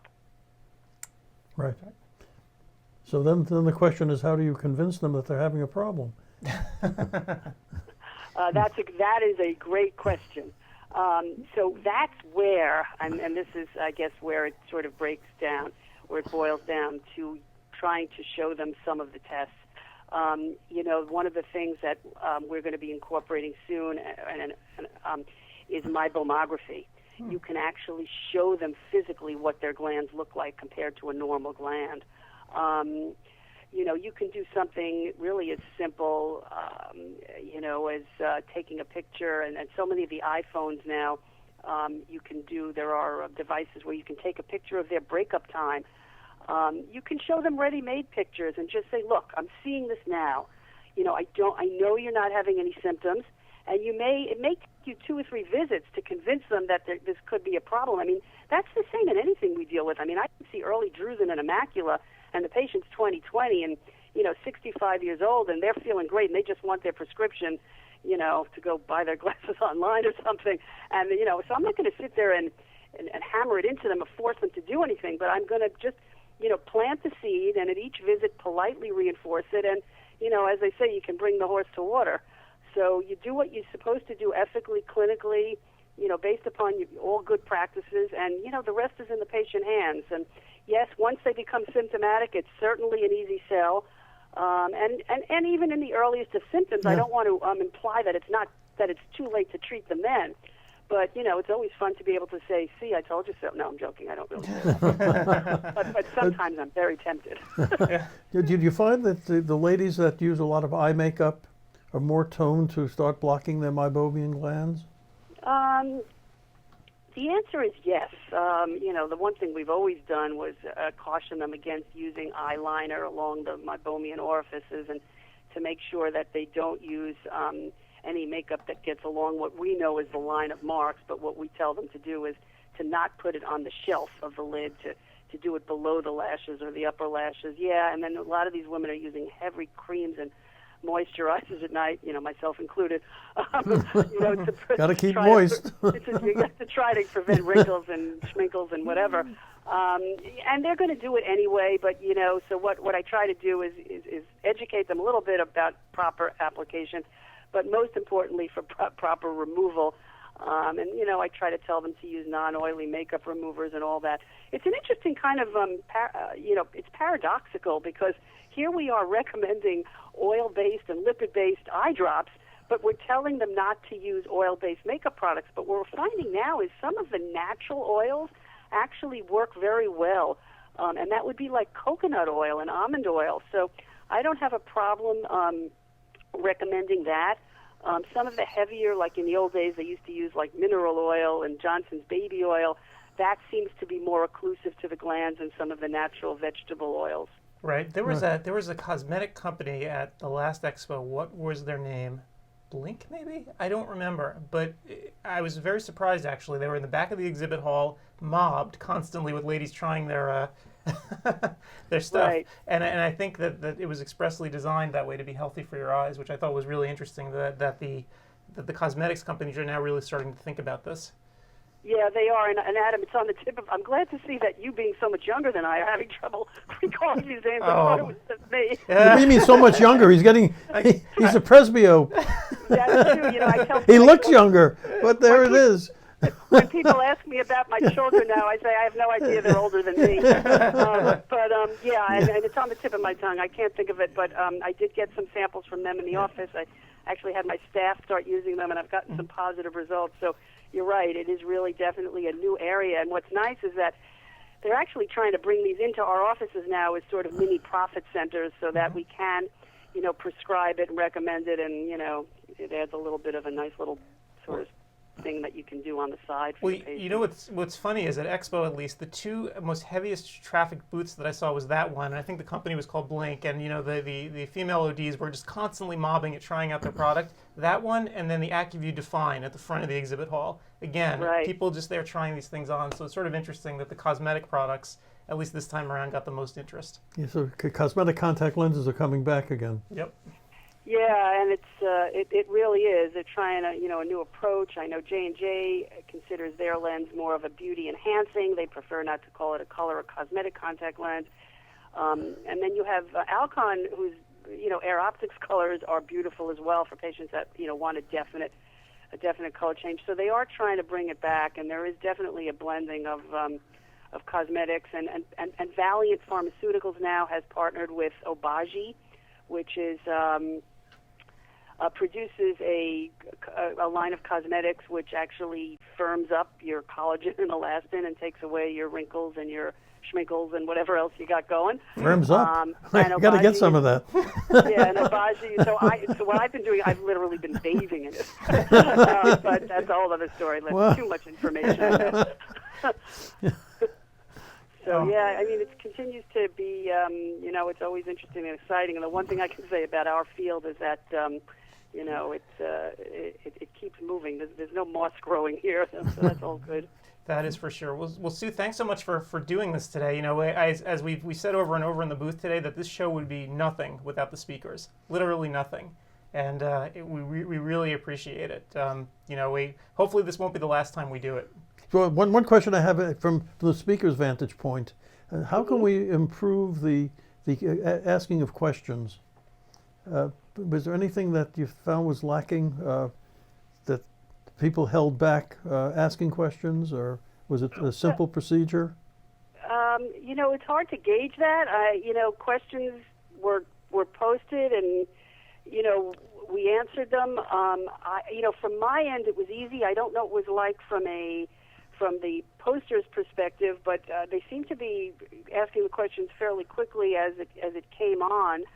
My only thought was, did they have enough time to think about it, digest it, and ask the question? So, The only thing I could think of is that maybe there wasn't enough time at the end for them to do it, which is why I noticed some of the other speakers gave our email addresses after, so we're always happy to do it after the fact. But, that occurs, Paul, every time I speak in any live events. There's so little time at the end of the lecture. They have to get to the next one. So this was really no different than a live event. Right. And so, I'll always have a room, a lineup at the end of waiting to ask questions, or I'll get about 10 or 12 emails the next day.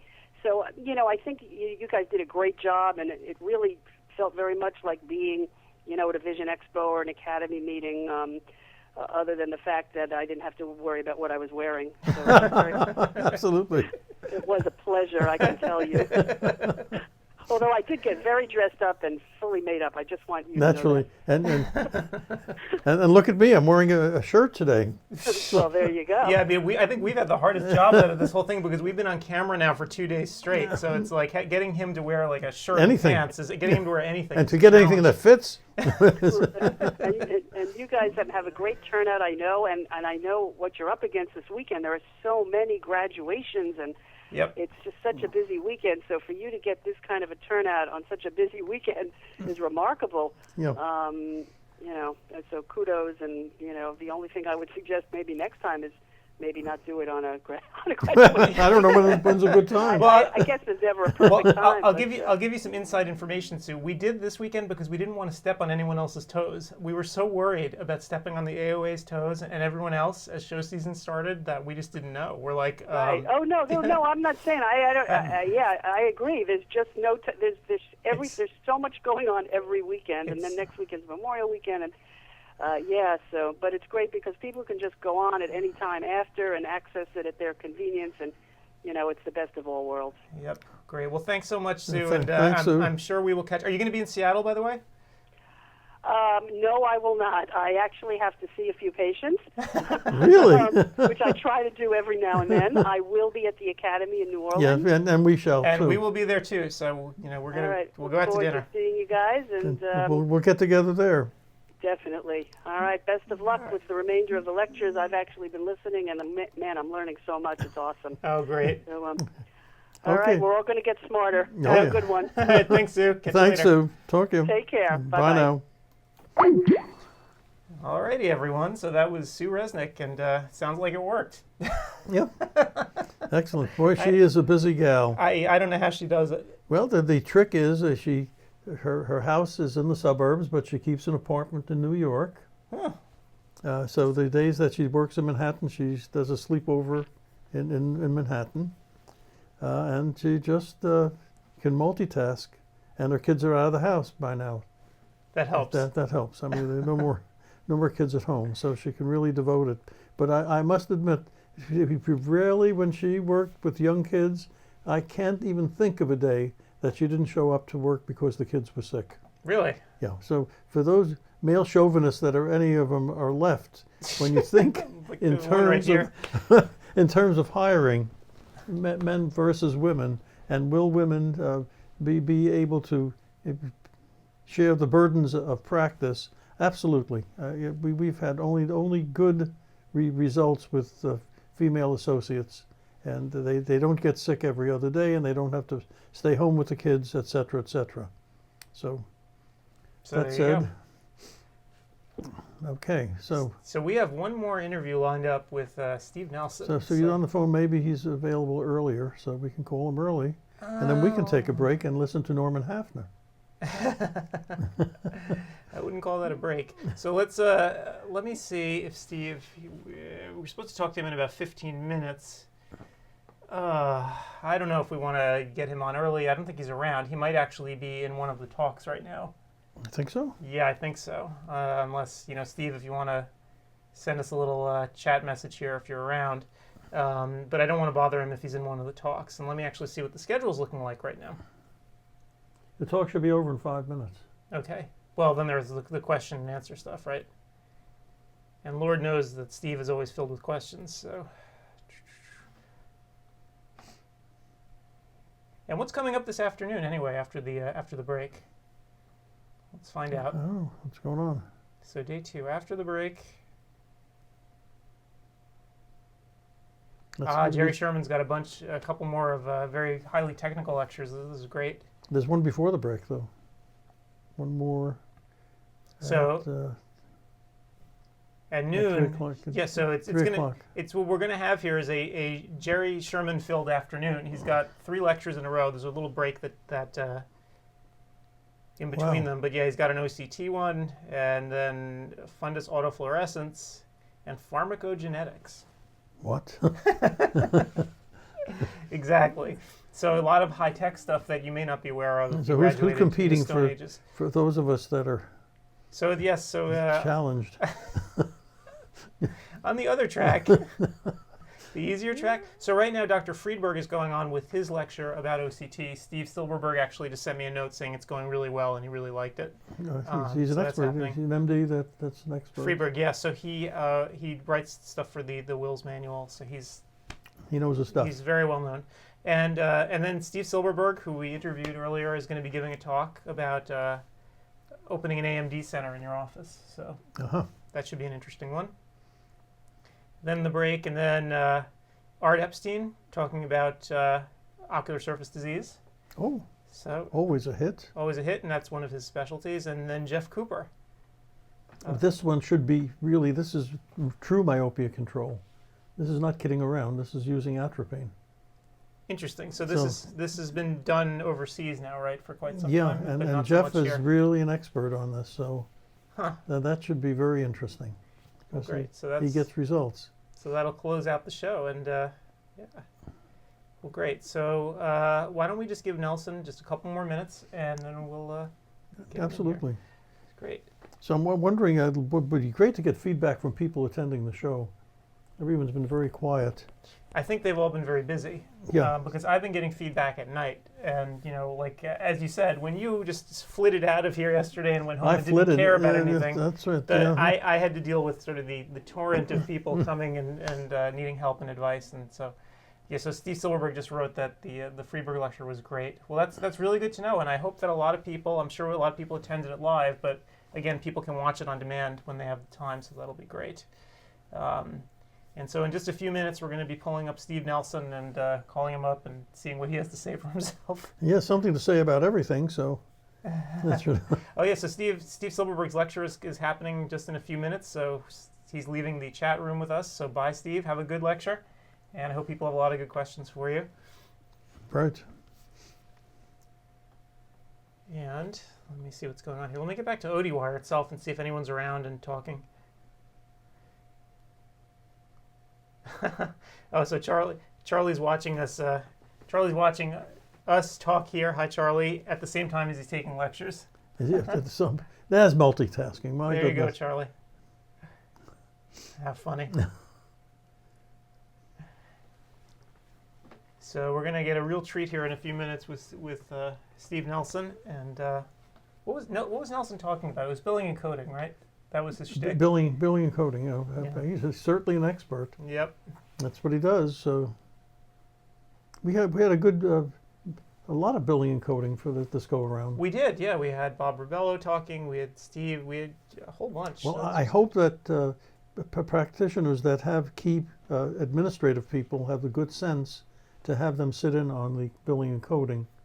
That would be great. It's not really, it's meant for the people that are doing billing and coding, not the optometrists. Yeah. They have staff that does it.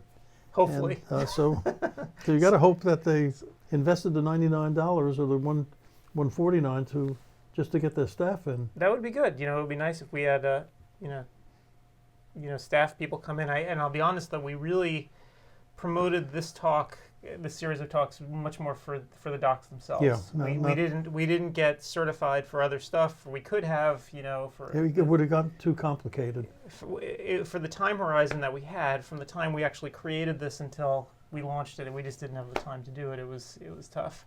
So next time around, we could pursue certifications for others as well. Yeah, but I'm certain many practices have one designated biller that's in the practice that does the heavy lifting. And they should be attending these things. Well, the docs should understand too, because what happens when the biller leaves? That's true. Then what? Yep. It's a disaster. All right, so I'm going to give Steve just 5 more minutes, just in case he's in a lecture room of some sort doing something. I don't want to step on his toes if he's talking or debating with someone or asking questions. So we'll give him 5 more It was minutes. an interesting question you had for Sue Resnick. How do you judge people's pocketbook? Yeah, how do you? You can't do it. Certainly in Manhattan, the sloppier they dress, the more money they have. You can't go by that. Yeah. So I don't know how you manage. I mean, especially for those of us that dress, should we say, very, very casually? Did I ever tell you the story?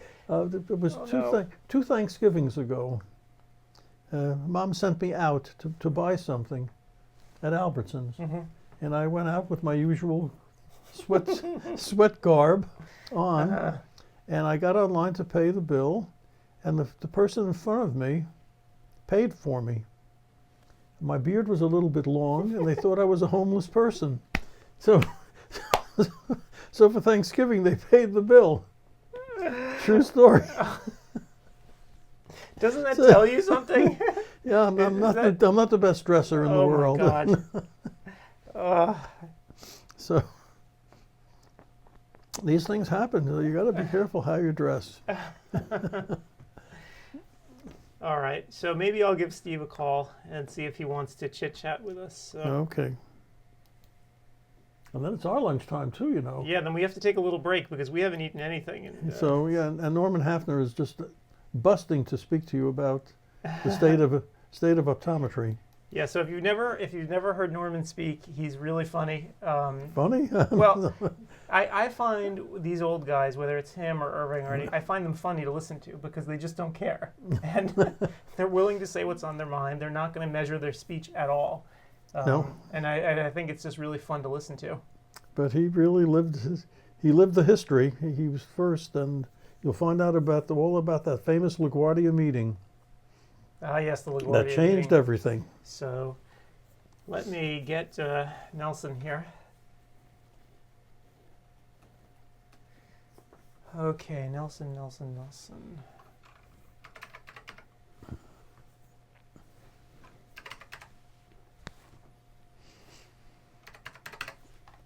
Let's see if we can get him.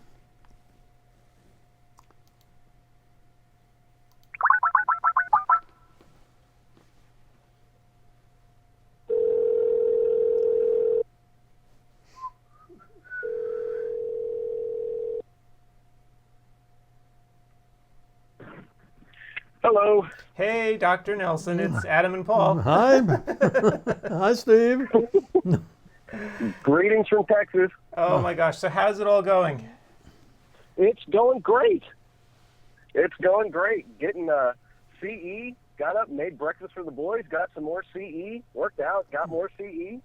And you didn't have to go through security? Nope. I kept my shoes on the whole time. It was great. Excellent. So tell me, how was your talk all about billing and coding? Was it fun? Did it work well? What was it all like? Yeah, it was great. It was a little weird because normally when I give a lecture, I'm in front of people, so I can kind of tell if it's tanking or not. Right. You know, anybody that speaks, you can kind of gauge from the audience if you need to pick it up, slow it down, or, you know, see the either look of awe and wonder in their eyes or the look of disgust, and, you know, you kind of gauge. Or no look at all as the head falls down on the table. Exactly. Yeah, I mean, you know, when you're recording it, it was kind of fun for me because the first time I recorded it, my mic didn't work at all, and I didn't know that until I went back and replayed it and heard nothing. And then the second time I was recording it, someone knocked on the door and my dogs went crazy, so I got the, you know, what I recorded was actually the third version. Oh my gosh. Wow. This is a hardship. Ooh. Wow. So but it was, but you know, it's fun because, you know, when you're going through it, I think it doesn't matter how many times you do it. When you're recording it, after you finish a section, there's a part of your brain that goes, "Oh God, really? You could have done a lot better than that." Right. So you kind of I had the opportunity to fix it. Sure. Well, good. So how's it going for you guys? Well, we're winging it here. We're still surviving. It's been very interesting. Yeah, for us, it's kind of like we're kind of like rats trapped in a little box here because we're not going anywhere. We can't actually attend the session, so we really have no idea how it's going out there. But it's been fun. We've been interviewing a bunch of people now, and I think it's been going well. We're getting good feedback from a lot of folks. There have only been a couple of minor disasters, but by and large, it's been pretty good. Yeah, well, we'll That's see. cool. I should have flown to Oregon. I could have been your gopher and got lunch and whatnot. Yeah. So my son burst in on us yesterday and brought me donuts, which was fantastic. So he's like our assistant. So, but yeah, no, it's been really an interesting experience, and I think people have liked it. There's only been I think 2 lectures so far that blew up, which is good. Yeah, for over 30 hours, I'll say. Pretty good. So and they'll be available on demand anyway. So that's kind of a good thing. Yeah, but for a first go of it, I mean, that's pretty incredible. It's pretty good, yeah. And each lecture has had hundreds of people show up, which is great. We don't have the exact numbers in front of us right now. We have to wait until tomorrow. But then we can sort of share them with the speakers just so you'll know, because I know it's kind of hard not knowing exactly who was there. Right. Well, Silverberg got on earlier yesterday, and he said, hey, there are 300 people at the epigenetics lecture. And I'm like, how did you know that? Yeah, so I didn't know if there was some module that he's in that I'm not. No, he's just a loudmouth. He's a loudmouth. What he did was he actually spoke to the tech guys. Which lecture was that? So he's been in constant contact with them. He knows how the system works, so he knows who the tech person is that he needs to ask questions of, and they don't care. They'll tell anybody anything. So yeah. That was the Iden lecture? Yeah. So hundreds of people have been at each one. It's been pretty cool. We're up to just about 1,300 people at the show, which to me is just shocking. That's insane. It really is crazy. That is insane. And I think it's not so much about the quality of our shows. I think people are just hungry for this. They want to not have to travel. Oh, sure. I mean, it's like I said, for me, look, I got up, I beat everybody up, watched a little bit of the lecture, watched the lecture. And then, made some breakfast and then watched some more. I mean, it's fantastic. I get to do it at my pace. If something's squirrely, I can rewind it because, if there's something I didn't get or, because there was some of the epigenetic stuff I listened to again, some of Clark's lecture, on the serums. I redid some of that just to listen to it again. So, yeah, I mean, you can't do that in a live lecture. Nope. Right. So that part's good. From a speaker's point of view, were the questions okay? Were there any problems? No, everything was good. I mean, my part was very smooth. I think it did okay. I mean, a couple of people got on and, said, good job and that kind of thing. So I know at least 2 or 3 people watched it. But no, there weren't any people going, wow, I got no idea what you're talking about. So, right. Which I was kind of afraid of on mine because I went very, very basic, sort of soup to nuts on how to do this kind of stuff because I wanted to, because there are people that are way, way smarter than me, Craig Thomas and the like, that are doing more complicated parts of the coding, but I wanted to focus on, the docs that are out there that are either in a private pay modality or, just graduating and not sure how to do any of this stuff and say, okay, guys, let me hold your hand and let's get started. Yeah, and look, and you're an expert.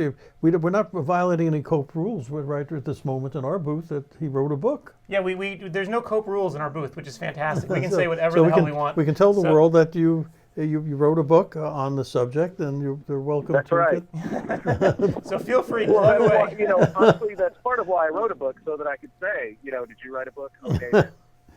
Right. So. Well, there are lots of, honestly, billing and coding is kind of a funny field because there are lots of people that are experts. And what's interesting is you'll go to a lecture and you'll hear 2 experts say totally the opposite thing. So, yep. One of the things that I kind of emphasized in my part is that, get your hands dirty, get in there and do it yourself because really some of these things are very situational in what you would code. You get a feel from what the patient is saying, what they're telling you, and then, that drives as much of your coding as anything. Yeah, so, mine was a little bit different. I was happy to do it. And you want to be a little aggressive when you do some billing and coding. You can't be terribly conservative all of the time. because and you're right. I mean, you're absolutely right. And to be honest, I do some consulting with Tom Bowman, who's brilliant, by the way, and I'm way outclassed in working with him. A lot of the people that I talk to that because I do mainly the coding and billing and implementation stuff for him. A lot of the guys I talk to, they are so conservative in how they code and how they bill, and they're afraid to say that a patient has to pay their deductible and blah, blah, blah. And the reality is it just murders their schedule.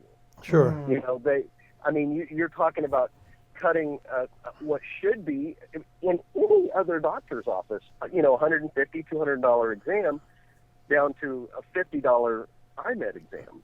Sure. When you're losing $100 a patient, even if it's one patient a day, that's $25,000 a year. Absolutely. Just straight revenue. Yeah. You got to be as aggressive as you can, whether it's billing and coding or with the federal government and your taxes as well. You've got to take a slight amount of aggressiveness, and the worst that'll happen is they'll say no. And that's it. And as long as you do that up front, I always recommend doing as much as you can before the patient ever walks in the door, because when they walk in and you tell them, hey, well, we've verified your benefits, if we put it on your vision insurance, it'll be this much, but if we have to put it on your medical insurance, it'll be this much. And, keep in mind that that's not our decision. It's, what you have drives where it has to go, and just dump it on them. Absolutely. Because to be fair, it's not our rules. We don't make up the game. It's just like, you mentioned taxes. I don't write the tax code. If there's something there that I've got to use, well, if you don't want it to be a loophole, don't put it there and don't make my rate so high. And it's kind of like that with insurance. Sure. If the insurance companies don't want us to do this, well, then they shouldn't force us into this box. Right. But we are, and and that's what you have to do, especially if you want to bring, some of the cooler tech into our practices. The things that make optometry interesting these days are, things like specialty lenses, and that was really cool that you had the sclerals program on yesterday. But it's the things like the specialty lenses and the OCTs and treating glaucoma and all of these cool things that optometrists can do, but you can't do it if you can't get paid for it. That's correct. So, how are you going to pay for an OCT if you're not billing people to do their OCTs? Right. So, just let you bring in cool toys and, play real doctor. And let the patients know it's their problem. it's not your problem. It's their insurance. Well, exactly, Paul. You didn't pick their insurance for them. Yeah. If they walk in and, they're getting a $200 or $300 exam for a $20 copay, good for them. But the people that have a $5,000 deductible, well, they save that money every single month on a lower premium. So, you kind of have to, you pick your poison and you have to live with it, but you don't have to live with their bad decisions. That's right.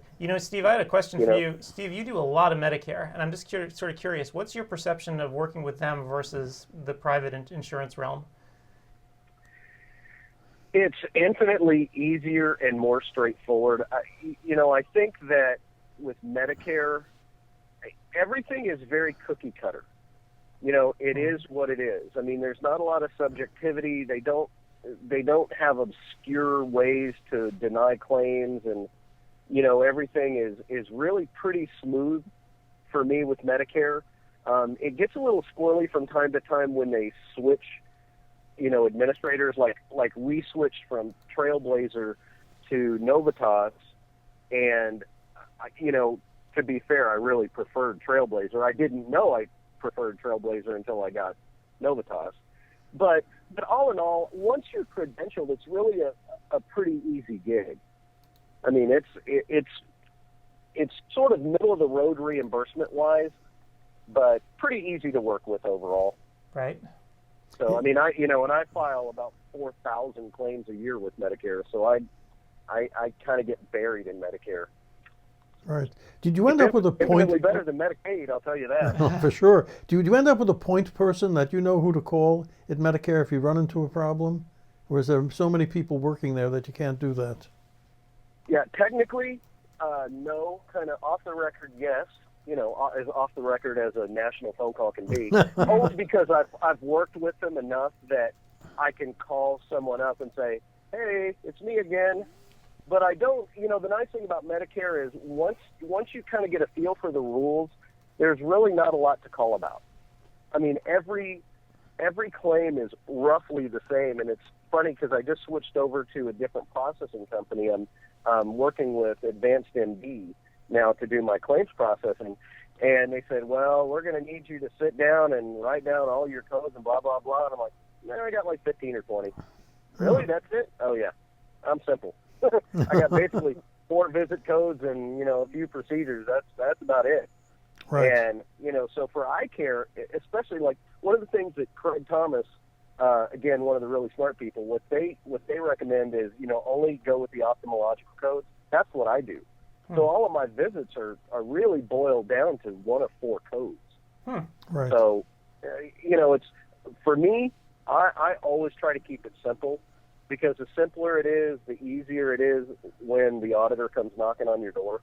Yep, absolutely. And, I'm all about making it simple because I don't like giving money back. They deny enough as it is, so they already get to keep some of my work under their, in their wallet. They don't need to get more back.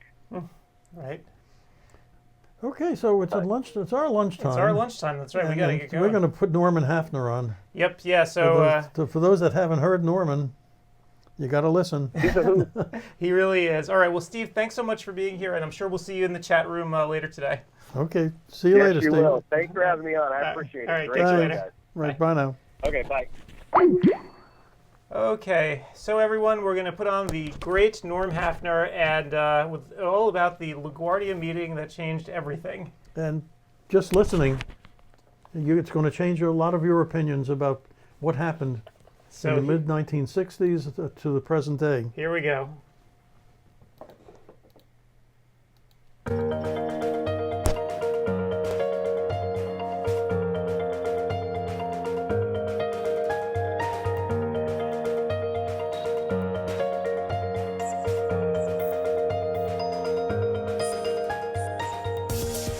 Hey everyone, it's Adam Farkas along with Paul Farkas. Hi everyone. And welcome to another edition of CEwire Radio. And today, Paul, it's not often that we can say that we actually have a living legend on the show, but actually today we do. So today we have Dr. Norman Hafner as our guest. And, Paul and Norman go back a long, long, long way. How many decades would you say, Paul? How about 50 years or more? Good Lord. So, Paul, I think then it's probably appropriate for you to make the introduction. Wow. Well, I have... Wow was not part of the introduction.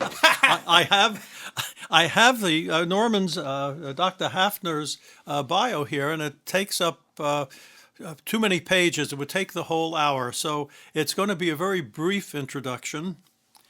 For those of you that do not know Dr. Norman Hafner, he was the president of SUNY. I say that because he was there for many, many years. However, what's more important, during the second half of the 20th century, Dr. Norman Hafner was responsible for more ideas and more movements in the organized optometry and in education than any other single person that I can think of.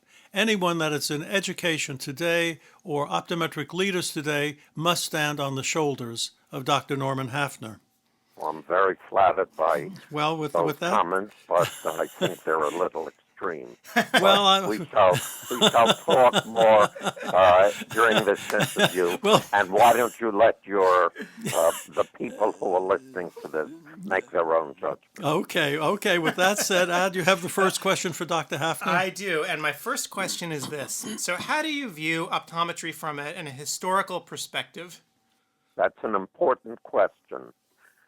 Optometry was founded legally in 1901 when the state of Minnesota was the first state in the nation that legally recognized the profession and established the rights within which the profession could be practiced in the state of Minnesota. the last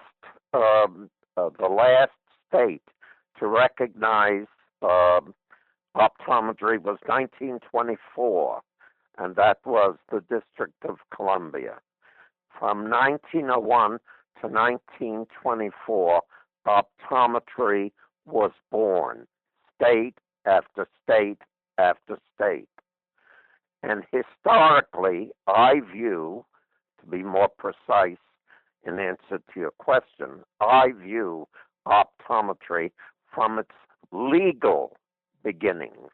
That is, the times that each of the states recognized the existence of a profession and defined its obligations, responsibilities, and entitlements. Right. Well, so that's going to move us into 1956, when one of the crown jewels of optometric education closed their doors. Columbia University decided that the optometry program was no longer needed. Can you tell us something about the background of what happened there? Well, why did Columbia just dump optometry? Well, I was not a graduate of Columbia, as you already know. I'm a graduate of Pennsylvania College of Optometry, now part of Salus University. But I was a very keen observer, and given the role that I undertook as the director of the Optometric Center of New York, this little clinic that was established after Columbia closed, I was a keen observer to the toing and froing that resulted from the closure of Columbia. Paul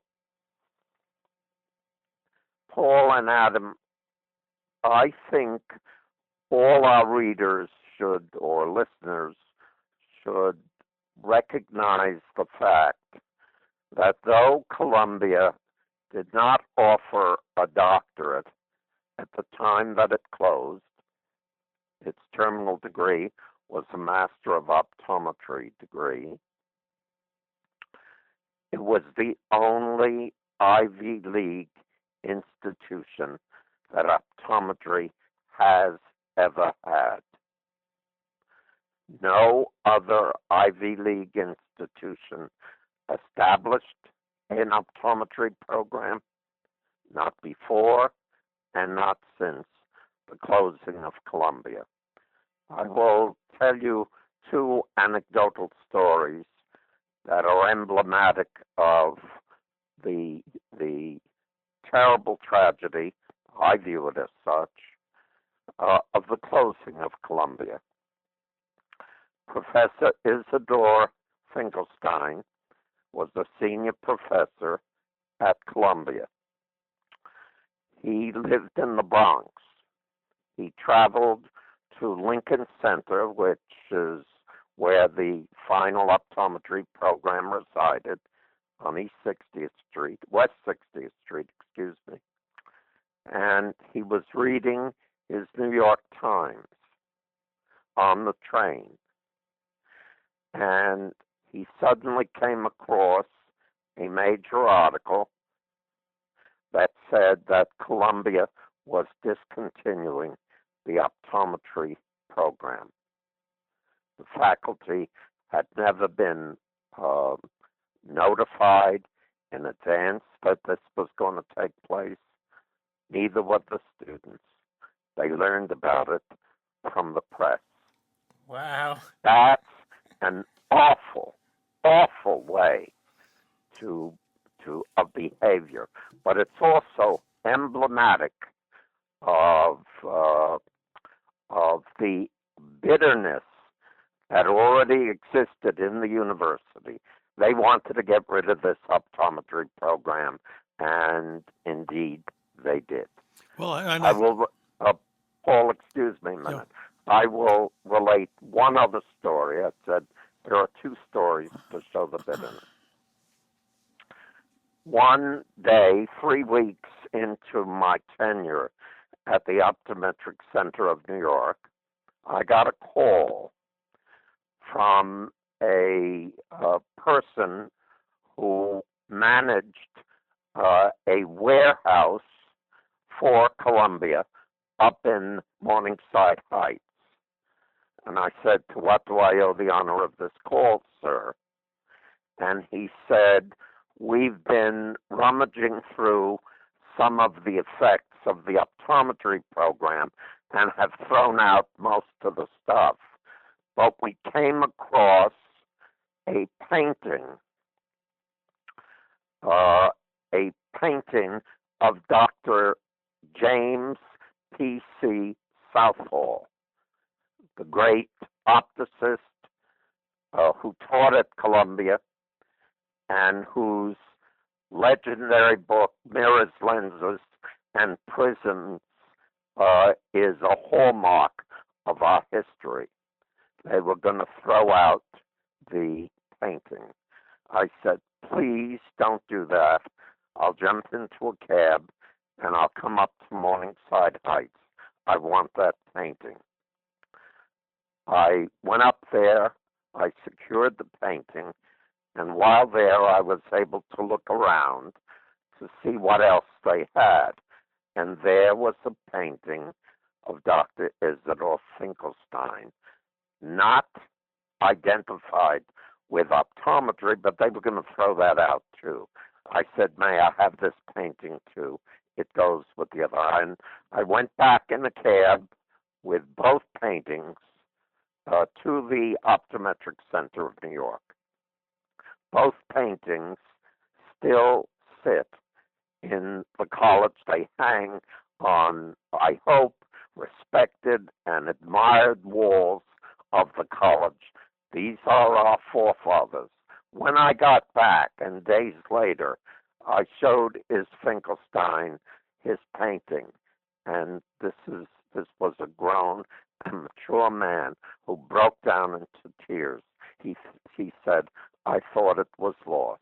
I said, well, it was not lost, and it'll remain with the institution for a very, very long time. Yeah, speaking of the Optometric Center, it became the child of the optometry clinic at Columbia. I assume No, let me clarify that for you.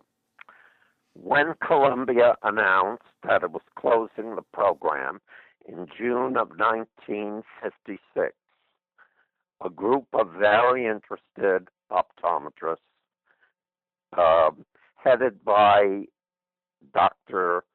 William Feinblum, Dr. Daniel Wolf, Dr.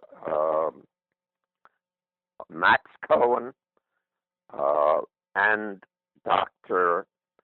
Fred Brock. Those are stellar names in optometry. They said, let's put a little clinic together to try and salvage at least a segment of the program. They took a loft in a dinky old loft building on 36th Street. It was 11 West 36th Street, and they established the Optometric Center of New York. And that's how it got started. Wow. And then the Optometric Center stayed in existence until SUNY Optometry came into existence, I assume. Is that correct? When SUNY Optometry came into existence, when the college was founded by State University as a result of legislative authorization, the clinics were turned over to the college, and the name and charter of the Optometric Center of New York became the charter of the foundation for the college. It's the campus-related foundation to raise monies for philanthropic, scholarship, fellowship, and other kinds of campus-related activities that a philanthropic foundation can do. So the Optometric Center of New York, founded in 1956, April 15th, 1956, and later chartered by the Board of Regents of New York State is the campus-related foundation of the SUNY College of Optometry to this day. And it's had a brilliant, absolutely successful history. Right. And parallel to all this going on in New York, there was a movement in optometry. Up until that time, there was a slogan by most optometrists and to the legislators saying, a lens is not a pill. And optometry proudly indicated that they were a drugless profession. But some individuals in optometry felt that it was necessary to move on, and optometry as a doctoral program should have the use of therapeutic, diagnostic and therapeutic drugs. So can you move on to what happened at a meeting in LaGuardia Airport? Well, let me just correct something you just said. The lens is not a pill was an issue in the Pennsylvania legislature and with the Pennsylvania Optometric Association in order to break free from the supervision of organized medicine. Medicine dominated the pill. The lens was not a pill, and therefore the reasoning was that optometry should not be dominated by a medical board or by the profession of medicine. It had its own history, its own standing, and its own future. Now, LaGuardia.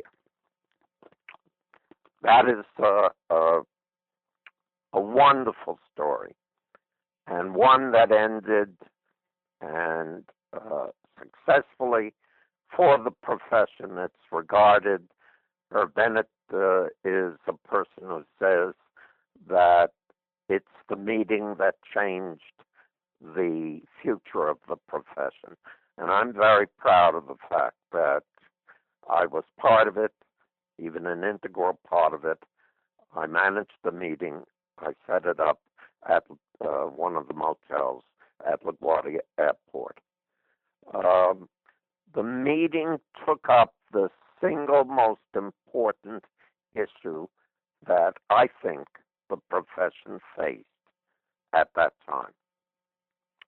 And that was, should the profession remain within the confines of its original legal jurisdictions, or should it expand and make use of diagnostic and even therapeutic drugs for the treatment of eye problems? And that, of course, would have meant a major expansion of the profession. But, Paul, let me make one observation, which I try to make all the time when I'm asked this question. When optometry was first recognized legally in the state of Minnesota, all you needed was 2 years after high school. 2 years. By the time the LaGuardia meeting came about, optometrists were required to have at least 3 years in college, undergraduate college, and most people came in with a baccalaureate degree. So we had gone from 1 or 2 years of preparation to almost 4 years of preparation, plus 4 years of optometry school. We had gone from a small amount of training to almost 8 years. And yet, the professional and legally recognized responsibilities of the optometrists were exactly the same as they were in 1901. Now, that was a tremendous imbalance. We were now requiring up to 8 years of training, 4 years undergraduate, 4 years in professional school, in order to graduate and become an optometrist. yet the role and responsibility of the optometrist legally had not changed essentially since 1901. That was an enormous imbalance. And we had a choice, in my respectful opinion. We had a choice in the profession. We could either cut back and reduce the extent of time, and nobody chose that route, and I certainly didn't advocate for it, or we could turn around and say, we now have a profession that requires 8 years of education and training, and therefore the role and responsibility of the profession should be altered, expanded, and certainly for the good of the public, always with the good of the public in mind.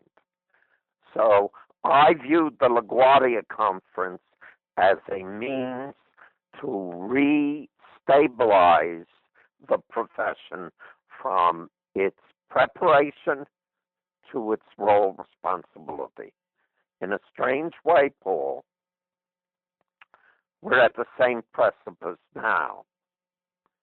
We can either move ahead or we're going to be stuck with what we have, and that, in my respectful opinion, is not stable or may not be stable. Now, we'll talk about that more. One of the challenges then and now is we had some individuals that felt strongly about a movement, and you had organized optometry.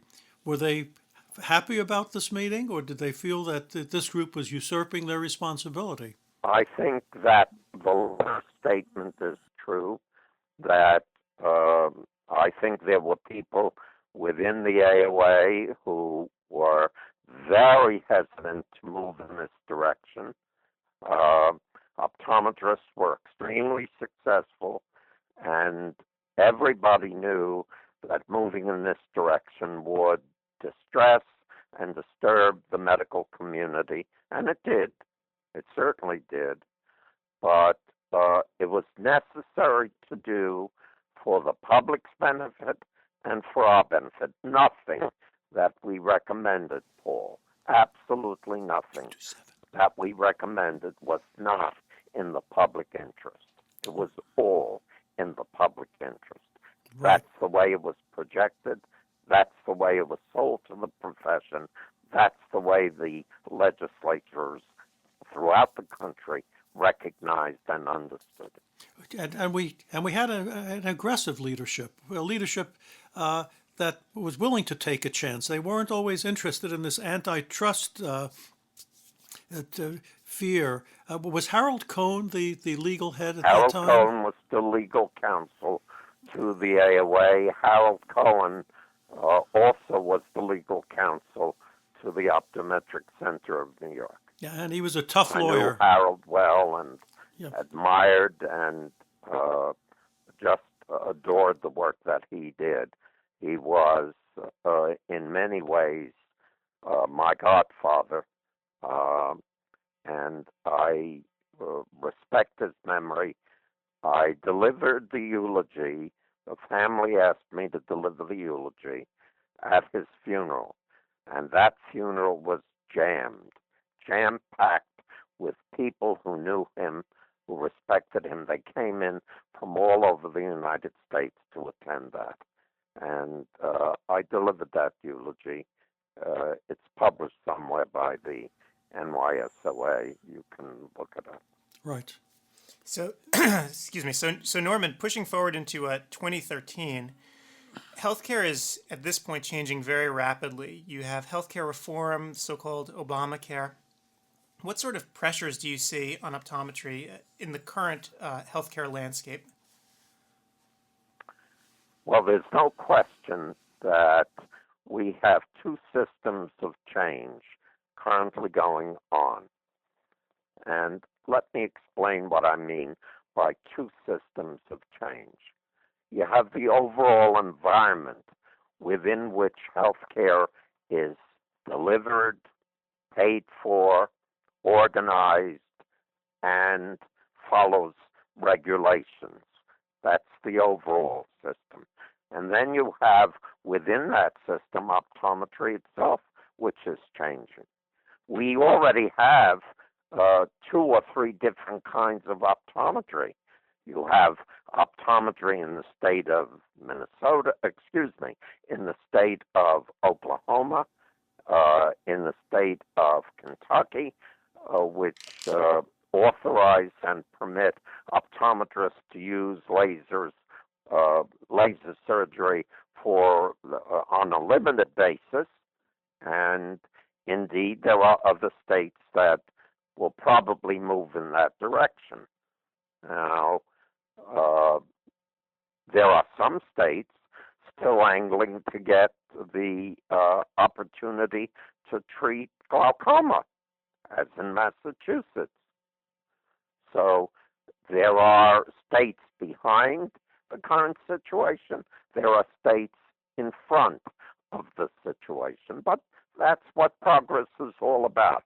It's never clean and easy. It's always with a great deal of difficulty, both externally and certainly within the profession. Norman, you spent your entire career in higher and professional education and its institutions. How do you view the future direction of these institutions? Well, let me first say that I admire the institutions of long standing. I call them our heritage institutions. The New England College, the Pennsylvania College of Optometry, the Southern College of Optometry, Southern California, and the Illinois College of Optometry. Those 5 are our heritage institutions. But even they are facing very substantial pressures. Some have decided to convert into a university. Some have decided to advance programs outside of optometry. Where this goes, I will not make a judgment. However, let me make this comment, Paul. I am concerned in the extreme with the profusion of new schools, some of which should never have been recognized. There's one school that I absolutely define as a public embarrassment to the profession. And I don't think you can view it any other way.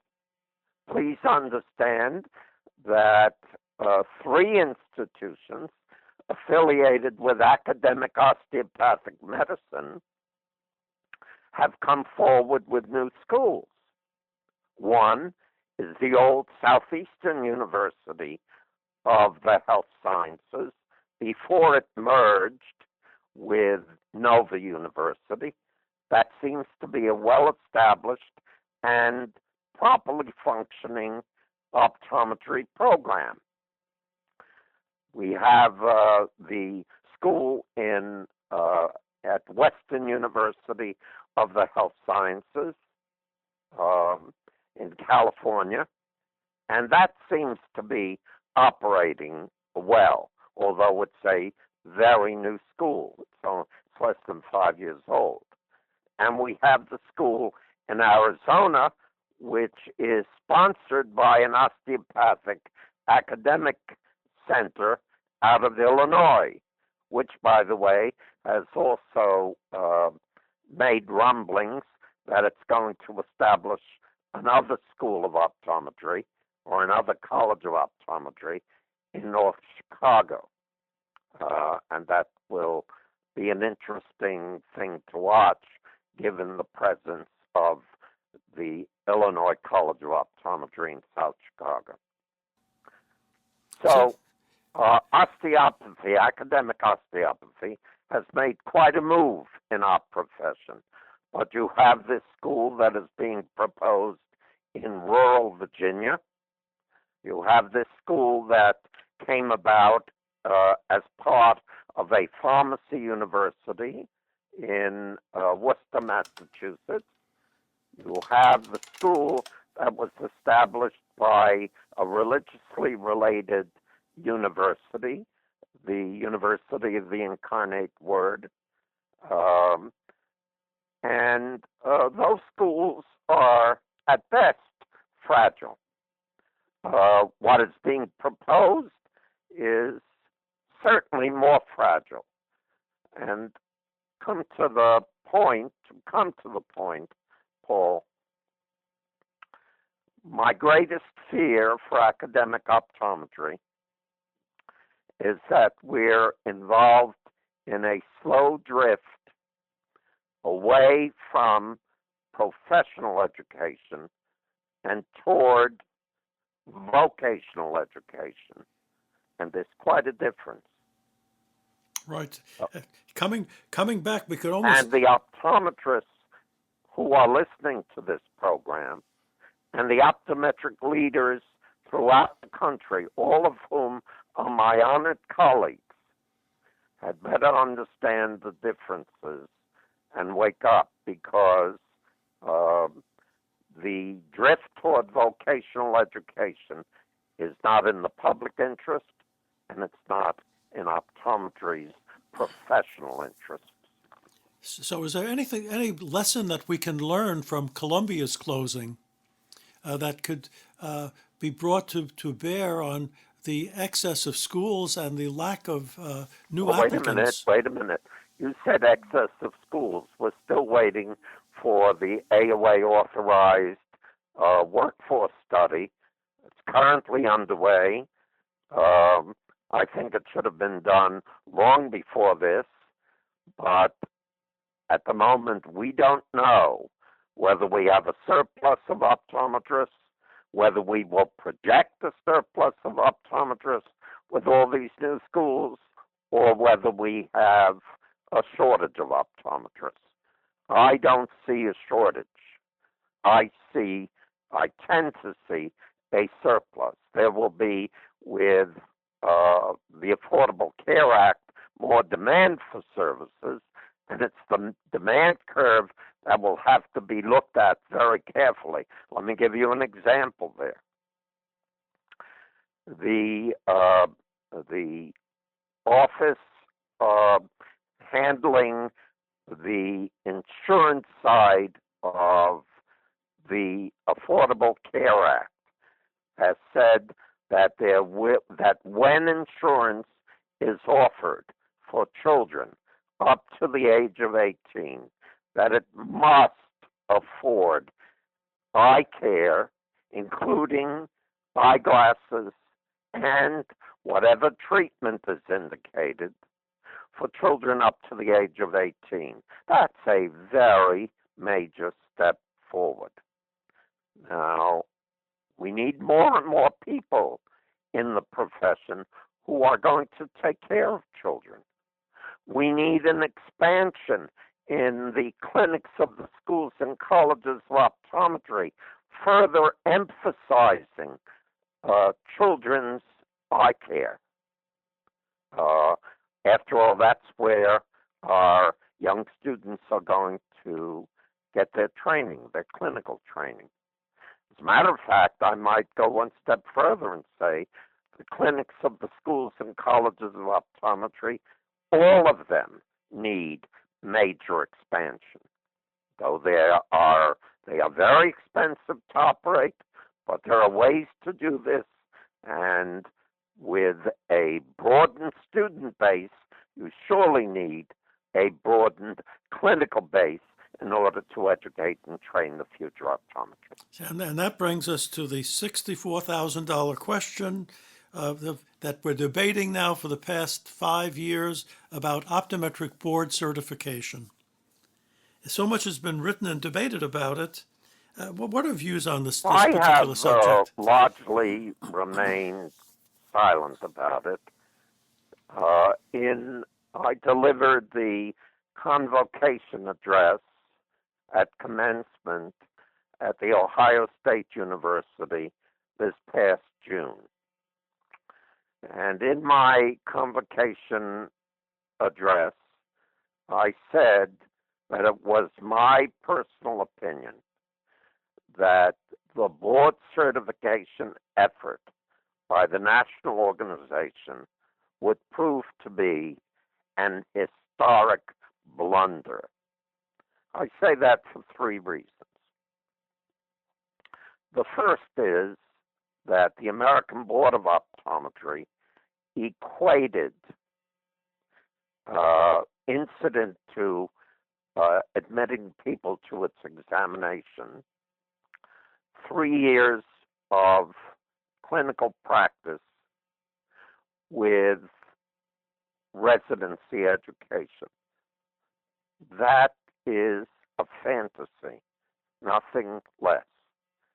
A good residency education is an intensive, supervised clinical program to further advance the clinical skills of an existing, recently graduated optometrist. To do that demeaned the standing of residency education. That was a fundamental mistake. The second issue that troubles me with regard to this whole problem is that it has split the profession. If there was a referendum conducted, a genuine referendum conducted, it is my opinion that most optometrists, 60 to 70% of the profession, would say you're splitting the profession. Don't do this. You're damaging unity. Don't do this. And the third issue that is of concern is the recent court case in the Federal District Court in California, which in effect said board certification means nothing. It means what you say it is, and it doesn't prevent any other group from coming forth and saying board certification. You can call yourself that if you wish. Now, the fourth and most important point here is the fact that board certification in the health science, in the health services, generally means a recognition of advanced standing because of specialization. You're board certified in one area, another area, and so on. So by taking board certification the way it has been taken nationally, we have stymied the effort to establish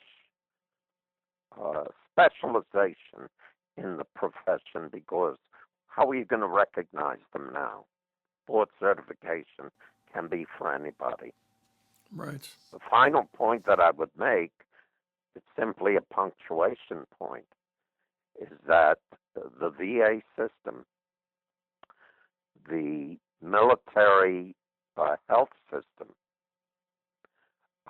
the U.S. Public Health Service, the Indian Health Service, they won't recognize and don't recognize board certification as the profession has projected it. I think it will prove to be, as I said at the Ohio State convocation, will prove to be an historic blunder.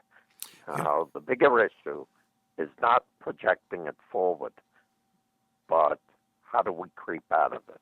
Yep. You know, Norman, people listening to this, I'm sure, are now standing up and applauding. those of you that are driving your car. I don't hear anybody. Well, I'm telling you, there's and those of you that are listening on podcast, don't take your hands off the steering wheel to start applauding now. But many people feel exactly the way you do. But if you were a leader, or you are a leader, but if you had the responsibility of AOA leadership today, what's the single greatest concern that you have? I proposed 2 years ago. It's not well known, but it's known among the leadership of the AOA. And by the way, I honor the AOA. It's the only really national organization that we have, and it's the organization that has done so much good over the years in so many ways. And I honor that. I've been a member of the AOA from day one of my career, and I would never think of giving that up. That does not mean that I cannot criticize things that it does, and I have over the years. I am concerned and expressed myself 2 years ago in a special memorandum to the board through Dory Carlson, who was then the president of the AOA, and to Ron Hopping, who was then the president-elect, to create a commission, high level, bringing in people, if necessary, from the outside, in order to address problems that we were facing: the profusion of new schools, the fact that our accreditation system through ACOE needs major upgrading, the fact that the clinical aspects of accreditation that were being proposed through the Council on Clinical Optometric Care were just beginning to take hold when the AOA abandoned that effort. I think it was a terrible mistake in '94 when the AOA discontinued the Council on Clinical Optometric Care. So I think there's a need for a new charter. I personally had gone to speak to people I know in the U.S. Department of Education, which recognizes the extent of the charter of all accrediting bodies. I think there was a major need to upgrade that. I still think there is. I also wanted to look at the extent of borrowing by the students. That whole issue of student loans is ripe for discussion.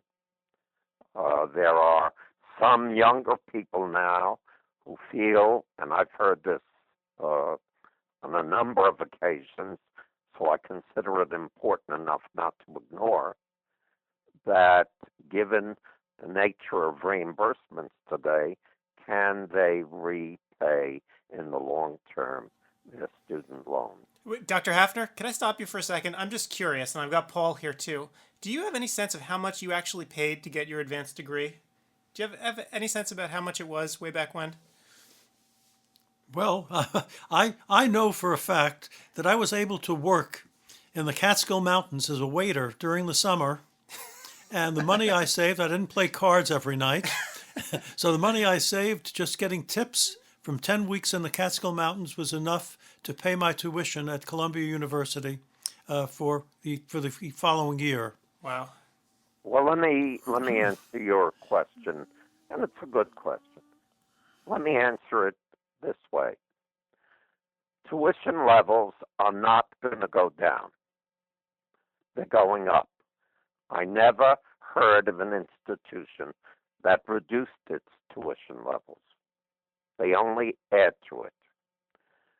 The College of Medicine of New York University now has a tuition bill exclusive of living and books and maintenance of $60,000 per year. Well, Wow. That's $240,000 for 4 years in a medical school. Wow. And NYU was not that far ahead of any other institution. Cornell is very much like this. Mount Sinai is very much like that. That's where we're heading. And how much can students borrow? That's correct. Is it proper social policy to deny talented students the opportunity to go to college and to earn a degree, particularly if they're talented and able to gain admission? Do we deny them the opportunity because they don't have the resources? Well, the answer to that should be obvious. The answer is no. Well, how much can they borrow? At what level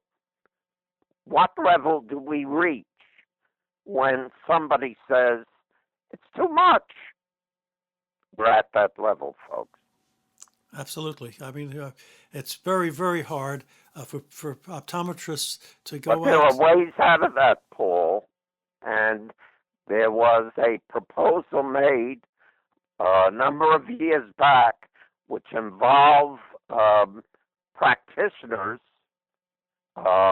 which was resoundingly ignored, not rejected, ignored.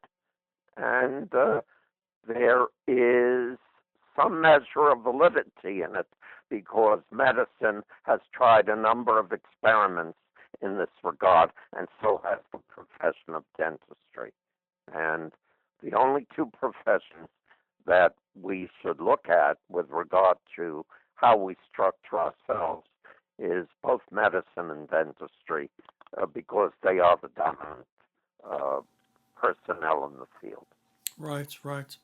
You know, well, one final question before we wind this up. And then you just got started? I was just getting started. Well, what's happened since you left the presidency of SUNY? What are you doing for fun? What have you devoted your time and energies to? Paul, you know that I can't sit still for very long. I'm a member of 5 boards of directors of major organizations in New York City. I have headed one of them for a period of 3 years. One is a major mental health, mental retardation, developmental disabilities agency, $100 million agency a year. It's a wonderful organization. The Institute for Community Living is its name. 3 years ago, I was elected to the board of the Orchestra of St. Luke's, which is our major chamber orchestra in New York City, and we operate out of Carnegie Hall, although we have our own offices and rehearsal studios. You know, I have always been interested in the arts, and it's a delight to be with those kinds of people interested in the arts and promoting the arts for people, for all people. So I've been kept busy. I'm doing some work for the New York Academy of Medicine. I'm the only optometrist, regrettably, that was accorded fellowship in the Academy of Medicine, 1984, and I serve on the School Health Committee and another committee of the Academy, and have tried to be helpful there.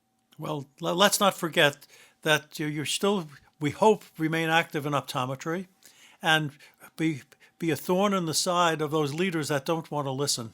I don't want to be a thorn in anybody's side. What I want to do is point out that there are other ways to approach problems, and that not all the wisdom comes from a single source. A very, very good thought. Okay, Ed, you want to finish up, please? So on that note, Dr. Hafner, thanks so much for spending the time with us today. And, we're going to actually post this podcast right up on ODWire. And if you've never been there, Dr. Hafner, people will type in questions. They will come asking questions about this show. Well, then you'll answer them. I'll pass them on to you, however. But you better answer them correctly. I see. Or you will hear from me. Absolutely. Well, Dr. Hafner, thanks so much for being here today. Well, it's been a delight. Yes. And Paul, you've been a colleague of mine for so many years, and I honor the work that you've done in the profession. And I can't say how much I appreciate what you've done. And Thank with that, you we so say much. so long. Be well.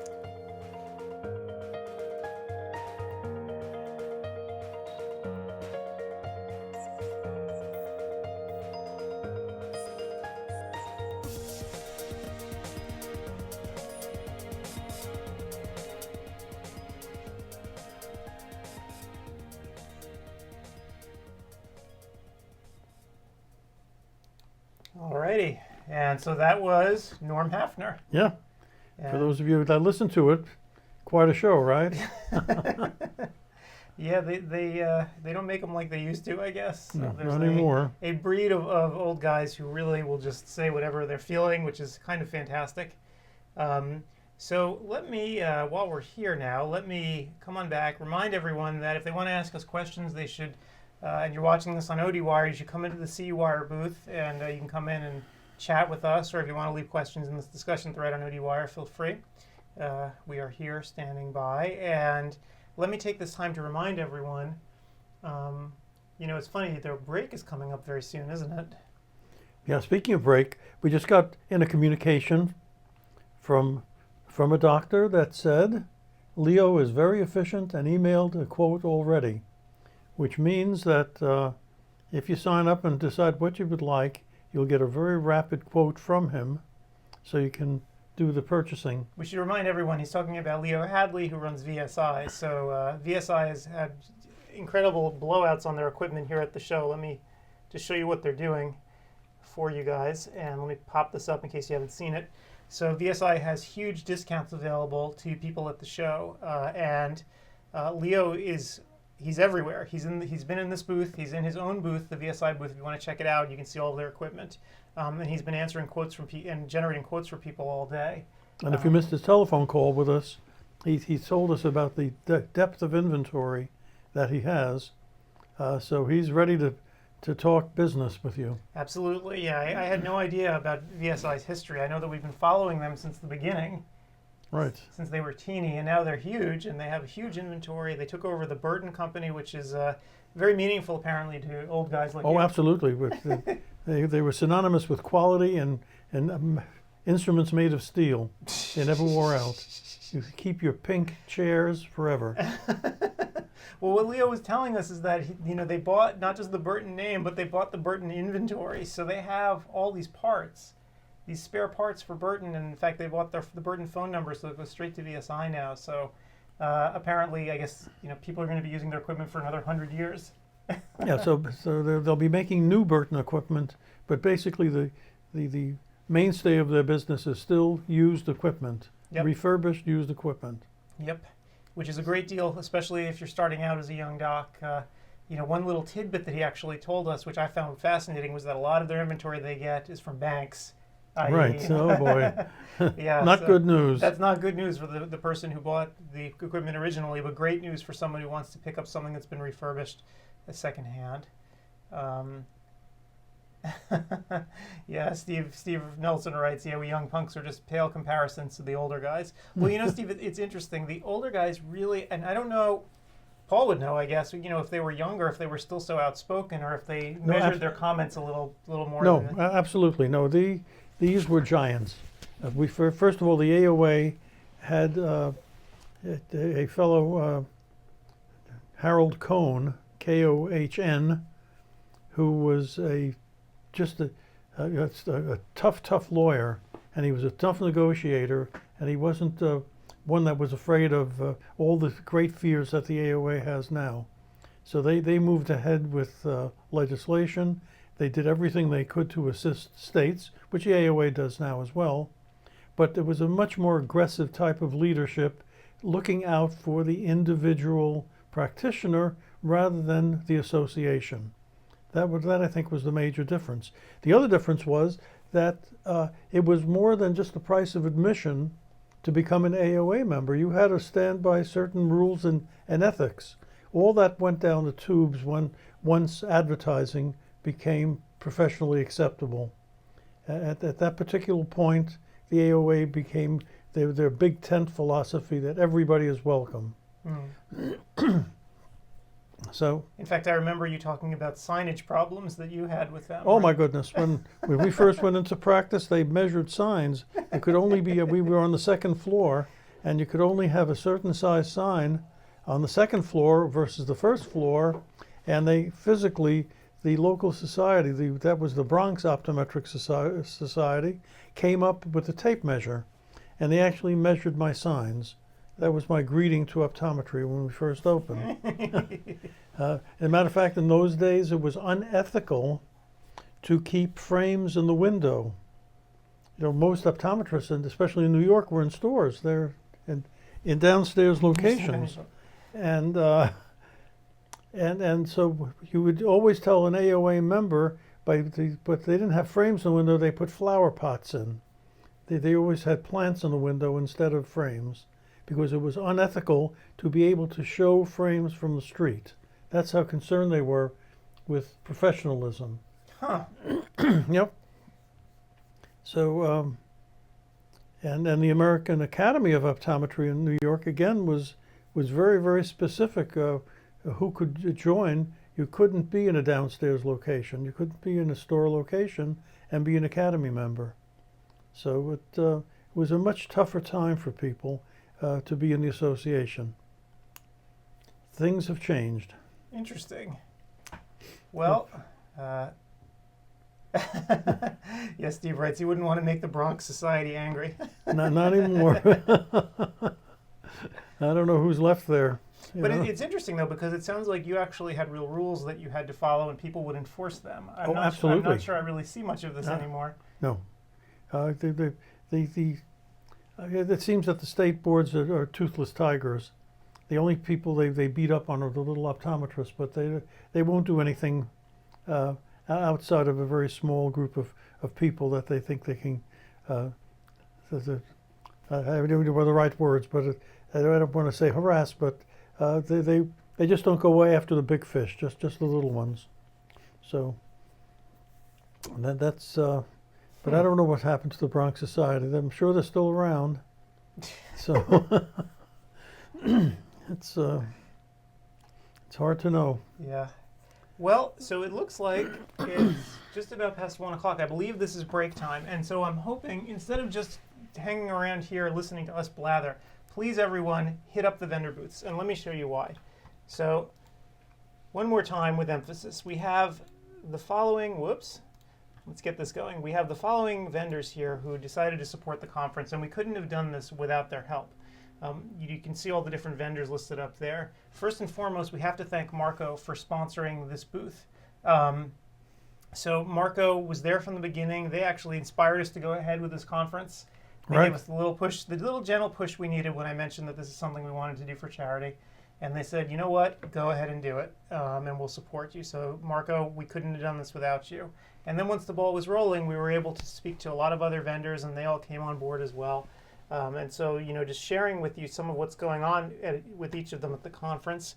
We have Quick Eyes, and so that's an ocular medical records program, so an EMR specifically for eye care. And if you take a look at it, you'll see that it's cloud-based, so nothing to install locally. You don't have to deal with Windows or any other nonsense. They handle all the IT problems for you. And they're offering $1,000 or $998 off the setup fee for all of their versions. So you might want to just go into their booth, take a look at it, take a little demo, and look at what they have to offer. Because it's a really nice software package, and it's one of those that's actually trial by fire. It's used. The folks who run the company are ODs themselves and use the software themselves daily in their offices, so it works. VSI, we mentioned just a few minutes ago, they are having some insane deals. We interviewed Leo Hadley here on the air a little while ago, And as he mentioned, because this is a virtual conference, he didn't have to break his back Right. dragging his inventory here. He's able to pass the savings on to you, and the savings are huge. So please go into their booth, check out what they have, Yeah. and shoot him an email in the contact part Yeah, of the but booth. very important as well for the latecomers. We have a whole bunch of late people who've just signed up. VSI is going to extend their discount offers. What do you say, until May 31st? Yeah, so because there's so many people who are going to be watching this on demand, VSI decided to extend it out, and their booth is going to remain open. But you have to mention CSI to get these So what you have to mention is that you were part of the conference, the CEwire conference, and then Leo will give it to you, or just go to their booth and send him a contact form that way, and then he'll know that you came in through. And then through the did you say conference. that he had about 60 people already? Yeah, so he's had a lot. So he's a busy guy. He's a lot of people. He's had a lot of people actually contact him today, and he's turned around the quotes immediately. Like literally, you sent him something. You're interested in equipment. He'll send you back a quote with these discounts. So they're a very responsive company. You might just want to walk into their booth and give them a shot. And Steve just brought up a good point. I hope all of ODWire would limit their purchases to people that support the community, and especially this conference. I hope so too. The only way that we can get sponsors to continue to support us is if they feel like they're getting value out of the conference. And if we can't bring them value, they're just going to walk. And Marco specifically is here just to support us and not sell anything. So given a choice between new equipment companies, if it's a choice between Marco and someone else, give Marco that second look. Yeah, Marco, they were really, really good to us, and I was amazed when they even told us they don't want to push any particular piece of equipment here. They just wanted to support the event. So hats off to them. Let me keep running down the list. We also have Oculus, another company that's been with us since day one, and has always been very supportive. They're not afraid to be on the site and take criticism when it's deserved. Their equipment is good, so I guess this is why they're not afraid. There's very little complaints ever about it.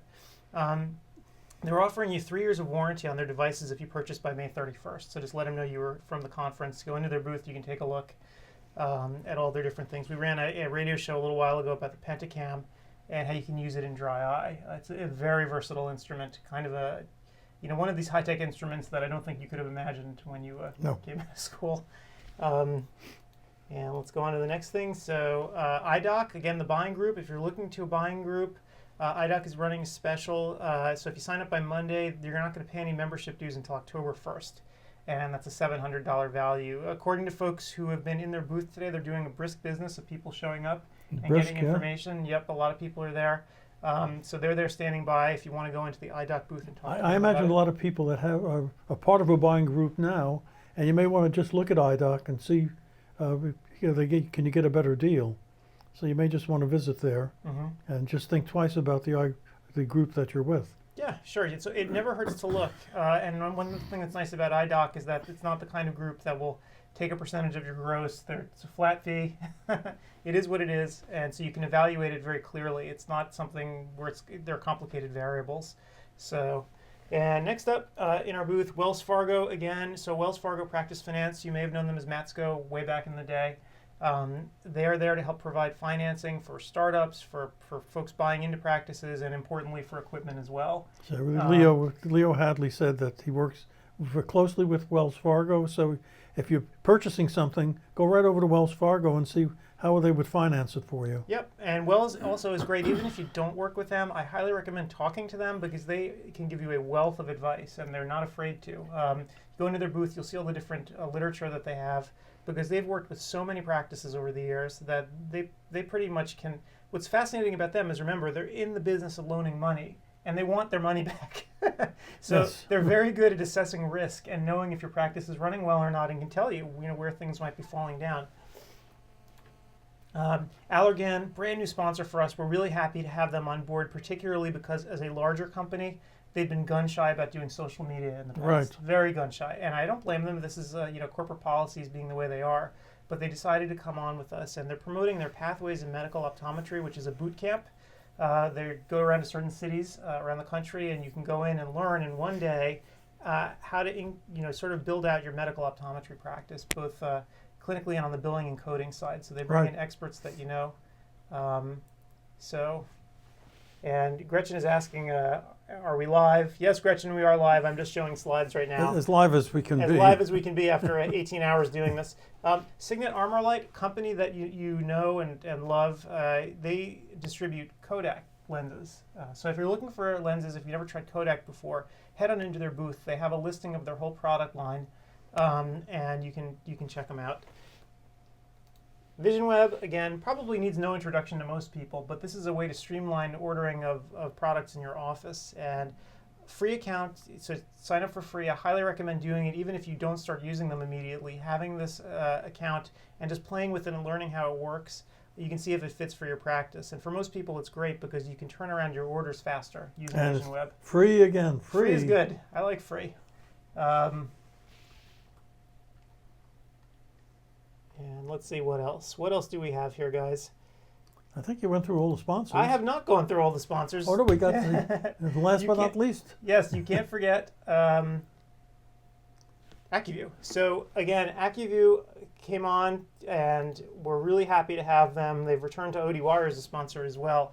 They are having a flurry of new products come out over the next several months. You'll be hearing a lot from AccuView on ODWire. Yep. Because they signed the contract for radio shows? Oh, we're going to be doing radio shows, webinars, and a whole bunch of other stuff with them because they're really happy about the new products that they have out. Define, which is coming out, which I guess is out already. But most importantly, their multifocal is coming out too. On June 24th, this is when they've announced it. It'll be available to everyone, and you can give it a shot. I'm wearing it right now. It's the only multifocal so far that you're seeing. That I can see out of, mostly because it feels just like the existing one-day AccuView, which I've been wearing for how many years? 20, I don't even know. Oh. So for someone like me who's been wearing the one-day lens forever, it's a really easy fit to put on the multifocal. So I think they're very excited about it. And how old were you when you started with contacts? 9 years old? 8 or 9, yeah. So we're talking about a real veteran here. Yeah, so I'm the kind of person actually that you really want to get the multifocal on because I'm about to age out of my contacts. So you need to be, you hit this certain age, right, where you're not reading anymore, and this is the perfect product to transition people into. And finally, the other sponsor I wanted to mention was Diopsis. So they make equipment that's electrophysiology, so the visual evoked potential systems that you can use to assess the function of the optic nerve. And again, this was the stuff of science fiction just a few years ago. The equipment used to be gigantic, expensive, used in clinical studies in the laboratory, but not so much for the office. These days, smaller, faster, cheaper, and very useful clinically if you want to track somebody's progress, particularly if you're going to be doing medical optometry. So Diopsis, so check out their booth and see what they have going on there. And I think that's about it for our sponsors. So please, everyone, go in and check it out. And if anyone has any questions for us, we are happy to answer them. Gretchen, you asked, are we live? So, we said sort of. We are alive. Barely.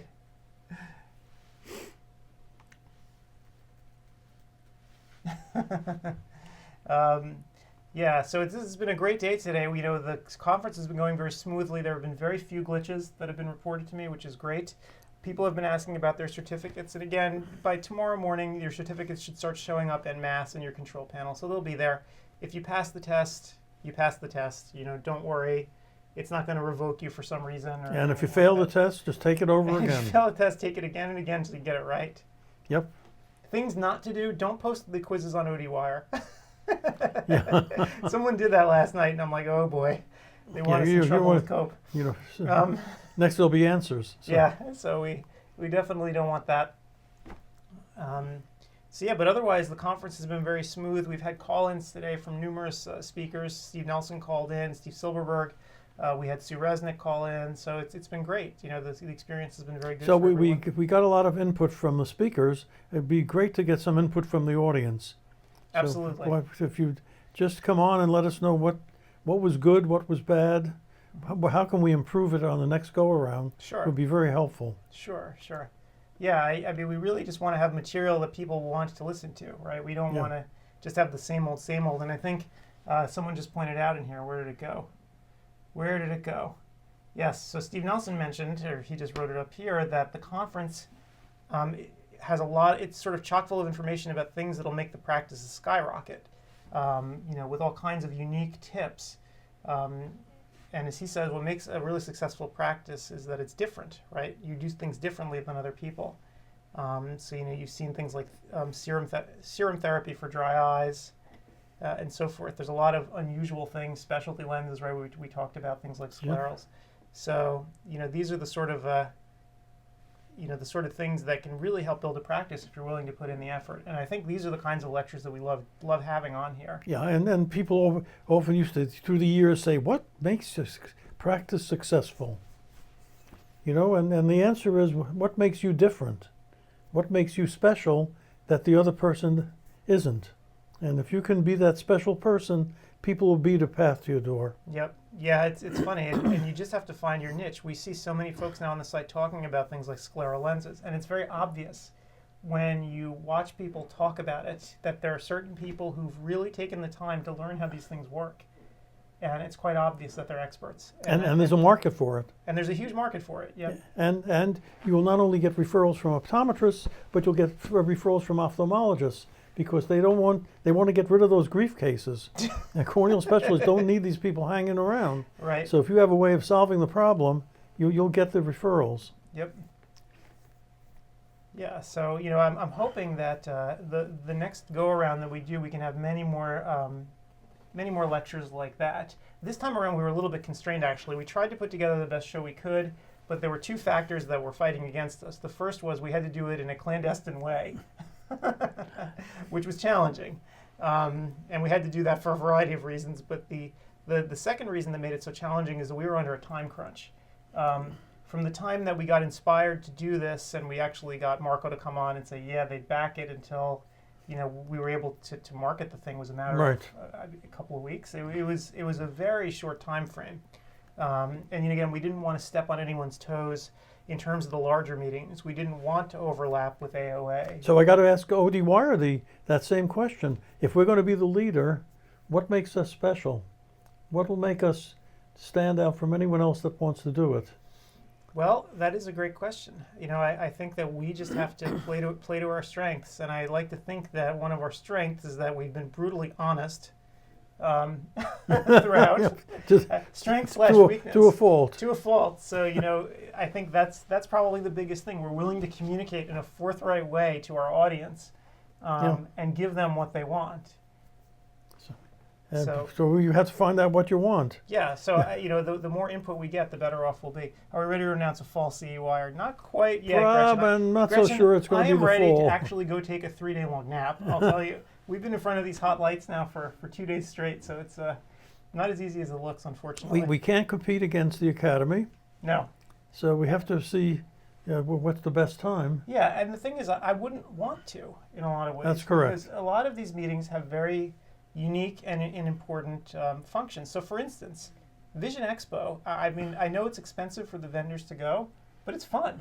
And it's a place where people can get hands-on experience with the equipment. I don't think that you should trade that for anything. Right. I don't know how you feel about it, but this is my No, absolutely. You need hands-on, and the vendors should go. I know Leo was saying that for them to even start going to one of these things, it's $75K. Yep. Just to start, then that's a small vendor. Yeah. So you can imagine what these people are paying to be there, and they deserve your support when you're visiting Las Vegas. You're not there just to gamble. Yep. Now's the time to tease for fall. Yeah, Gretchen, we'd love to. The question is, when would we do it? Or would we just wait until winter and just do it in January, right, when people's credit clocks were set? Yeah. Because, with 30 credits, and trust me, if we did this again, I would pile on even more. I'm a glutton for that.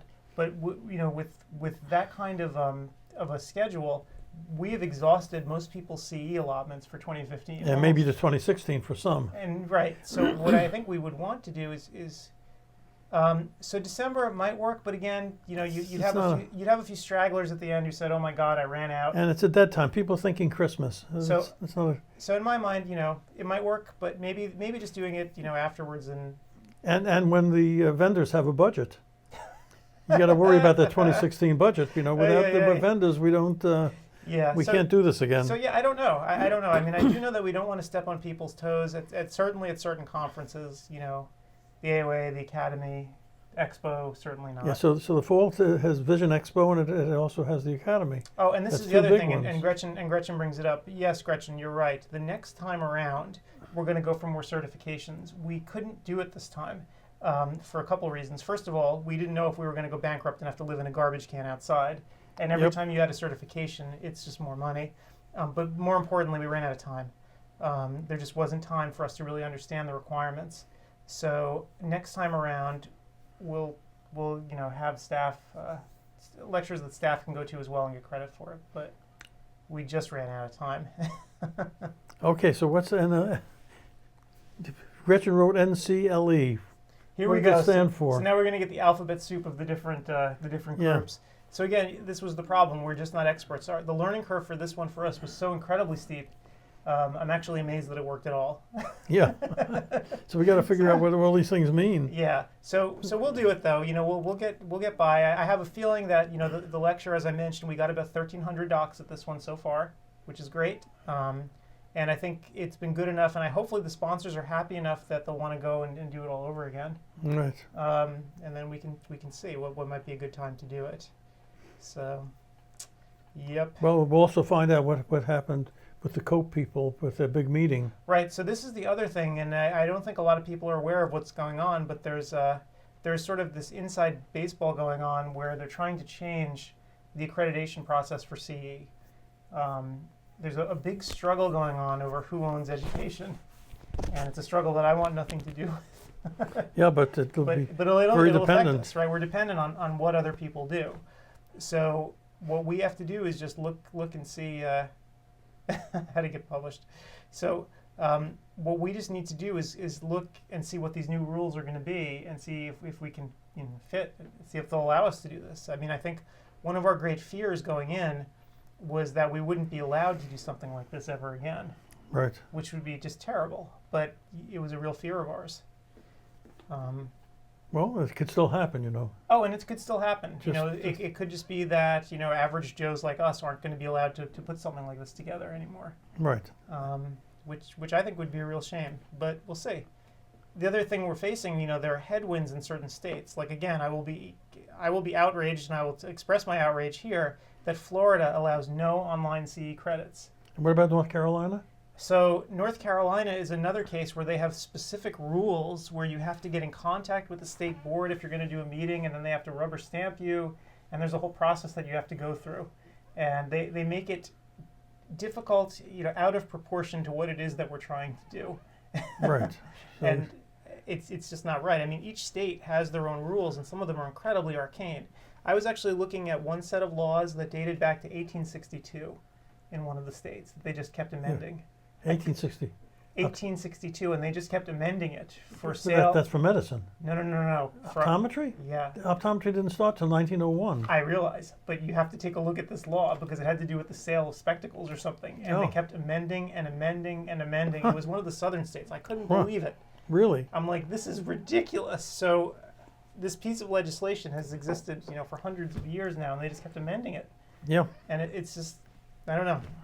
People keep talking about having something that has a national scope. I don't see how that can happen.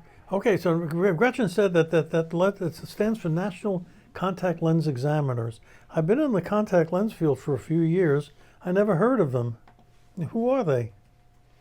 Could you look them up, Ed? NCLE. Who are these examiners? Oh, it's American Board of Opticianry? Mm-hmm. So these are opticians that fit contact lenses, is that?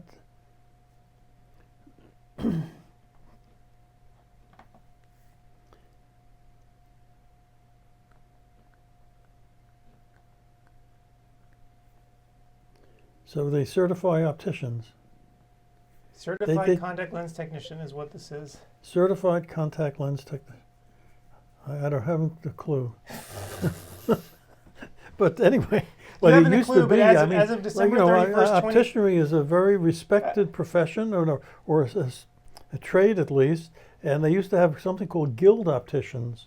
In the old days, the most expensive opticians in New York City were always guild opticians. These are the super upper end seller of frames and lenses in New York. I don't know whatever happened to them. They must have blended in with the other opticians. So look,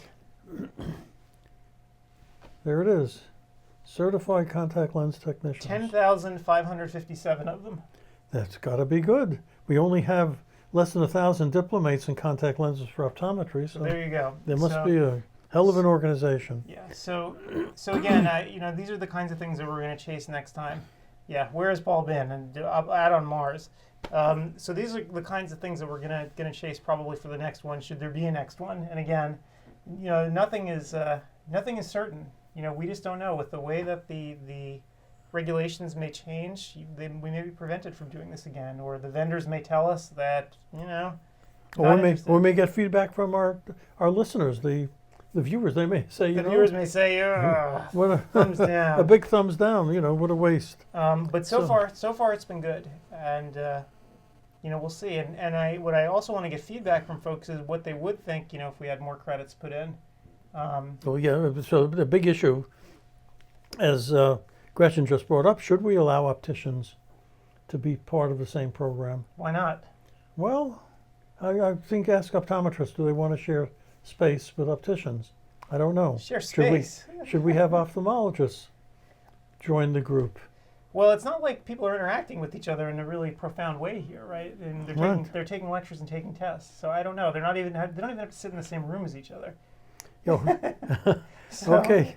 So now Gretchen's asked the $64 million question. When you announce how much you'll be donating to charity? So this is a great question, Gretchen, and I have no answer for you. So remember, the show is going to be running for another 90 days after this is all done.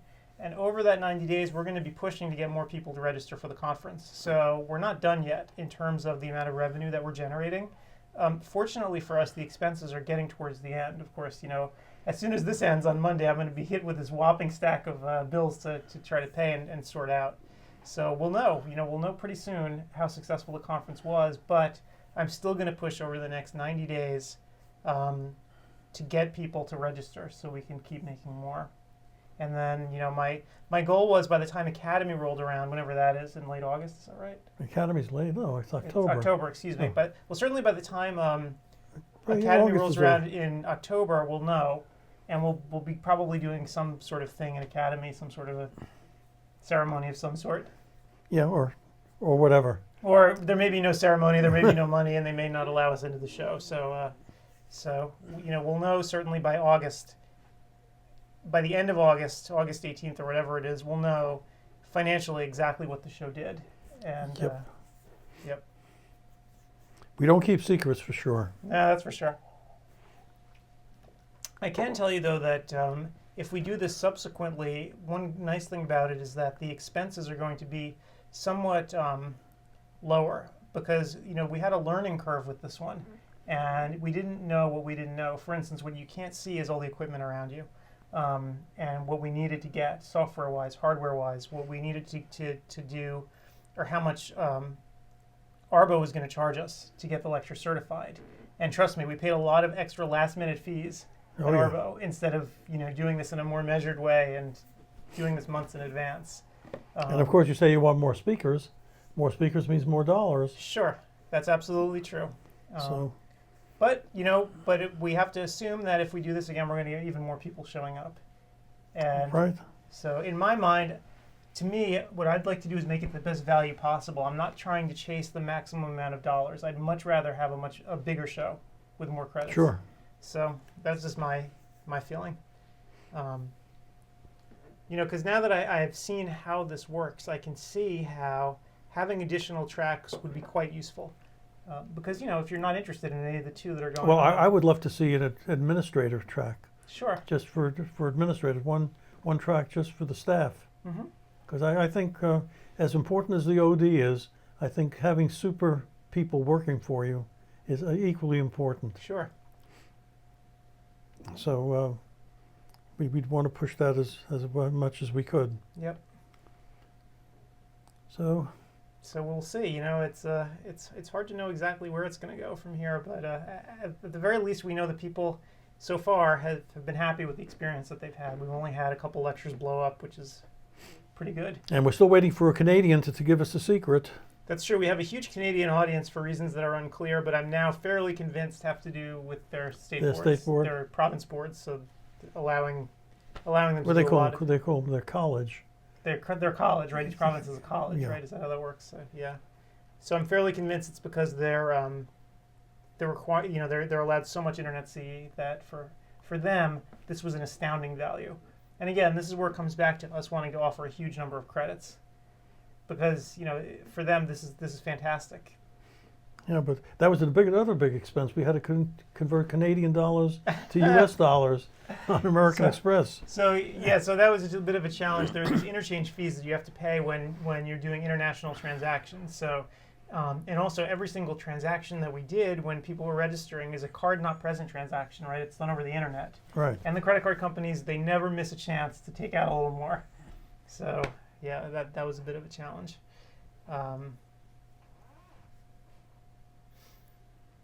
Yeah, and so Gretchen asks, how are we holding up? How do we look like we're holding up? Just perfect. Oh yeah, perfect in every way. We're drinking a lot of coffee, and it's been good actually. Gretchen, what you missed before, we did a really fun thing. Hey Gretchen, would you be interested in doing a phone interview?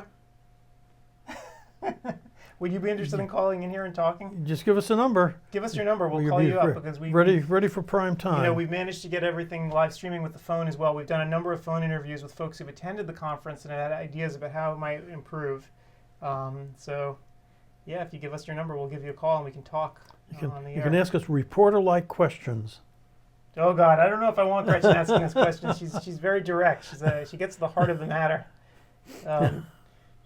So yeah. But it's been interesting. So next time around too, we'll get more phone interviews done. At this point, though, our main focus and what I really thought was going to happen. I lost 10 pounds this weekend. Yeah. What I really thought was going to happen during this live stream is that I would get a constant crush of questions in from people like I can't log in, and things like that, and it hasn't happened. No, that part. Steve, you think we would lose 10 pounds? I wish. But I bought bagels yesterday. Yeah, we've been eating like pigs. We've been eating. This is Okay, there's Gretchen's number. Oh boy, Gretchen, you asked for it. All right, wait, you want to get a headset on? Yeah. I'll get your headset for you. Don't move. Don't move. You're mic'd up. I'm okay. You sure? Yeah. This is with a fake hip, everyone. Look at that. You can bend over. Fake hip, huh? Never better shape. For someone that's 110 years old, or 110 years young. The voice is going, but all right, let me give Gretchen a call here. All right, we're locked in here. Gretchen, my friend.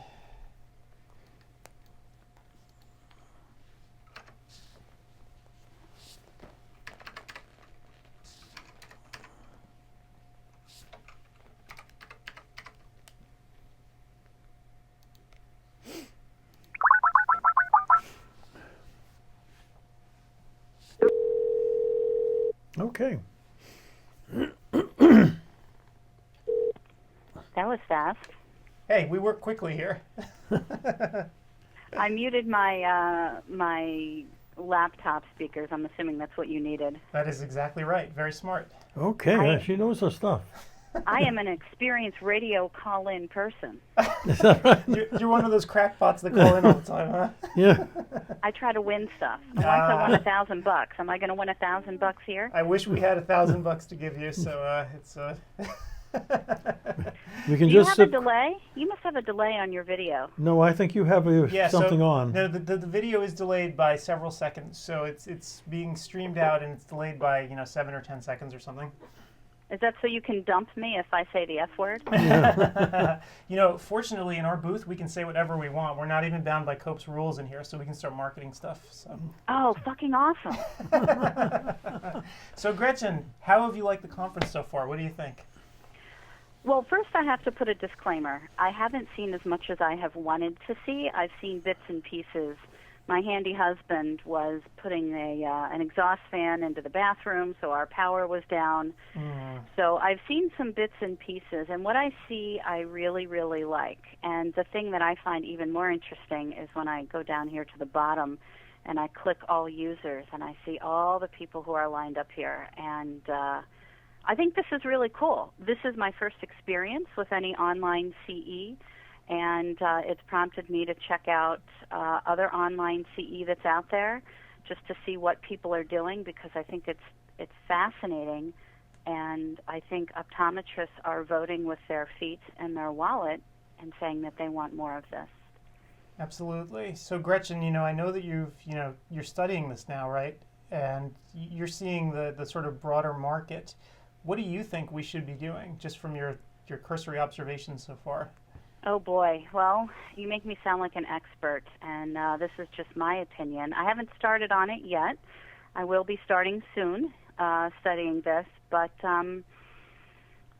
I think that the market needs more of this. I think that as an industry, we need to start asking ourselves a lot of hard questions about the purpose of continuing education, what we're really trying to do, what are the ancillary benefits of continuing education, and really what do practitioners want.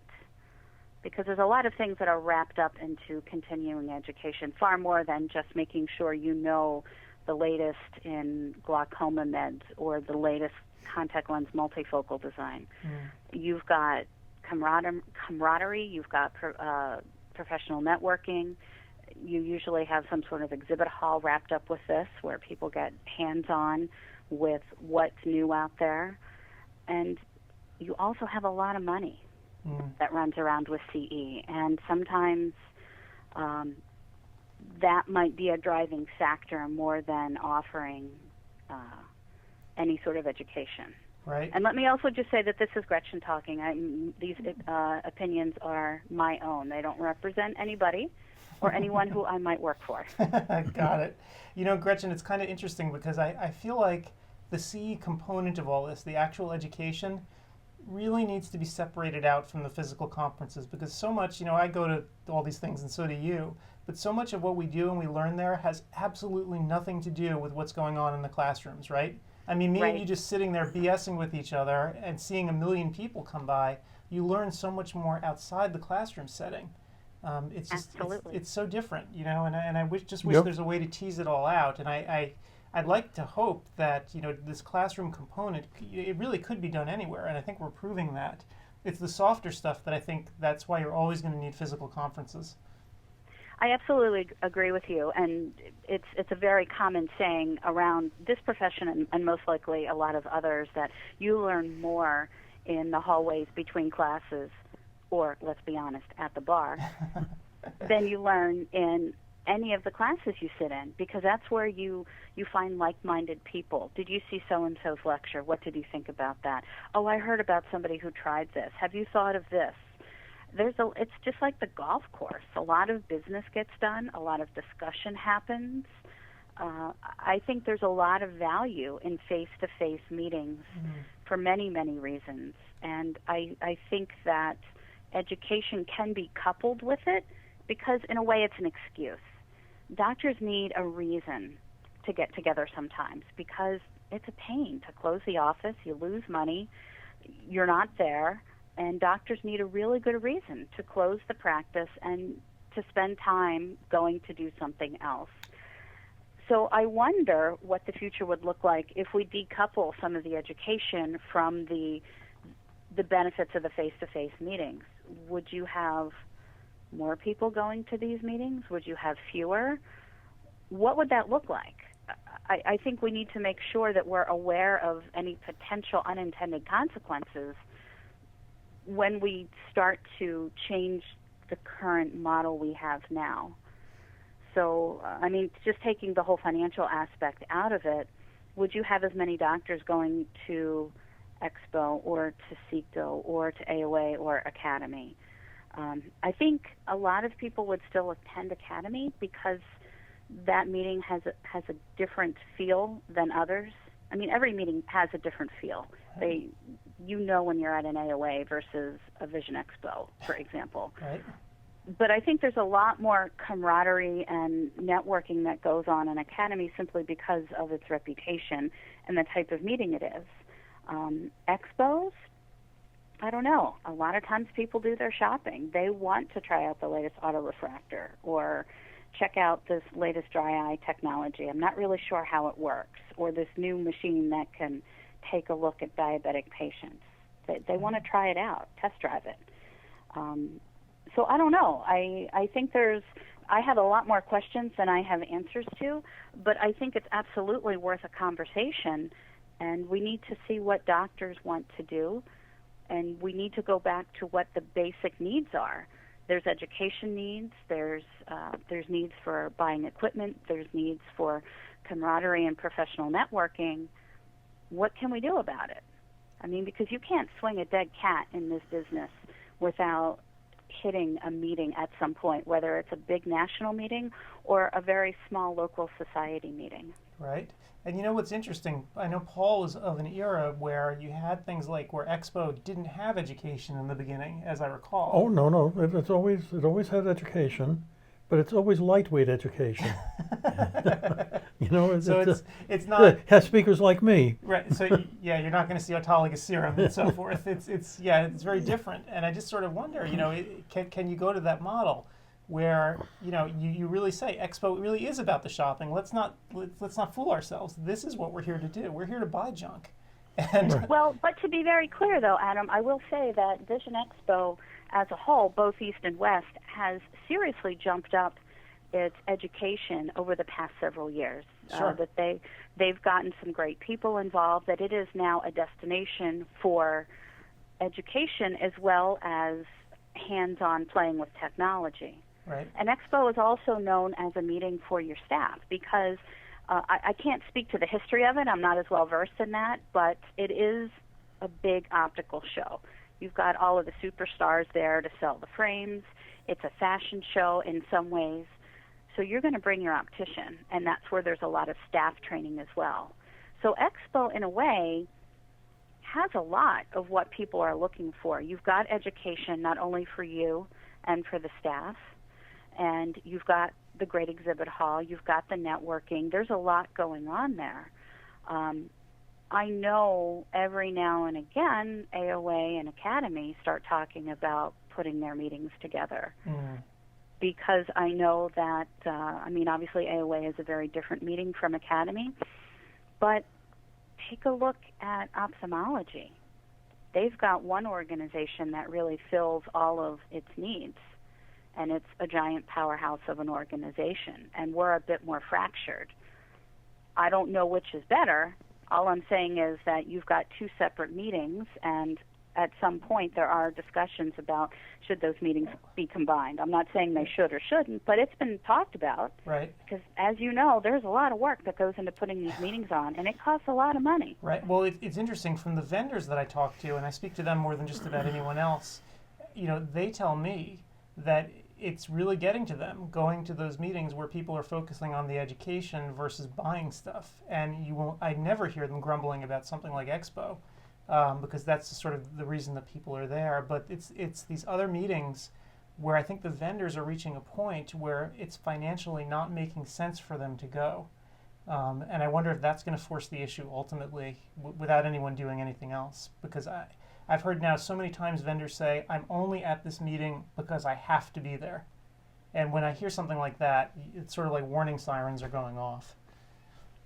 Well, it's really tough. It's tough for meeting organizers because they need to make enough money to make it worthwhile. They need enough vendors to make it worthwhile. And they need to have enough bodies in the exhibit hall so that that meeting is worthwhile for the vendors. And that's why you've got little things like opening receptions and wine and cheese and CE in the exhibit hall and trying to schedule certain things at certain times and also trying to make sure that you don't have a lot of overlap with exhibit hours.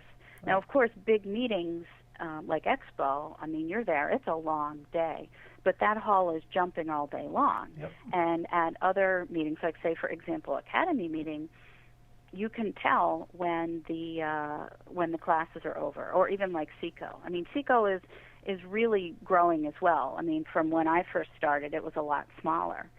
So people do a lot of things to try and keep people in the exhibit hall wandering around, and not only do they want bodies in the exhibit hall, but they want bodies who are who are purchasing, because if it's not worth a vendor's time and effort to go to the meeting, they won't go. It's a lot of work, especially if you have equipment to get it set up, sent there. It's very expensive.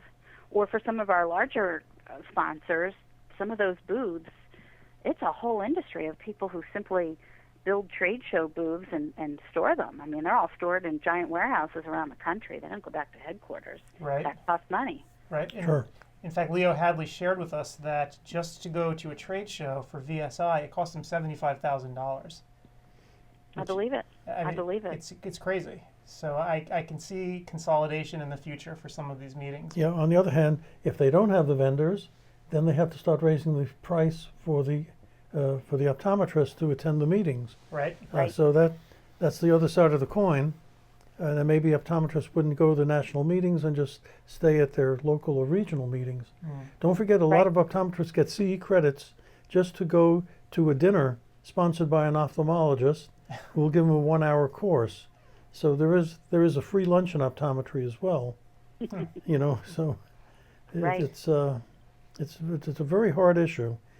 I have a feeling that we could end up being a complement whereby we could offer very inexpensive CE credit sponsored by vendors who have to pay very little in comparison to a live show to give the optometrists a large segment of their CE, but to limit the CE sponsored by the associations to more wet labs and more hands-on things that we can't possibly do online. There It's could an be, interesting concept, Paul. Yeah. The challenge, I think, with that, though, is if you have CE put on by a vendor, it will need to be scrutinized, of course, to make sure that it's a fair and balanced class. Because if you're talking about equipment, and Marco, for example, who's sponsoring you here, is putting on the program, Right. they have a vested interest in making sure that they talk about Marco equipment. And it's a very fine line to make sure that what you're putting out there is fair and balanced. Right. I will say this, though, Gretchen, after dealing with Cope and Arbo now, they take their jobs very seriously. They rejected a lot of our material that we submitted to them. We had to go back and fix it to make sure that there was no undue influence from companies. I think that's a great thing. I mean, I do that's what too. they're there for. They're there to protect the public, Yep. not optometry, and sometimes people don't really understand that. And I've had to put written print CE through COPE approval, and it can be an onerous process, and it's a lot more time-consuming than you think it is because of it having to go out to the peer reviewers and have some revisions, and it takes some time, and I've cursed about it once or twice, but not because of what they're trying to do, usually because I was late starting the game to begin with. Yeah. But it's a great process. And there's some comments here that some folks are talking about more networking happening via social media, and that's another interesting twist. There's ODWire, there's ODs on Facebook. I mean, it all started long, long ago with Walt Mayo and his OpCom list, and people have email loops, and even before online, people had study groups. But I think the internet for professional networking has really changed things, because it isn't just, have you seen this, can you help me? You can send clinical photos, you can upload video, and it really has changed professional networking. I think that's absolutely correct. And I think that's a component that we need to take into account now that wasn't really around as much before when people were looking at CE. Sure, you know, I mean, I never thought in a million years that people would actually be peering into my office from around the country. He even revised that sign behind us. I was about to ask you about that sign. I wonder what crazy stuff you have hiding behind there. So actually, what are you covering up? Yeah, so hiding right behind there is actually all the stuff that's making this show work. So I have to be very. But it's so funny because my mother, like last night, I'm dragging my butt. I finished broadcasting. I get a call from my mother. That banner is wrinkled. Look at that. It's hanging like a schmata. You have to do something about that. I'm like, well, that's just an can't. interior designer. I just yeah, you would have to call her first to design this whole office before you could have gone for prime time. It took everything in my power not to just hang up on her and then just didn't crawl into bed. Yeah, that thing was a relic of the one time we took a booth at what was the AOA meeting? Yeah, I don't in even Florida remember. when it was 110 degrees in the exhibit hall. Right. Oh yeah.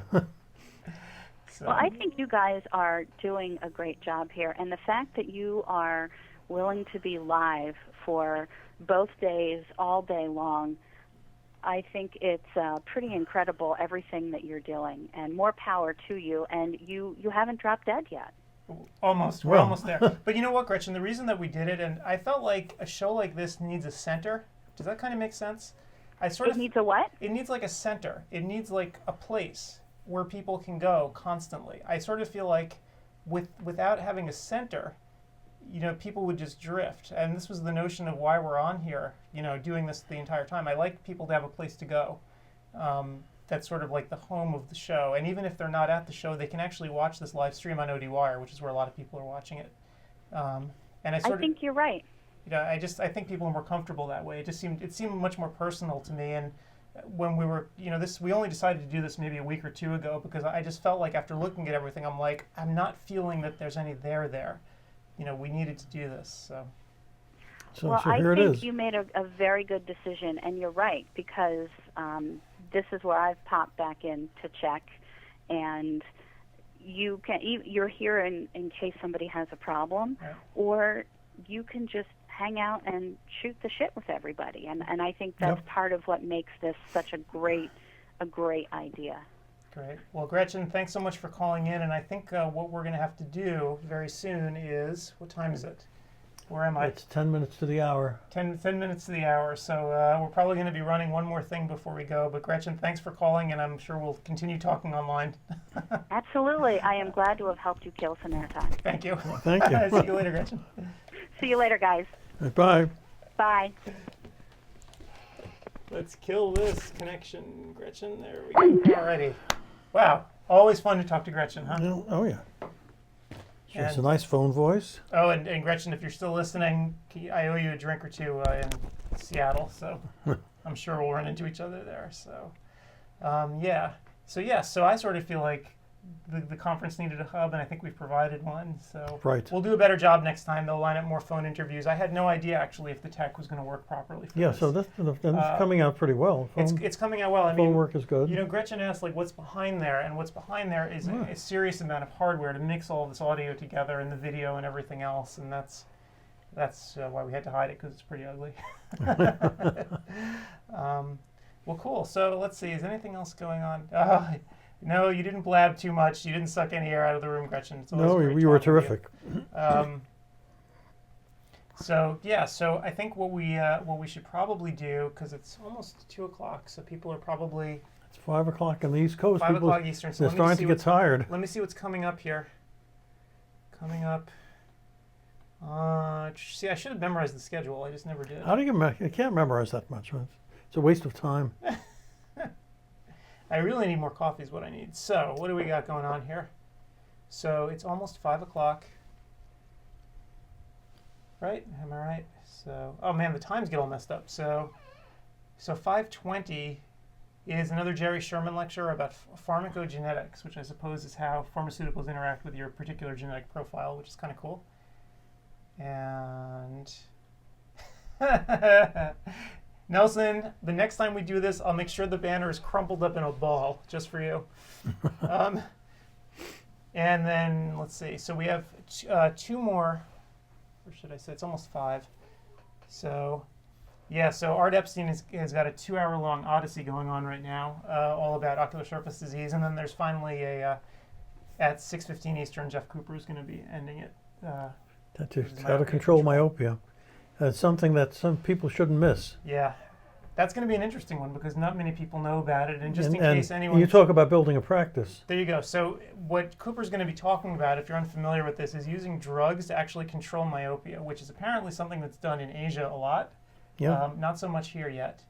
So that might be an interesting thing to check out. Sure. If you have a young kid Yeah, You have a 7-year-old? Speaking of 7-year-olds or 6-year-olds, I'm hearing something going on out there. Uh-oh. Uh-oh. Somebody wants to start knocking on the door. Somebody's going to start invading here. Hopefully he won't make too much noise. So it looks like we're just down to the wire here with just a few more classes left. And I forgot that Art's lecture was 2 hours long. That's right, yeah. That's pretty impressive. And let's see. Wow. And people are asking too, I just got a thing about James Timmons' lecture, which apparently bombed out. I have no idea. So if a lecture bombed out, like the Timmons one I guess did, we're going to have it on demand. So it'll be available online. You have 90 days to complete all these credits. So the funniest thing is we're getting a lot of people telling me that they aren't watching this stuff continuously. What they're doing is they're watching 1 or 2 classes, going out, doing something else, coming back, watching another one, leaving again. And then we had one guy that was in the lecture watching us. Yeah, so we had one guy tell me what multitasker. He's multitasking. He's got one thing going with this home area here open, and then another one with the talk, which I found really interesting. I can't imagine we're more interesting than the speaker, but okay. Well, I think probably most people are just waiting around to see when we drop dead. Yeah, just they're waiting for something terrible to happen. Yeah, so Steve wants Reed to come in here. He's hanging around right outside there. Steve, we could let him in and he could crash the place. So it looks like we are getting towards the end. Wow. So I have to decide if we're going to just let him in here or if we should play one more ODWire radio roll. See if he's ready. Is he ready for prime time again? He was on last night, right? Yeah, Reed was on last night, actually, after Paul left. He came in to close the show last night. He's the closer. Yeah. It's funny. Oh, by the way, there's one other thing I forgot to mention. So we have a radio show here with Jay Binkowitz, who he came up with the Edge system. I don't know if you all know Jay. Yep. You know Jay. He's doing some sort of a thing, raising money for cancer this weekend. Is he? Let me actually pull this up because I promised him I'd mention it at least once, where he's going to be running or biking or doing something incredibly strenuous. Let me. He used to be a fat guy. He's a thin guy now. Yes, he's a fit guy. You should see what he can do on a bike. Please read. Yeah. So the Pan Mass Challenge. So, wow. And I wish I could post this in here, but I don't think I can. So we're just summarize. Yeah. So it's this Pan Mass Challenge. It's this bike race. It looks like for cancer that he's trying to raise money for, and his team, he calls himself Team Kermit. They raised $360,000 in 2014. With 100% of the donations going to fight pediatric brain tumors, which is pretty cool. So he asked me to bring it up, and let me actually see. I'm going to type something. I'm going to type in a URL, and I promised him I would, and it's for a good cause, so what the heck, right? It's www.pmc.org.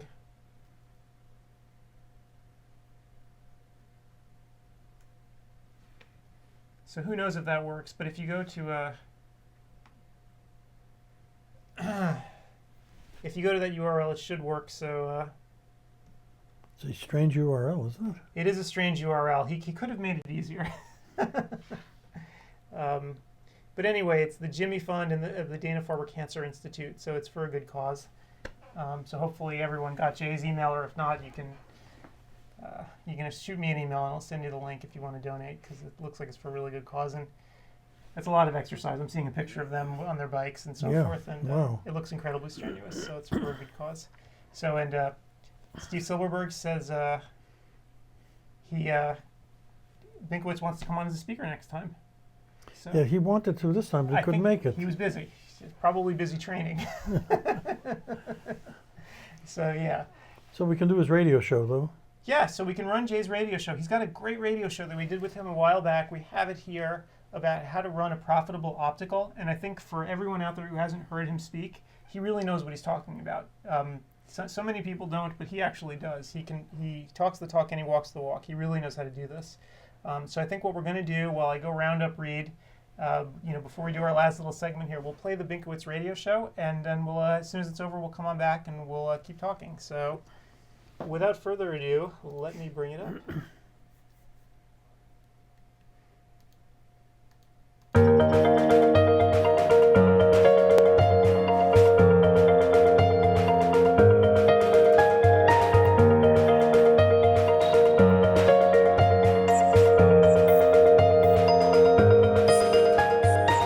Hey everyone, it's Adam Farkas along with Paul Farkas. Hi everyone. And welcome to another edition of CEwire Radio. And on today's show, we have with us Jay Binkowitz, who is the president of the Gateway Professional Network. And Jay actually has 30 years, probably more, of experience running practices and running opticals specifically. And this is very important because in today's talk, we're going to talk all about how to set up an optical that's profitable. This is a big topic on CEwire. People have a lot of opinions about how to run their business, but Jay has actually been through an awful lot, and he's got a great deal of experience to share with us. And so why don't we just launch right into it? So Jay, thanks so much for being here. My pleasure, Adam. Paul, it's a pleasure to be here. So Jay, let's start from the beginning. What should a new graduate think about when they're approaching purchasing an existing practice or maybe going out and opening up a new one on their own? That's a great question, and I've worked with new ODs and have opened up new practices for them where I think it's very important that they hire a consultant ahead of time before they go into the new practice to teach them what they need to know. In one particular case, we actually trained the doctor and his retail manager for 4 months prior to opening up a brand new practice, and we made sure they knew they had what they needed before they opened their doors. So when people are going about opening up new practices, unfortunately, too often they wait till a year or 2 or 3 or 4 later to actually find out what they're supposed to be doing. So this was a very proactive approach, and it worked phenomenally. They're a great success, off and running after the first year. And when someone's looking at a new practice, that's also an interesting aspect, and I do feel that they should bring in a consultant. But one of the most important aspects of looking at purchasing an existing practice, actually, we're talking about, is assessing the true net profitability of both the optical and the clinic separately. All too often, folks are looking at the top line numbers, they're looking at P&Ls and tax statements, but they're not really drilling down to understand the net profitability of that business. And so they don't really allocate the funds necessary to build the business. They usually just jump in and grab whatever money they can to buy the business, and then they end up behind the 8 ball. Right. And so, taking that a little bit further, when we're talking about buying into a practice and or starting up your own, a big point of contention on CEwire is, should you actually bring in an optician to handle a lot of the running of the optical for you, or should an OD try to do that on their own? Well, I'm a big fan of relationships. It's very hard. Our businesses are complex. When I started out, we used napkins and scribbled some notes, and people actually paid with something called cash. So the business has completely changed. The dynamic, it's much more complex in selling products and services and providing them to patients today. So I do recommend relationships, and there are many different ways to have them. There are more formal ways, or the ones similar to ones that I was able to have in my own practice here in New York. Right. And, it's funny, actually, on CEwire, a lot of people talk about trying to keep their opticians happy, and sometimes it's a challenge. The question is, how much do you pay them? What kind of incentives do you give them? How does that work? What have you seen in your 30 years of experience? What's worked out best in your experience? Well, I'm a big fan of, something we call review-based compensation. Basically, I'm a big fan on people should benefit from the results. They should be directly tied in. Their compensation should be directly tied into the results that are taking place. It's fair for the owner. It's fair for the staff in that regard. But as I think we're relating to, let's call them the optician managers that we're looking to run, what could be as much as 50% of the business, which is what everybody's hoping to achieve. I think the fair format is to look at the base pays that are being paid out there for that particular marketplace, and then have a system in place that will assess the net profitability of that optical and then tie that person into a percentage formula based on the net profitability that the results are, and that really makes things fair. So someone's making a reasonable living, making a fair living, and they know that they can grow and make more money as long as they keep their eye on profit. And that's my whole goal with people: get them focused on keeping their eye on profit. So then one of the most contentious questions on ODWire is: should an optometrist ever consider having an optician as a partner? I think the word partner could be defined many different ways.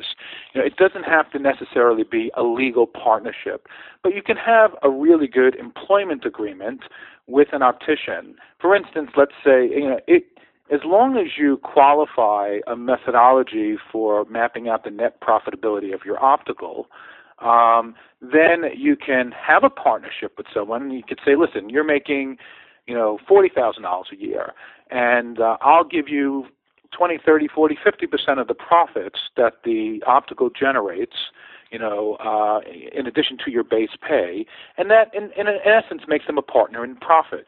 And I'm a big fan of those type of relationships. Right. And Jay, going back to mentioning how you think that sharing profits is an important thing, this sort of implies then that the optician has to have some degree of autonomy, right? Because if they care about the profitability of the practice, they're going to actually also have to have control over costs. So do you recommend letting the optician do a lot of the buying and actually managing that side of the business? Absolutely, and let me qualify that. Not every optician has a business background. There's a lot of great folks out there, and a lot of great folks with many years of experience that don't have a formal business background, or have not had the opportunity to run a business and read the P&Ls and really understand the cost of goods. That doesn't make them a less of an optician. It just means they're not as much of a business manager. So what we want to do is find those folks out there that have a little of both, and understand how to map out the net profitability of an interaction with a patient, track cost of goods, and make decisions that are less emotional. When you find those folks, you got to grab them, and you got to make them a great deal and give them a percentage of the profits, and keep them from a long period of time and make them happy, because they're going to make you money. Right. And you actually mentioned tracking the cost of goods. Typically, a lot of people do it as a percentage of the overall practice revenue. Is that something that you recommend, or do you actually calculate it differently? So I'm definitely standing up and screaming as loud as I can from the top of the bleachers saying, don't do that. And here's what happens, and I've worked with practices like this time and time again. Great example, I had $1 million practice I work with who told me his cost of goods is around 30%, but yet we weren't making any money. And when I sat back and did the analysis, his clinic was doing $500,000, his optical was doing $500,000, and his $300,000 cost of goods should have been against the $500,000 in revenue in the optical. He actually had a 60% cost of goods, and that means he doesn't have a retail business, he doesn't have an optical. That's what I call a value-added service. He was basically not making any money. And so unless you really separate out the clinic from the optical, because they're so dynamically different. I mean, one's a professional service, and you're providing patient care, diagnosis, and treatment. And the other one, whether everybody likes to use the word or not, is a retail business. And they have two different sets of overhead and operational costs. And unless you properly map them out, what we do, we have something we call the forensic study. There are many alliances today that are actually using our philosophies with their members, which I think is fantastic, where they're showing them how to separate the two businesses and really get down to their real cost of goods for the optical by itself, for the clinic by itself. That's powerful, because now that person knows the impact of the decisions they make. Our docs today, and for historically speaking, at the end of the month, there's money left over in the checkbook. We made some money, but nobody knows how the money got there. This will show them how the money gets there. Right. And you mentioned before that cash is sort of an obsolete way to pay these days. Vision care plans have sort of overrun most of the country. So big questions now is, how does one deal with that reality? Have the vision care plans created any obstacles to making a practice profitable? And how can you overcome those obstacles that might be in the way? So I have to say that even in my own practice, which is probably 90% vision care plan related, did they create obstacles? No. Did they create the need to rethink the way we're doing things? Absolutely. But that takes place in every industry and every business across the world. And what business stands still, really? There's always influences that force you to change your game. You know, even in hospitality industry, I mean, they're changing their game every 6 months to keep up with, the experience factor for their customers. And we needed to do the same.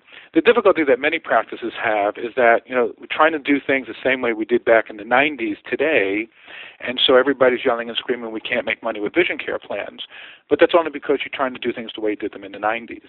And, and that relates to how we discuss products and features, how we explain the fees that are involved, and what products that we carry in our practice. You may love a particular product line, but you can't be profitable with it. You may not like another product line, but you can be profitable with it. So, which one are you going to go with? So we have to get rid of some of the emotions of that. And I say to a lot of my folks that I do consulting work with, there's nothing wrong with the vision care plans. If you want to hold on to the way you did things in the 90s, you're just going to keep complaining. Well, now, speaking of vision care plans again, are they all created equal? Are there some that make it just impossible to work with? They're not all equal. There are some that are quite difficult to work with. But it has to be assessed. Each marketplace has a different percentage of vision care plans represented there in the business community. And so, we need to understand the impact of the vision care plan overall. And what that means is, if you assess a vision care plan by saying, well, they're only going to pay me $30 or $40 or $50 for an eye exam, there's no way I'm going to work for that. That's one way of looking at it, and I respect that standard. It's what works for you. But at the end of the day, from a purely business perspective, what you want to do is measure the total financial interaction that plan and patient's going to have on your practice. So maybe you only get $40 or $50 for the exam, but a certain percentage of that particular patient that has that plan, is utilizing your clinic in many other ways, or perhaps a certain percentage of them seem to purchase more products. And so you have to take into consideration all the different pieces of that interaction and come up with the number that patient really brings to the table. And so sometimes you look at a plan and say it's $40, $50, but the average amount of money that a patient spends in your practice is $300. So at the end of the day, it's about how much money the patient brings to the practice in total, not just for the one piece of the plan. Right. And you don't have to name any names. I don't want to get anyone in trouble. No, but I'm not. Have you ever actually looked at a plan and said, there is just no way, there's no way we can work this out, and we're not going to actually work with this particular plan? There have been times when I've made recommendations to stop seeing plans, and I think all the consultants out there at some point, tell our clients the same thing. You want to drop that bottom 5 or 10% that's not bringing you the money it needs to bring you, so that you can give that time to the patients that are. Right. And just one sort of tangential question. You mentioned different kinds of frame lines and, stocking ones that are more profitable than the others. You've been at this a long time, and I know you've been to all the trade shows. And I know whenever I go to, say, Vision Expo, I go over to that one side of the hall and I get completely overwhelmed with, all the hoopla and everything that's going on with all the different providers over there and all the different lines and stuff. Do you have any sort of techniques that you like to go in when you go into a show to try to actually pick out different lines? That's a great question. It is overwhelming. I mean, let's face facts. There's no loss for the availability of product today in our industry, which I'm also very, proud to say from the lens side of things, that lens technology has advanced so far and so quickly in the last few years that it's a pleasure to dispense progressive lenses today. But when it comes to frames, it is very confusing. My suggestion is this. If you really want to approach the expos and really get the experience you need, you have to have a plan. It's not just a matter of looking at a frame line and saying, gee, that looks cool, I think I could sell that. I set up professional planograms with our clients, real retailing planograms, how many brands we're supposed to be carrying, how many units of a brand we should carry, And what categories are in, a high fashion, a mid fashion, a core product, a luxury product, a niche product, and how many of each one of those brands do we want to have.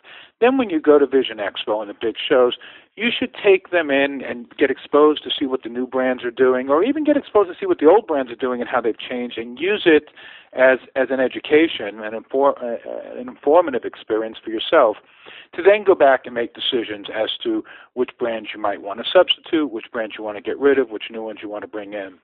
And that's really the best way. I try to tell people, be a professional voyeur. Take it all in, learn from it, go back, map out a strategy. But what I have found is most of the time we get very hyped about a product line, and then we get unhyped about it, we get disappointed in it, and quite frankly the product line wasn't filling the niche the practice really needed, maybe not the right price point or the right patient type. So there has to be more of a logic to it. It should never be just, I think I could sell that. Right. So, so now we're getting down to the nitty-gritty, and there's always a big debate, should you have an edger in your practice? Is that a professional thing to do? And we have arguments on CEwire about that. What's your opinion about edging in a practice? I don't think a practice could be without an edger.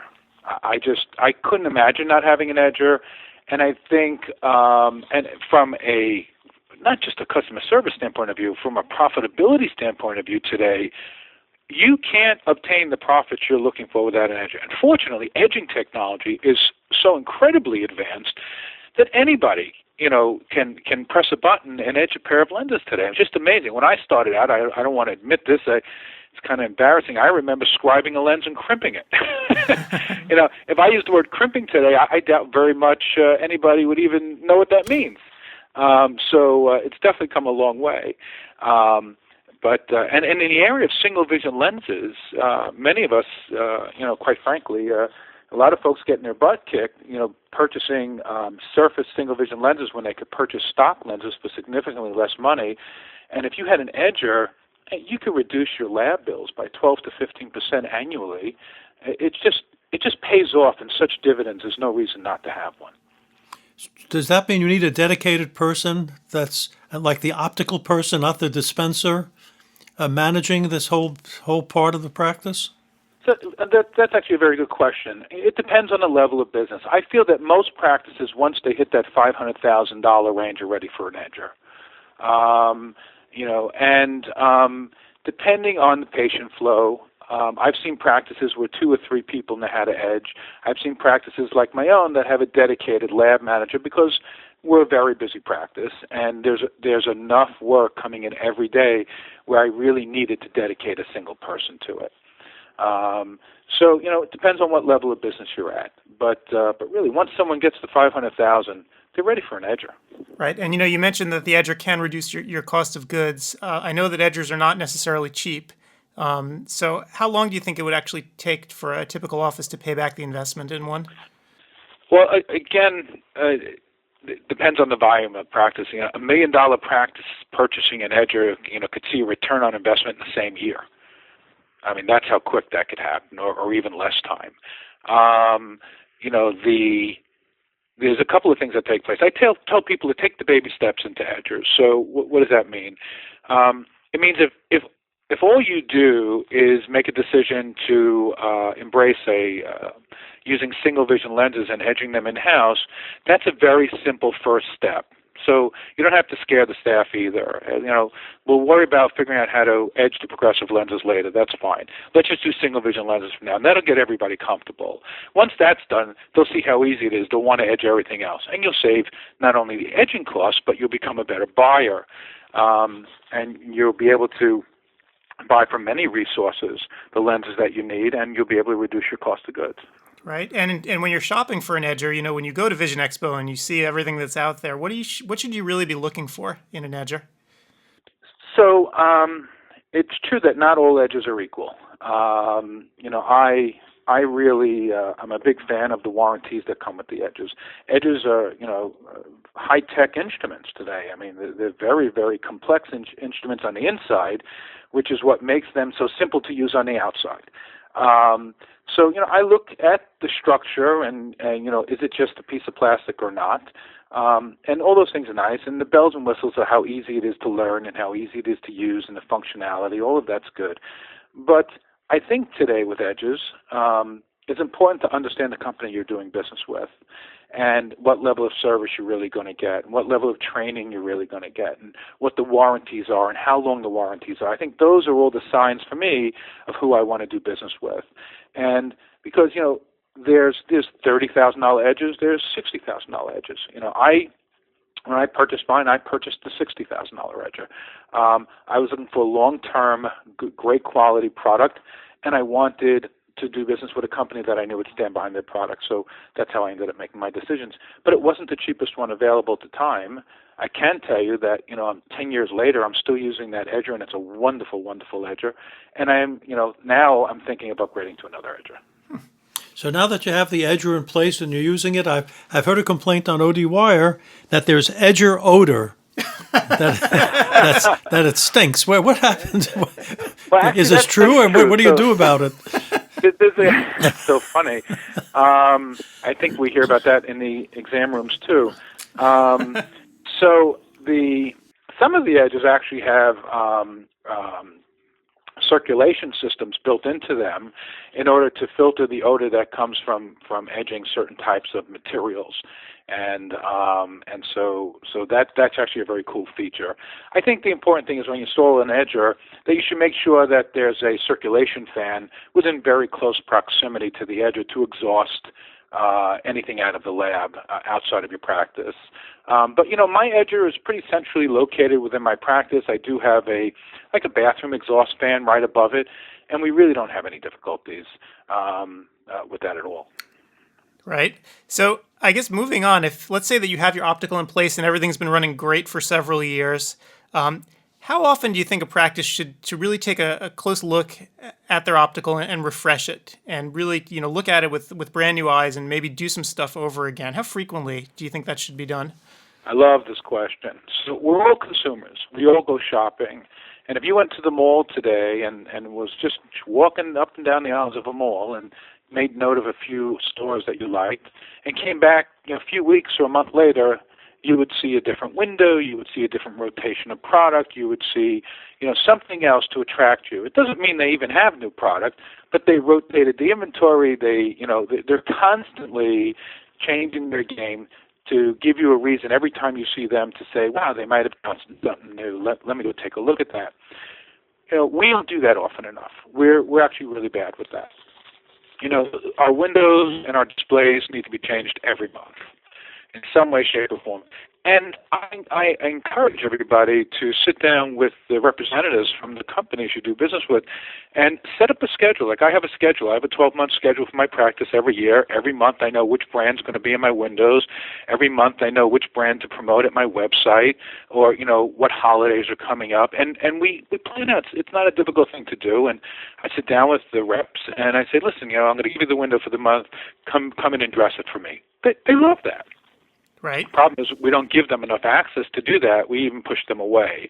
We don't give the representatives from the companies we do business with enough credit or enough opportunity to really help us refresh our look.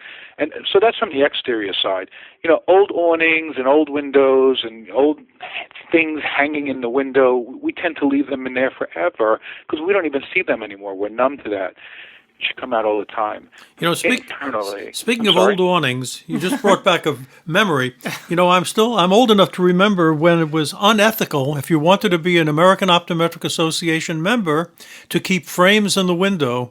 And I recall these, especially in New York, these people with downstairs locations used to put flower pots in the window.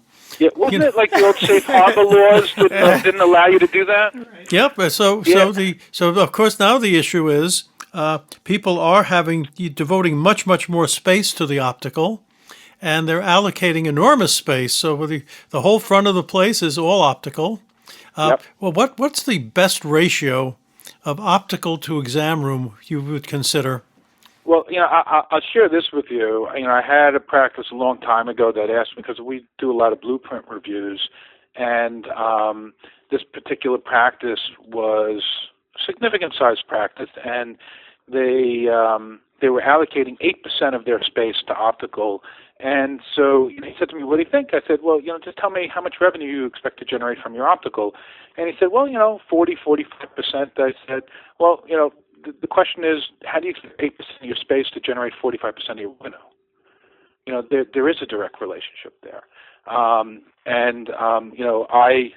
then helped him do a little bit remodeling there. I don't have an exact ratio.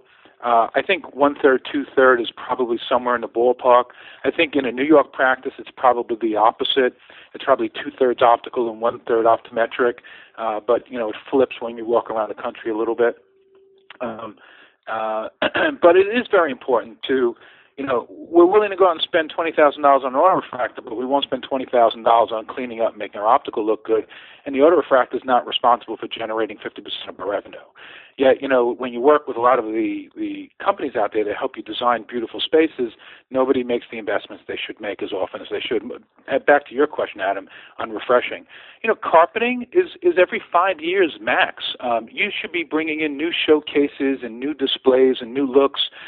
Every couple of years you should be refreshing. When's the last time most folks painted their practice? Even a fresh coat of paint and changing up some of the colors or changing out some of the ceiling tiles and the fixtures, that stuff should be done on a very regular basis. If you can't remember the last time you did it, it's overdue. Right, and you know what? This actually sounds like it could be a fairly expensive thing, so perhaps it's better up front. So when an optometrist and an optician are working together, it's better up front to say, you know what? Every 5 years we're going to do X, so that you can sort of allocate that cost and not have it become a big hairy deal when you finally have to do it. Yeah, I totally agree with that. And yet, when you're looking for that real, I refresh my practice, the total look of my practice every 5 years. I bring in new showcases, bring in new displays, but in traditional retailing, that's probably too long. But in our business, that's fine. Look what LensCraft has just did. LensCraft has just skated across the whole country and created the most wonderful shopping environment for consumers. You walk into a LensCrafters right now, everything's branded really nice. They have very deep selections. They make it very easy for you to come in and shop and play and enjoy the experience. There's a reason why they did that. We can learn from that. So what do you mean by branding? You just mentioned the term LensCrafters has a certain brand. How do you brand a practice? Well, branding a practice versus branding the product. So when I was referring to branding right now, when you walk into a LensCrafters, you see the different brands of the frames above the selection of the frames. You don't have to figure out what they have. It draws you right to it.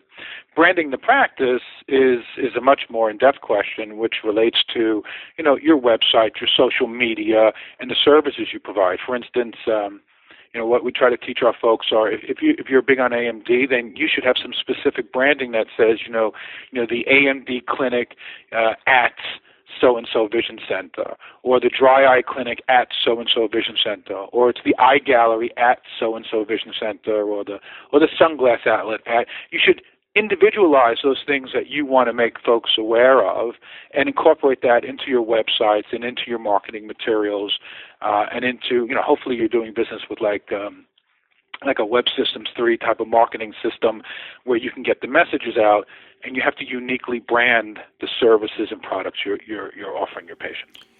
So is there a way to brand your optical by board management to let people know what sort of optical you're running? Absolutely. Most opticals today I walk into, everything looks the same. They've got the $300 frame next to the $50 frame. We've got, little hanging things from the 99-cent store that's, 14 years old. And there's no real dedication of space to product, which means I'm a big fan of going deep. Instead of having 40 brands, 15 of a brand, I'd rather have 20 brands, 30 of a brand. I want a very robust selection. I want that consumer to get the real essence of what we have. And so I'll keep all those frames together, keep the whole brand together regardless of the gender. And so when someone walks over to my boards and they see, whatever particular brand is up there, whether it's a Fendi or a Gucci or a Coach, there's a beautiful brand plaque there. There's a case. There's frames turned in different directions. There's some excitement on the boards, and all the frames are together. So there's a really good sense of the collection that you're offering somebody. But unfortunately, when I go into a lot of practices, the messages are not there, and unless someone takes the frame off the board, you wouldn't even know what it is. Really? So basically, you have titled your particular system the Edge. Can you kind of describe what this Edge business means? So the Edge is a system that we're proud to say is out 5 years now.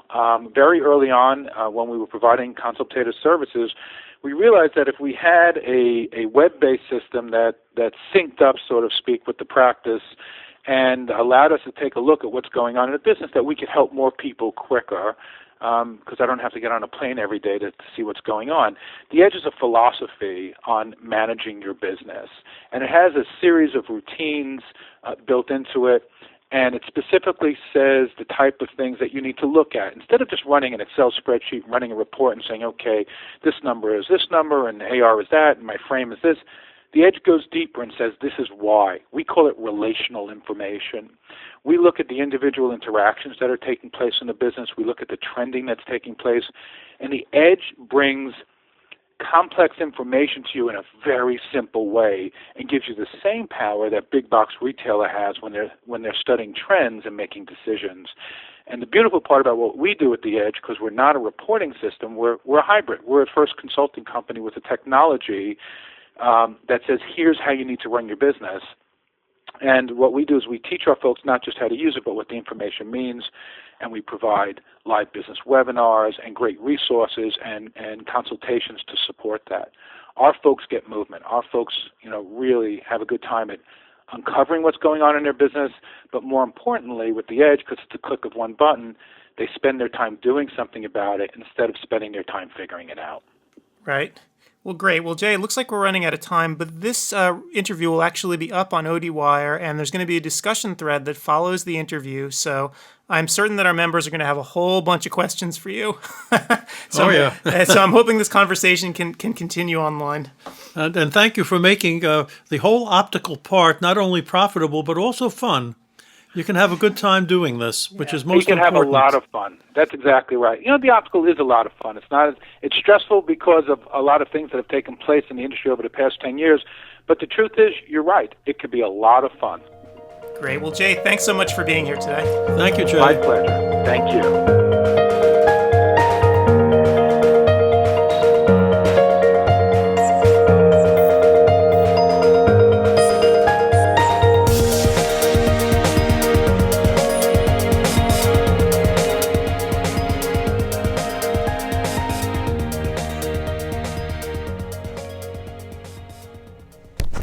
Okay, and we're back.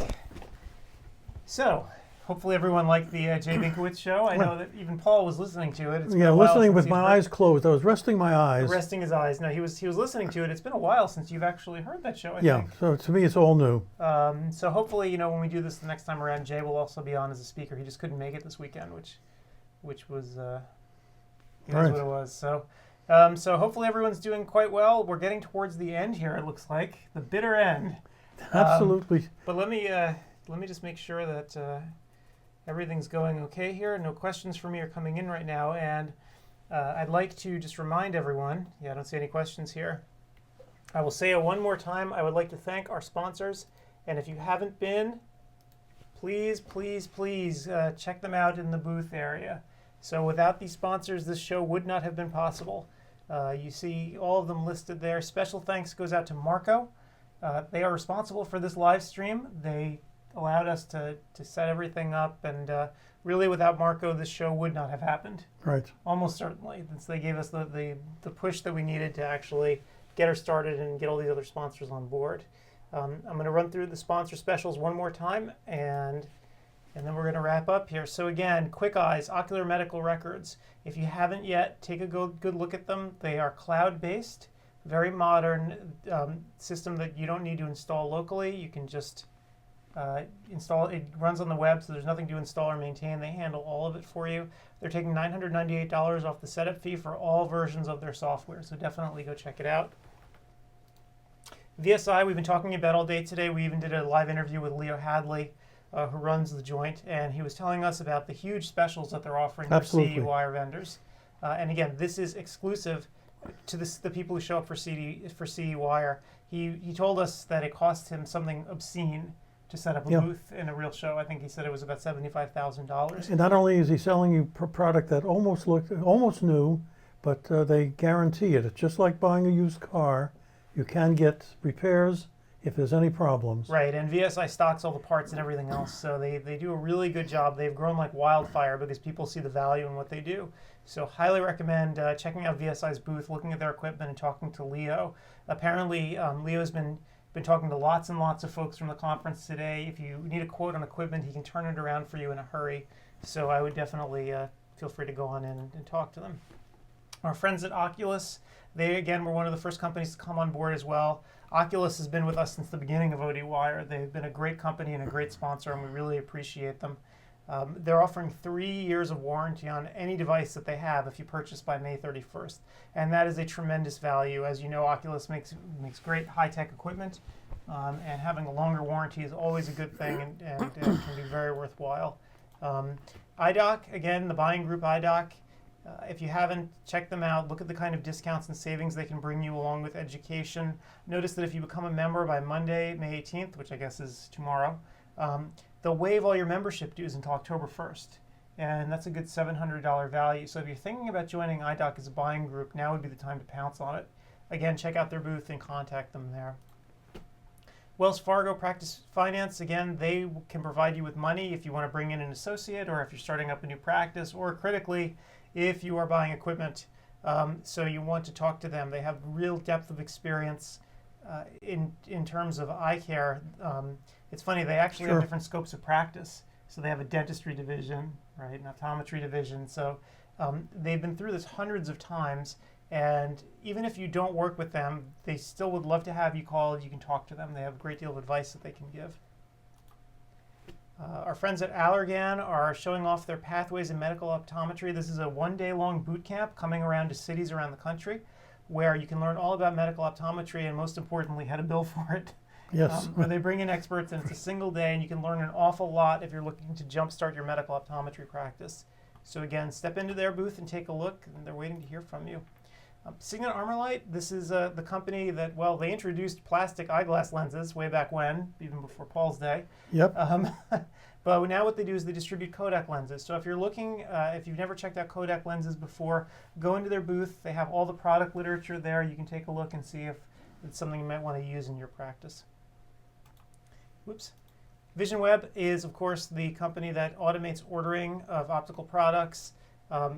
The vast majority of eye care practitioners, I say, use VisionWeb in some capacity. What's cool about it, though, is you can sign up for nothing, completely free. Go to their booth and sign up, so you'll at least have your account, and then you can play with the system and see how it works and see if it fits for you. Yeah, and absolutely. they can really drop your turnaround times on the jobs that you're doing.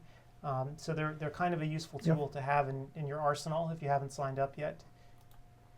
And our friends at AccuView are, of course, coming out with a whole bunch of new products, and they just wanted to let you know about. Obviously, Define just came out, and we're going to be talking a lot about these products on ODWire in the coming months. Thank goodness. Thank goodness we're going to be talking about it. But most importantly, they have a multifocal coming out very soon on June 24th. That's apparently the date that it'll be available. So if you haven't seen one yet, be ready. June 24th is going to be the day of... Remember, they're private practice friendly. Yes. They are. They are supporting the UPP initiative like no one I've ever seen. They're really going to the mat, for the docs, so it's appreciated.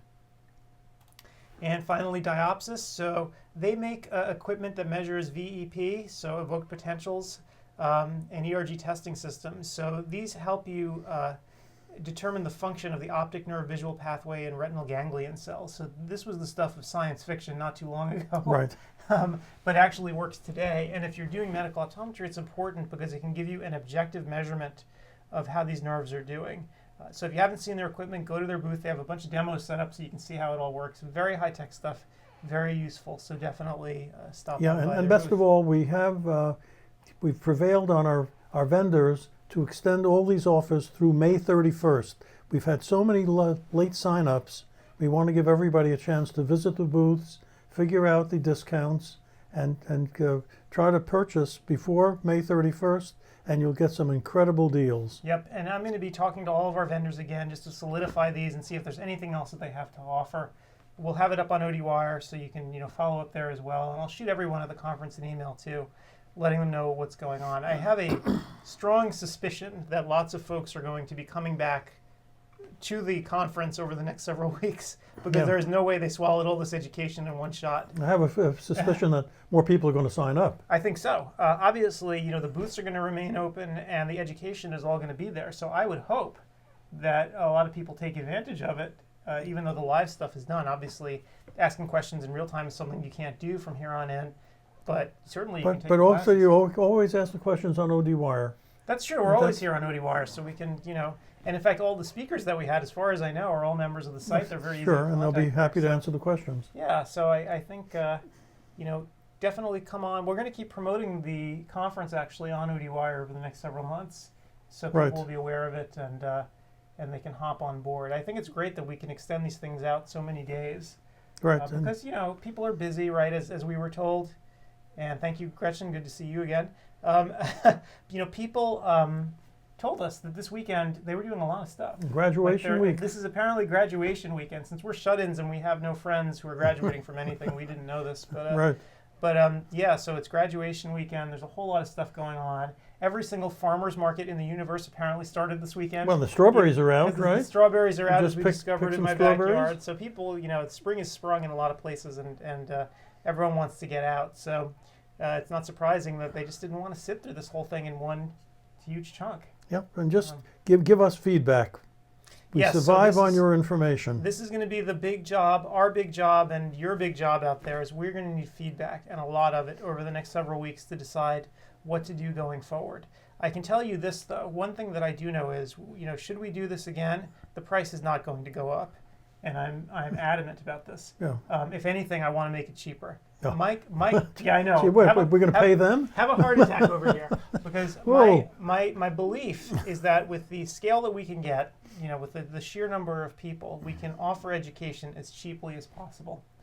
A night out on the town is not too much to ask. I don't think so. I think we can get the price low enough so that everyone can afford to do it. This is my goal, and I'm determined to see it. I have a very deep-seated belief that education should not be a profit center. That's true. And people can agree, they can disagree. I don't care. I feel like with education, the people who should be making the profits are the ones actually doing the educating, the ones who are talking about the serum therapy, which I have no idea about. Do you? No. I don't know anything about it either, or being able to interpret these OCTs in such an advanced way. I have no idea. Yeah, and it's very hard to put a lecture together. It is, and these people were willing to take their time and their expertise and show it off to everyone. So, in my mind... And more important, keep it active for 3 months, which means that they're not giving it anywhere else for that 3-month period. These people were very generous coming on here and letting their lecture stay up here for that many days. And they did it because we wanted the talks to be convenient. So we wanted the talks to be convenient for you. And, when we first told some people, what do you mean you're going to keep my lecture up there for 90 days? How dare you? You're not going to do that. I won't get speaking gigs elsewhere. Or, I won't allow it. This is going to kill my income. And we're like, fine, then just don't do it. We pay our speakers well. We pay them at market rates because we feel like it's the right thing to do. Absolutely. And our goal is to pay the speakers the best we can and to make this education as cheap as possible for everyone attending. Right. It rubs me the wrong way that there is a profit motive for the companies that run this sort of educational program. Well, I guess the other companies will have to give you the other side of the story. Maybe one day they'll come on ODWire and say why. Why do they do it? Right. So. Well, what's interesting is in the past I could understand why you needed these large entities to run a meeting like this, but I think we fairly well definitively proven that for CE, if you're willing to make the effort, a small group of people can do something like this. Yeah, absolutely.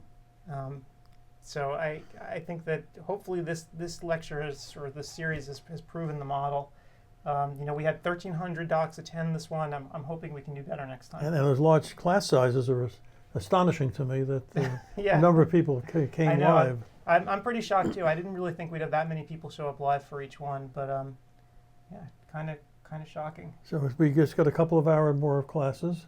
Yeah, it looks like we're winding down here. It's a couple more. That one with Jeff Cooper, if everyone, if it's on the second track, it's all about myopia control, and I don't think he's competing against anyone else. Right. But because I think that his runs later, his track runs later till like 7:15. Till 7:15. But if you're at all interested, that's going to be a really interesting talk. Because which you can incorporate into your practice, and it will be something that will make you unique. I guarantee no one in your neighborhood's doing it. You talk myopia control. Yeah, it's an unusual thing that really hasn't taken hold yet in the U.S. very much. I've never heard of anyone doing it here. No, so you could be first in your area. So don't miss that particular presentation. So that's going to be definitely one not to miss.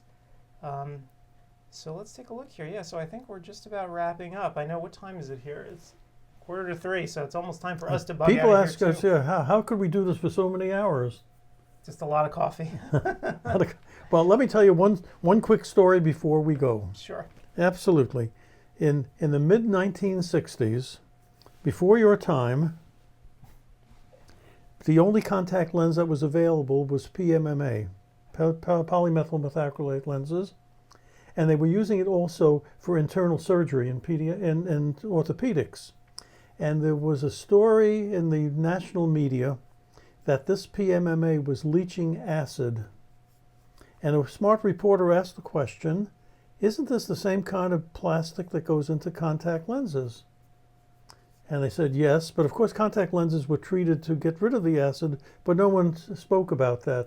So the next thing you knew, they were saying contact lenses produce acid that can burn your eye. Oh dear. And they had ugly pictures in the media of corneal abrasions from PMMA lenses. So what happened was I was just beginning to start practice. I'm practicing in Manhattan, and I get a telephone call from a host of an all-night talk show.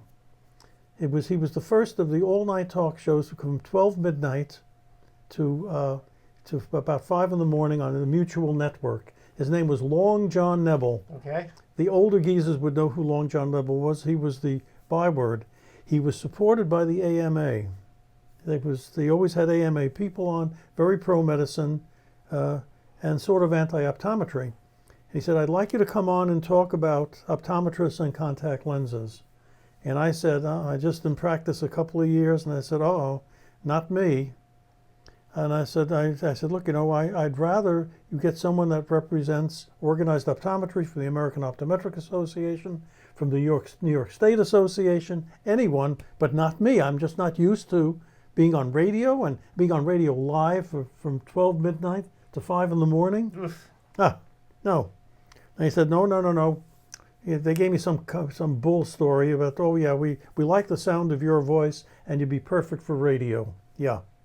So I went to the New York State Association and I said, look, give me as much information as you can about this. I'll do the best I can. He said, well, do whatever you want, but whatever you say, we're going to disallow.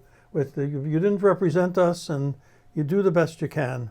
As a matter of fact, Norm Hafner was part of the group. Oh, great. That said that. He was very active in the New York State Association. I'm talking.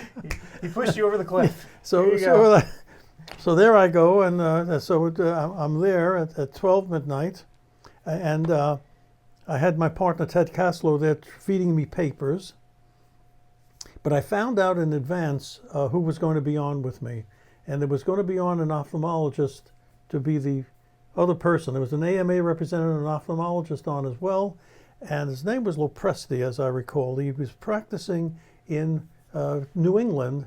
So I found out a little bit about him. And I happened to have a couple of ophthalmologists that came into my practice to learn about contact lenses. They spent some time with me. So I called him up. And this guy was from Boston.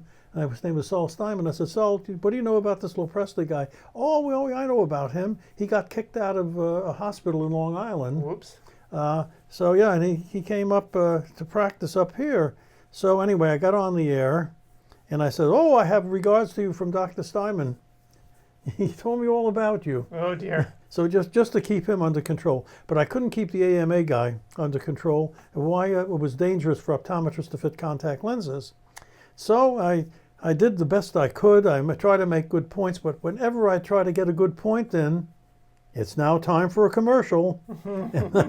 and I was cut off. And they had shills to do the call-in. It was a call-in show. So they had nurses calling in. Who the hell's listening at 2 in the morning? The crazies. Yeah. And a lot of crazies at 2 in the morning. And I had to sign a release that the program was out of my control after I left. And I said, okay, it's good, it's over. I got criticism from the optometrist, from everybody. Here's a glory-seeking guy, and it was horrible. You can imagine 5 hours live on the radio. I can imagine. No, it was so. But at least we have a friendly audience here. Right. No one here is trying to kill us. So I thought that was over. Several months later, I'm driving back. At that time, I had a summer house in Greenwood Lake. I was driving back to the city on a Sunday night. Driving myself, turn on the radio, said, I better listen to Long John. Suddenly, I hear a very familiar voice on the air again. Oh, dear. It was me. They replayed the show. So I had to live through that nightmare again and the second phase of criticism. And that was my introduction to show business and the radio. Wow. So there you go. That is before you were born. Wow. Okay, so there we are. So this is a piece of cake, actually, in relation to I guess so. to live radio. Well, I guess in this case, though, the criticism will be delayed, so we will have to see what we'll see what our audience has said about us. But we really do want the feedback, though, because this is it's really important to us if we're going to do this again to really do it in a way that people want. We don't want to just do a show for the sake of doing a show. Or as some people do, they do the show just for the sake of making more money. This isn't about absolutely. That. We want to put on the best show we possibly can. So this is why we're going to need as much input as we can. So we did this by the seat of our pants this time. Hopefully we can be a little more methodical next time. I'm not sure if that's even possible, but... Yep, and Gretchen Bailey wanted to know if I have a face for radio. Absolutely. I hate it. When Adam told me we're going to have a camera here, I said, don't do it. People are used to seeing me from when I was on the Phil Donahue show in 1985. It's now 30 years later. Yeah. Some things happen. Well, I got to say that actually facing the camera and doing this now is sort of it's been an interesting experience because I think most people have no idea what we look like, how we are, but now they know. And well, they don't really know. They're going to sink back. What they're seeing here is a friendly guy. Yeah, that's true. That's playing to the camera. That's true. They don't really. In real life, you don't know. You don't know. But now at least they know kind of what we look like. So if you see us at trade shows, feel free to stop and say hi. We're always there. Yeah. Looking around, but if I'm eating alone in the back of a restaurant, please don't come over and say, "May I share a table with you?" What a hermit. I like to be left alone when I'm eating, But don't worry, I'm not going to too many shows, so it's okay. We don't let him out of the dungeon here too frequently, so. All right, well. Thank you, I age gracefully. Yeah. My wife doesn't believe that, so. So I was going to let everyone say hi to Reed, but unfortunately he ran away. He actually just ran down the block because he wanted to play baseball with his friends. So he left. He wasn't interested in seeing everyone, so maybe next time. So I guess that's about it. I think we're going to be signing off now. It's almost 3 o'clock. I hope everyone enjoys the last little bit of lectures. 6 o'clock Eastern time. 6 o'clock Eastern time, so yes, it's getting late. So I hope everyone enjoys the last bit of lectures. I hope everyone had a ton of fun here. And again, I'm going to be back on ODWire tonight. I've completely ignored our site. For all I know, it's in flames. The place is burned down. I haven't been looking at it. But we'll be back on tonight. And that's about it. So thank you, everyone, and we will see you guys all online. Absolutely. See you then.